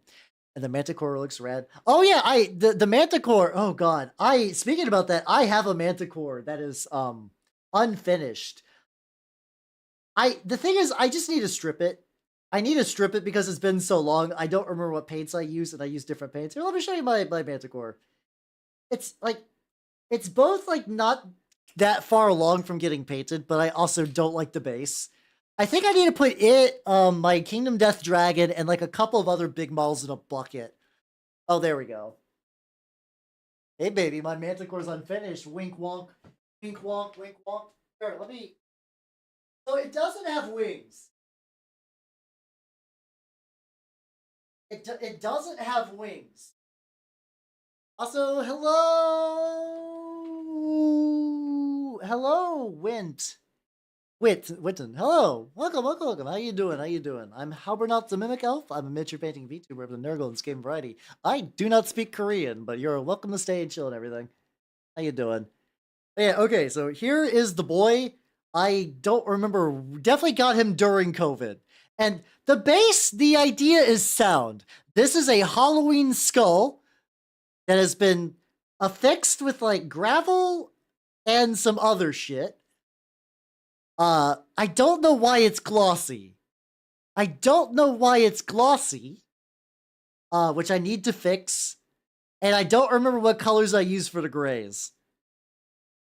Also, I dropped the guy and I lost his fucking mask. So I had to make a shitty one out of green stuff. If I get rid of that, if I wash it, I might have to do it again. Well, I'm just gonna strip it entirely because like I want to move on from the. I don't think I did a great job at the very beginning. I have Tester's dull coat. I use it on I actually use it for my oils. So like for her Yindrasta, I oil wash it and then I put the Tester's dull coat on to make sure it's sealed in so I can like touch it with my fingies and not get like oil paints everywhere. Because that's happened a couple times. Where it's like I thought I cleaned the oils well enough, and spoilers, I did not. Let's see, do I want to try going just like straight? I want to just go like a really, really thin, straight light gray on this bad boy. Very, very thin down. Like very, very thin down. But yeah, there's a couple of older models like that. Like my ones that I just want to redo. Like my Storm Vermin. I have one Storm Vermin that I like, that I painted, and the rest of them I started painting when I was new to painting. And they look bad. They're unfinished, mostly. Like, they're basically unfinished. And I've just not...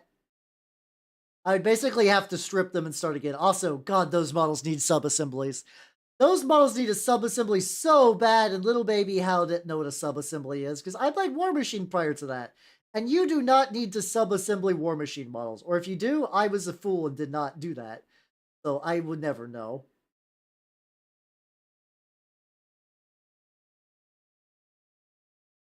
Lightly build that up. I think I could get that little damper. Oh, Mambina. Yeah, it's my familiar Penyo. He's my boy, my lad, my partner in crime. A dude. A dude. How you doing? Or I'm complaining about models I've painted in the past and are not thrilled with. So yeah, I think I think after stream, I just need to prepare the bucket. The bucket will just be a whole ass fucking what's it called? Will just be like a lot of like I think I have like an entire jug of LA Totally Awesome. Oh yeah, I'm the mimic part's not real. Penyo controls everything. I'm an unoriginal hack. This is the sequel to Ratatouille. Ratatouille, but he decides to spend all of his money buying Warhammer. I thought it would be a hit. Well, he's technically my familiar, so we got that like familiar wizard connection where it's like our souls are forever entwined and whatnot. Ratatouille. That's Pixar has kind of gone to shit in recent years, but I also would not be surprised if they just like eventually came back and be like, God, we need a sequel that people will like actually watch and like Minnesotan Elves. Oh, I wasn't thinking Minnesota. Like, just like Ratatouille, but it's like a rat teaching someone how to make a hot dish. Like, okay, now we layer the cheese. Now we layer the cheese. Now we put the tater tots. Now we layer the cheese. Now we put the Fritos. Now we layer the cheese. Now we put the other cheese. Now we put the third cheese.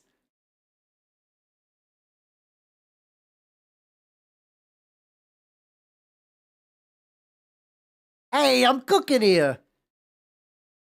Yeah, I actually never saw the Incredibles sequel. I have no idea if it's any good or not.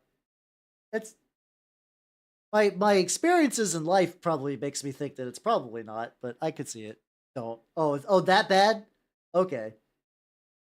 I just haven't really watched a Pixar movie in a while, but I'm also not really the demographic for Pixar these days.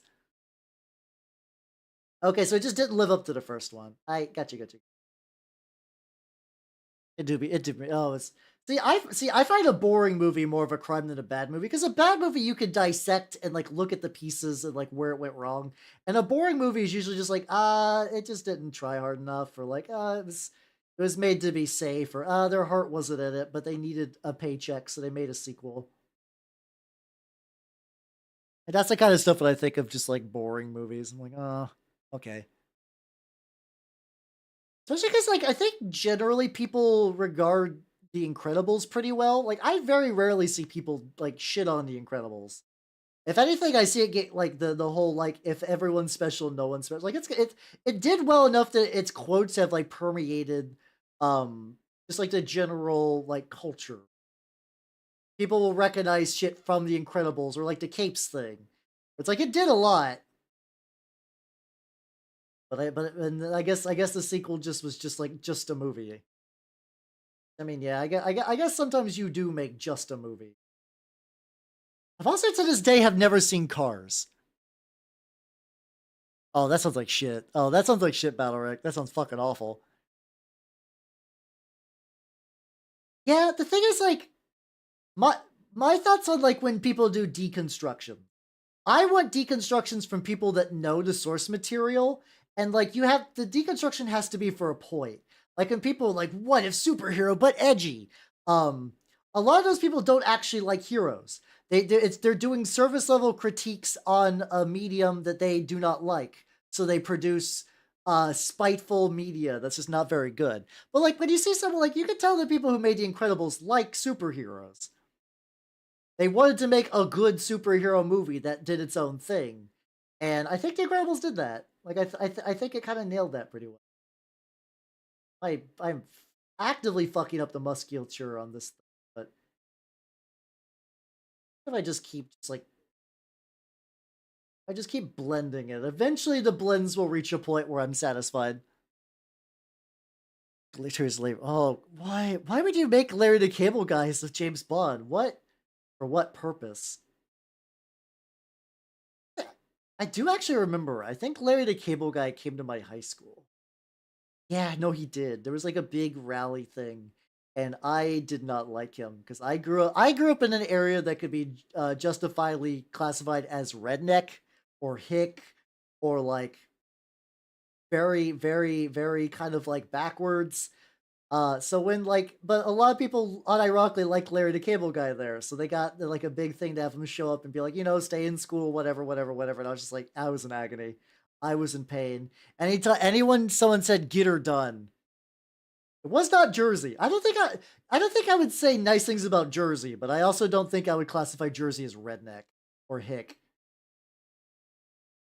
I won't say exactly where, but there's a lot of places in the U.S. that are kind of like where I grew up.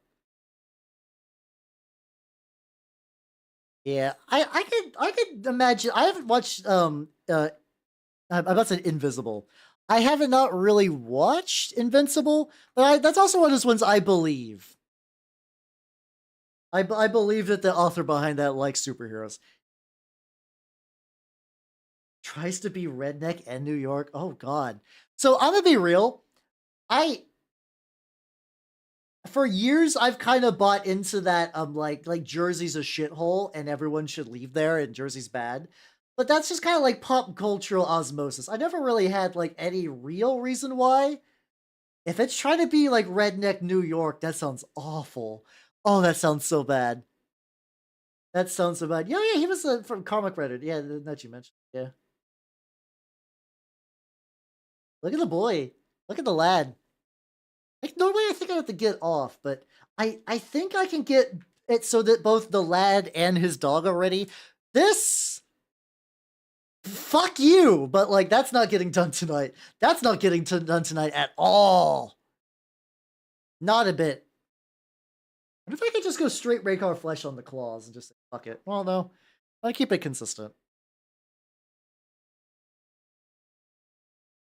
God damn it.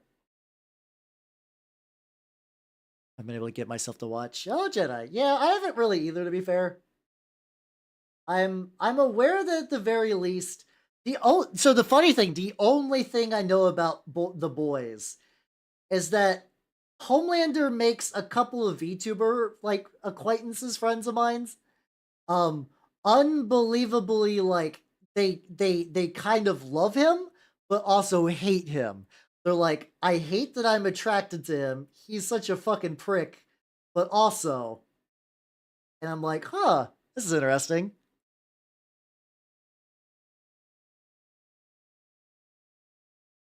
No, yeah, I don't know. You can argue that like Mr. Incredible did not help, but I don't think there was like a real bit of malice that kind of led to that.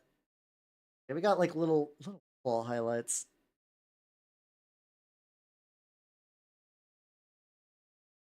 There, okay, there we go. Just to get like a little more. There we go. Villain fuckers, they made a real scumbag Homelander. The thing is, villain fuckers are very plentiful in the VTuber community. Oh shit. Okay, guys, he's got Leo paws. Okay, listen. Now that I know he's got paws, I just can't leave the paws unpawed.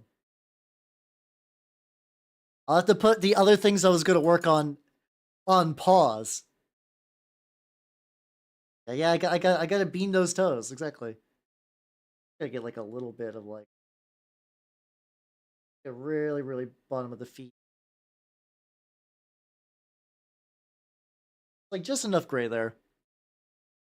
System is the villain. That sounds. I will fully admit that it's been a hot minute since I watched Incredibles, but that sounds like what I remember. That's. I'm sure I could touch up some. Okay, there we go. Let's. Oh god, let's not drop it. Let's not drop it. Luckily, he's only got one set, so I believe I can just do is just go like.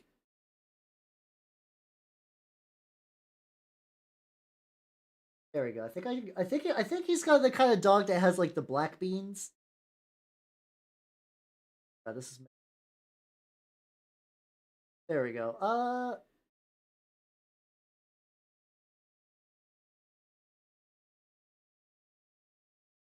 They are so faint that it's actively hard to look at. Okay, I got some on there, and I'm okay with that. I'm okay with what I got on there, and I'll maybe touch that up like post wash, which is what I can do. All right, let me get just like one last quote unquote finishing touch.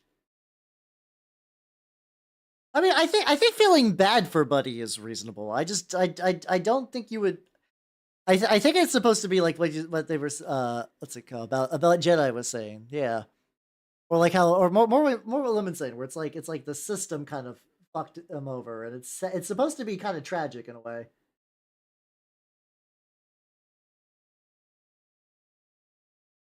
But there, a little bit there. Oh god, I made this too thin. I keep doing this. Hello, Corpse! Welcome, everybody! Welcome! Corpse, I painted Age of Sigmar models. Look away! Look away, Corpse! Do not perceive! Hello, Suki! Hello, Sixhorn Taurus! Suhuki, there we go. And Mr. Stickies, Mr. Faceless, and Nemuri... Lemuriru?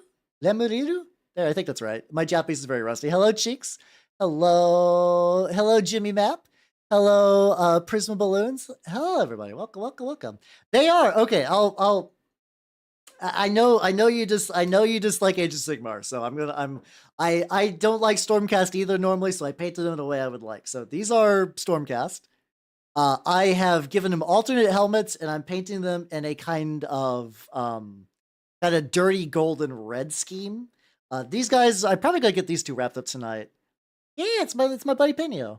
And this is what they will eventually look like. Like, oh, and I'll paint it and oil washed and everything. So there we go. Yeah. I'm glad you guys like them. Hell yeah. There we go.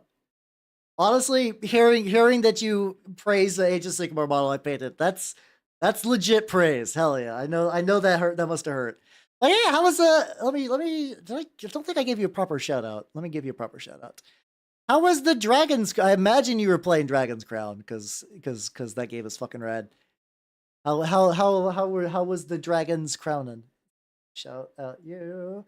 And I don't, oh wait, fuck, I didn't do my intro. Well, hello everyone, if you do not know me. I am Halbernot the Mimic Elf. Oh, I did shout you out, cool. I'm a miniature painting VTuber of the Nurgle and Skaven variety.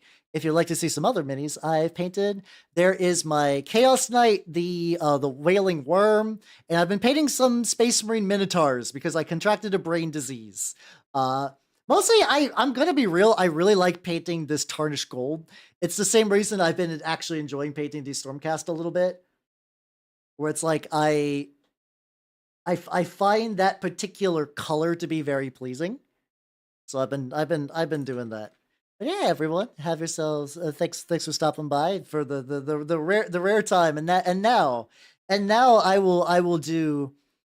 I will do the reverse of usual. I will stay up a bit later, since usually I raid into corpse and she's a very nice lady and stays up later. I'll keep painting for a bit. I don't know what I'll do a Titan. I was beginning to 3D print a Titan, but my 3D printer is too small. So like even when split up into pieces, those chunks were too big for it. And I tried to shrink the pieces down, and like they worked, but like it's not the same. The whole point of the Titan is it being big, right? So like a slightly smaller Titan is still like, why bother? So I think those pieces are just going to get recycled in the terrain. Yeah, to be fair, my 3D printer is a very itty bitty Anycubic mono, like a very early model. You just build one from car parts. Okay. It's still a functionally good printer. Like if you look under Griefton, which I was regaling people with stories of Griefton. I'm 3D printing this right now, which is going to be like a nice big base that I can use to display a bunch of models, stuff like that. But he used to commit bad acts. Oh yeah, we're talking about the. I think the discussion has shifted to, the Incredibles, and Syndrome. But I'm gonna be real. I've entirely lost the thread at this point. Yeah, I mean it's for the one-page rules. They're blessed sisters, so I think that's probably intentional. I have to imagine. I have to imagine that is definitely the goal. All right, so we got these two. I believe these are just going to get an. Oh no, fuck. This is how you know it's a good conversation. Exactly, exactly. Just kind of usual. It's also one of those things, and like I feel like I've been pretty open about this. When I paint, I am in the moment. There is no like long term thinking when I paint. You know. Hey, Field Guards and Knights, nice. I was able to get my Magic group to play a couple of one-page rules games. Also, 99 Prisma balloons. Thank you for the follow. Welcome to the workshop. Welcome, welcome, welcome. I don't have like dedicated one-page rules. Uh-oh. Good. Oh no, some of the corkboard chipped. I can paint that over. That's fine. Let's see, let's just get a little bit of gray, and I can just set up. There we go. Good as new. Good as new. That's also fair. Like I like what so for people coming in who don't know anything about one-page rules, it's like a community, it's splinter version of Warhammer 40K that's like reasonable and has like a good online list builder and shit. My big downside is that because they made all of the knights really expensive point wise, even with my itty bitty war dogs, I can barely run like 4 and 4. Meanwhile, for the actual 40K proper, I can run a proper 2 big knights and like 8 war dogs. So I want to have a bunch of robots on the board, you know? Like I'm playing the giant robot army. I would like giant robot. Even though I understand that Chaos Knights, I kind of like it though for Chaos Knights because like balance wise, they always seem to be dead in the center. Where it's like usually if any knights are broken, it's the Imperial ones, and it's like I don't have to worry about my army being shit. But also, they're like not gonna like absolutely stomp someone's face and make them piss, which is neat. You got the beak little highlight bone bits. There we go. Look at him. He was unpainted to begin today's stream. So we've made progress. Him and his weird dog. Next step for them will be to get oil washed, which I cannot do on stream. So we will go ahead and move over to. Oh no, my lack of water is actively. All right, hit the water bottle. Come on. What do I got? What do I got? To add Space Room group because causing trouble in Earth's past. That could be fun. I could see that being a thing. Yeah, this is another. Oh, she's got like pouches and shit. I don't think any of the other ones from the set has like anything resembling a pouch, so this is kind of fun. But yeah, no, this is from basically these are for reasons why I'm painting Stormcast. They're not a main army of mine. I got one of the starter boxes, maybe like two, like pull up. Oh, that did kind of pull up around her skirt. It's okay. That needs another layer anyway. Um, Oh wait, no, that's a little charm. I got so many army boxes because I want to get the rules, and it's like, I can trade in some magic cards. I can get some models in there. I'll go with the totally not orcs, and I mean by totally not orcs, I mean like totally not like Lord of the Rings orcs. So now I have Lord of the Rings orcs, so I will be happy forever. I really hope my local scene has a Middle Earth strategy battle group. Middle Earth strategy battle game group. God damn. I've heard nothing for years that the Middle Earth war game is amazing. Like consistently. Like I've had multiple people online where people typically yell and shit and piss and moan about everything, and they're like, no, this is actually like one of the best systems has ever released. So I'm curious. I've been curious for so long. And then Squids hooked me up with some with some Mordor orcs, so that's gonna be fun. Oh baby, oh god, I'm like getting ready to rip off the band-aid because I know I should go. I should go for the back of this fucking thing. Oh nice, how'd they go? Like what's you? I mean I don't know how much you like watch the tournament, so if you don't have any of these answers, don't feel bad. Like what's it like? Like what is there like a good mix? Are people like mostly playing like fellowship stuff like that? From what I remember, I think it was very transparently a TG thing, and it just kind of spun off into its own stuff. Yeah, no, they're very open about like that's cool and cute. Welcome. How you doing? How you doing? I'm painting some Stormcast. Yeah, no, they are very much on the like there's no hiding. There's no hiding you can really do that they are Warhammer ripoffs. They have been trying to make more unique armies, which is kind of cool. Like they expanded Kroot out into their version of Kroot, which are like space jackals, into a whole faction. Um, they have Warhammer 40K does not have space lizardmen. One page rules, space lizardmen, an entire range. It's really cool. Hold on, do I have? Hold on. I'm gonna go grab one real quick. So I don't know if I'm gonna keep my copies because I printed out one to play with some friends for some tests, but it's using an old type of resin that I don't like. It's very brittle and it doesn't fit very well. But let me grab some stuff real quick. I'm still gonna be in the room. I just want to show you guys how cool these models look. They look cool. Box that's on a shelf behind me. What do I got in the mystery box that I can show off? I'm going to a wide selection. I'm just gonna grab 3. No, we'll grab 4. Okay, we'll get 4. We gotta get a skink equivalent. Gotta get a skink equivalent. There. All right, I'm putting this up top. Okay, there we go. So yeah, these are all. Because I was like, oh, I think I'll have my own like OPR army stuff like that. But I do not like. I tried to listen. I'm lost in thought. What's it called? I was trying to like. This is early 3D printing hell. So these are like effectively bad prints using a inferior resin that's really brittle and it doesn't. The parts don't fit together properly. All right. Let's just go through the roster. Space skink. He's got a little energy shield. He's got a gun. He's having a good time. He's got a cool helmet. All right, next up, Hammer Dude. I think this is the equivalent to like roughly like a Saurus or like the medium sized ones. Yeah, Saurus. This is like a Saurus dude with a hammer. Very legit, cool helmet. Excellent. And we got the Croxagore, Space Croxagore. Cool helmet. I don't know if this will show up in the camera very well, but the let's see. Here we go. Maybe if I'm gonna cheat a little bit because I want to show you guys like a little detail to hammer that I love, but I don't think it's gonna show up without me applying a wash. They really are. I would like to give them a proper print with like better resin. Okay, there we go. This helps. See, look, they got like a little ooh dinosaur face on each head. It's just that the lighting does not make that very easy to see. There we go. Hey, a little ooh clubs you cutely. Something like that, yeah. Actually, some of these I could probably still salvage. These aren't like some of these aren't too bad.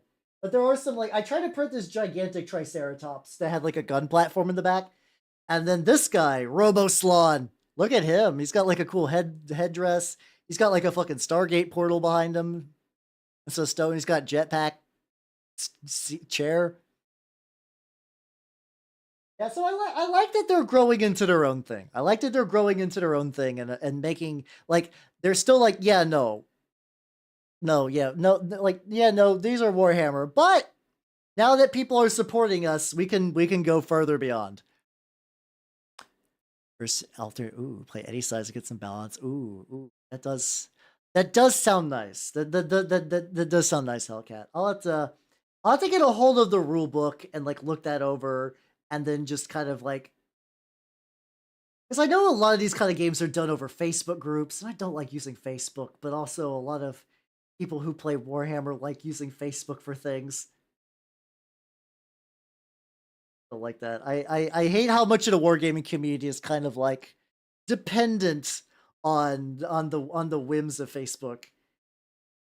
It's like because like I know my local LGSs have basically abandoned all their like websites and stuff like that because like they could just go to Facebook and be like, hey, we got a sale today instead of having to do anything or like use WordPress or whatever, and they can kind of like build in community forums and stuff. And like from a business perspective, it makes sense. But I was trying to reuse the rest of my what's it called? I'm trying to reuse the rest of my paint so I don't have to get some likely. I think I can get maybe like one more drop. I do think Grief Ton is very cute. The funny thing is like back when the OS Tons were a thing, like when they were is there a Windows 11 Ton? Like I remember 10 had one. I don't know if anyone's ever like I don't know if there's anyone who's still carrying the torch of the Windows Tons. Effectively, they're just like anthropomorphic versions of like Windows operating systems. There is one. Oh shit, I'll have to look her up then. I'll have to look her up. Unfortunately, when my computer exploded, I had no choice but to upgrade to Windows 11, and I need this. This kind of goes back. I had Windows Vista. I had Windows Vista when I was first starting to become like on the internet. Now Windows Vista is shit. It was bad, but like the OS ton of Windows Vista was really cute, and she was kind of clumsy and like trying her best, and it kind of helped me cope a little bit for having a bad computer. Like my family had one of those like e-machine towers where it's like the ones it's like built to never be obsolete or whatever on the sticker. I'm like bullshit. You came out wrong. I think it was more the fall of my computer, to be fair, was probably more it just being a piece of shit and then the operating system. But I did get made at like, let's see. I came out wrong too. I gotcha. I think I'm trying to remember like the last one because like I guess it's also weird for me too because I still associate like the main canon cast with them, and like every other one made since they kind of stopped being a thing. It just feels like a weird like I guess there's one that existed. Like I guess they exist, but they're not the right ones. They're not the ones I know. Oh god. So this front side is hell. This backside is like almost worse. How did you manage to do that, Games Workshop? How did you do this? Like Thunderbolt imprints, but also not imprints on this side. The gem. Okay. Why? Why you do this to me? Why you do this? You know what? I think I know what I'm gonna do. I still want to paint for a little bit. Fuck this model though. I have one more Stormcast with a converted head. Not that far along. There we go. Here we go. Oh, you know what's good? What's gonna be on DeviantArt? Oh, this is just something on DeviantArt though. I don't think they got any like. Not that I want to be like clout shame, like clout locking like OS tons, but like I don't know. You can kind of just do whatever you want on Deviant. I don't know. I'm still kind of fascinated DeviantArt still exists. It's kind of like a funky little relic. But yeah, this is oh god, I don't know. It's a Stormcast model. She do pew pew laser eyes. That's all we really need to know. Yeah, I guess I got pretty far with her, but I just need to like work on some accessories and whatnot. There we go. Yeah, I only consider them official is like if the artist that did them. I don't even know if that artist is still active. To be fair. Okay, maybe that guy didn't invent the design then. Maybe someone did. I don't know. Here's my oh, little bit of my gunmetal. Excellent. This is like you. So this is still a decent helmet, but for ones that were like more castery, I thought these kind of like the eyes was a good fit for this. And they're gonna get dulled a little bit once I fill it with what's it called? Hello, Amy. How you doing? How you doing, Amy? I'm Peyton Stormcast. How you doing? How you doing? Oh, you missed the Omegaverse discussion earlier. I'm so sorry. We tried to look up if Warhammer 40k Omegaverse existed, and it doesn't. So you're welcome though. I've blessed you with this knowledge. There we go. And I'm gonna paint that little like orb thing in there as what's it called? As red once ever that's ready to go. This is another one's like this box is definitely very like hero heavy. Where it's like, oh yeah, you get casters, you get like a couple of units of dudes. It feels weird though. I've kind of gotten used to the idea of in like 40k. I kind of got used to the idea of in 40k how like you would what's it called? In 40k you now attach heroes to units. And that kind of just always makes sense to me. It feels weird kind of going, okay. I thought I broke her and I realized I just actually never attached her. I just never actually physically attached her to her base. Excellent. I said Omegaverse, yes. I'm not surprised that Side of the Flesh has done that. I'm not surprised whatsoever.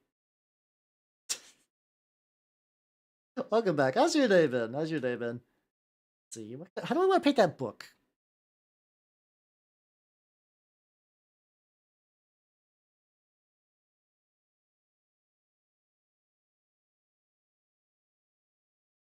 Do like a brown? I kind of want to keep everything like a relatively like samey muted scheme. Like even like a maybe like if I do the dark flesh tone, which is like kind of brown but has like little hints of like red in it. But there, I got some of that on my palette. Yes, I do. Then went back to 6/7 for characters. Yeah, I like it. I like it personally. I didn't know. Oh, did you really? Oh, I hope you didn't. Oh, I hope you didn't. I hope this is a bit. I hope this is a bit. If this is not a bit, I'm so sorry. This keeps happening. Ah. Well. Now you know, and knowing is half the battle. Excellent. Excellent. Good shit. At the very least, this is the second most regretful thing I've accidentally made a viewer search. The first one, yeah, no, that's about right. The first was I don't know how this happened, but we were talking about Goatsy. I think it's just like another one, like how Wax is nostalgic about old internet things. And apparently someone in chat was like, I don't know what Goatsy is. And they Googled it and they're like, how I Googled Goatsy and I don't like it. Like, it's what the fuck is this? I'm like, oh no. Oh no. Oh, I didn't want to do this. I assumed that everybody knew what Goatsy was at this point. It's kind of not even a secret. Yeah, that's true. Yeah, you're probably fine on like that. I don't know. I don't know what age group you would put Omegaverse stuff into. I don't know. I don't know what group, but it's probably older, maybe. I don't know. What's the hip new thing the youngsters are into? Like shipping Jujutsu Kaisen characters. I know very little about Jujutsu Kaisen. This is just like another trend of like I notice every now and then. I follow a lot of VTubers on Twitter, right? And I get to see like every now and then I'll just see them like go like bark bark woof woof woof woof woof woof on a character. And I see one Toji apparently from Jujutsu Kaisen gets a lot. Hello, Zelix Death. Welcome, welcome, welcome. How you doing? How you doing? What kind of style? What do you at least for my if you mean like painting style, the one I do, I usually kind of go for like darker colors, oil wash, kind of grimy. I'm definitely not like a bright and pretty model. I like things with kind of like a bit of grit and sorrow to them, I guess. Welcome to Halberdot. Welcome to twitch.tv/Halberdot, the home of grit and sorrow. Oh, I kind of love that actually. I kind of love that. All I know. Yeah, I do a very I use alternate helmets for my what's it called? I use alternate helmets from Saint Decent for my Stormcast because I don't like the default Stormcast look like at all. So I kind of go out of my way to make them look kind of more. I did accidentally hit a Custodes color scheme though. You're right to think that. I just wanted my Stormcast to not look like Stormcast. If they look like Custodes, I'm okay with that. I just got to Act 2. I haven't played it since last week because I decided to play the Game Boy Color Animorphs game yesterday because I make good choices. I got to the point where I'm now in like the second set of planets. I'm going to the spaceport. What I did is I forgot to do anything with the prison planet, so they just died hideously. They just died horribly because I got the navigator and I was so excited to go back and talk to the mayor that I totally forgot about the prison planet. But otherwise, I'm doing pretty good. The Act 1 boss fight was just like, mwah, chef's kiss, though. It was so good.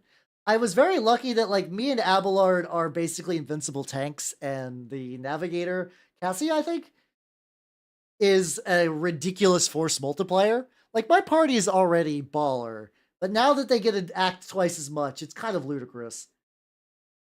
I I think Custodians are actually a pretty neat army, and I do admit that I like painting this style.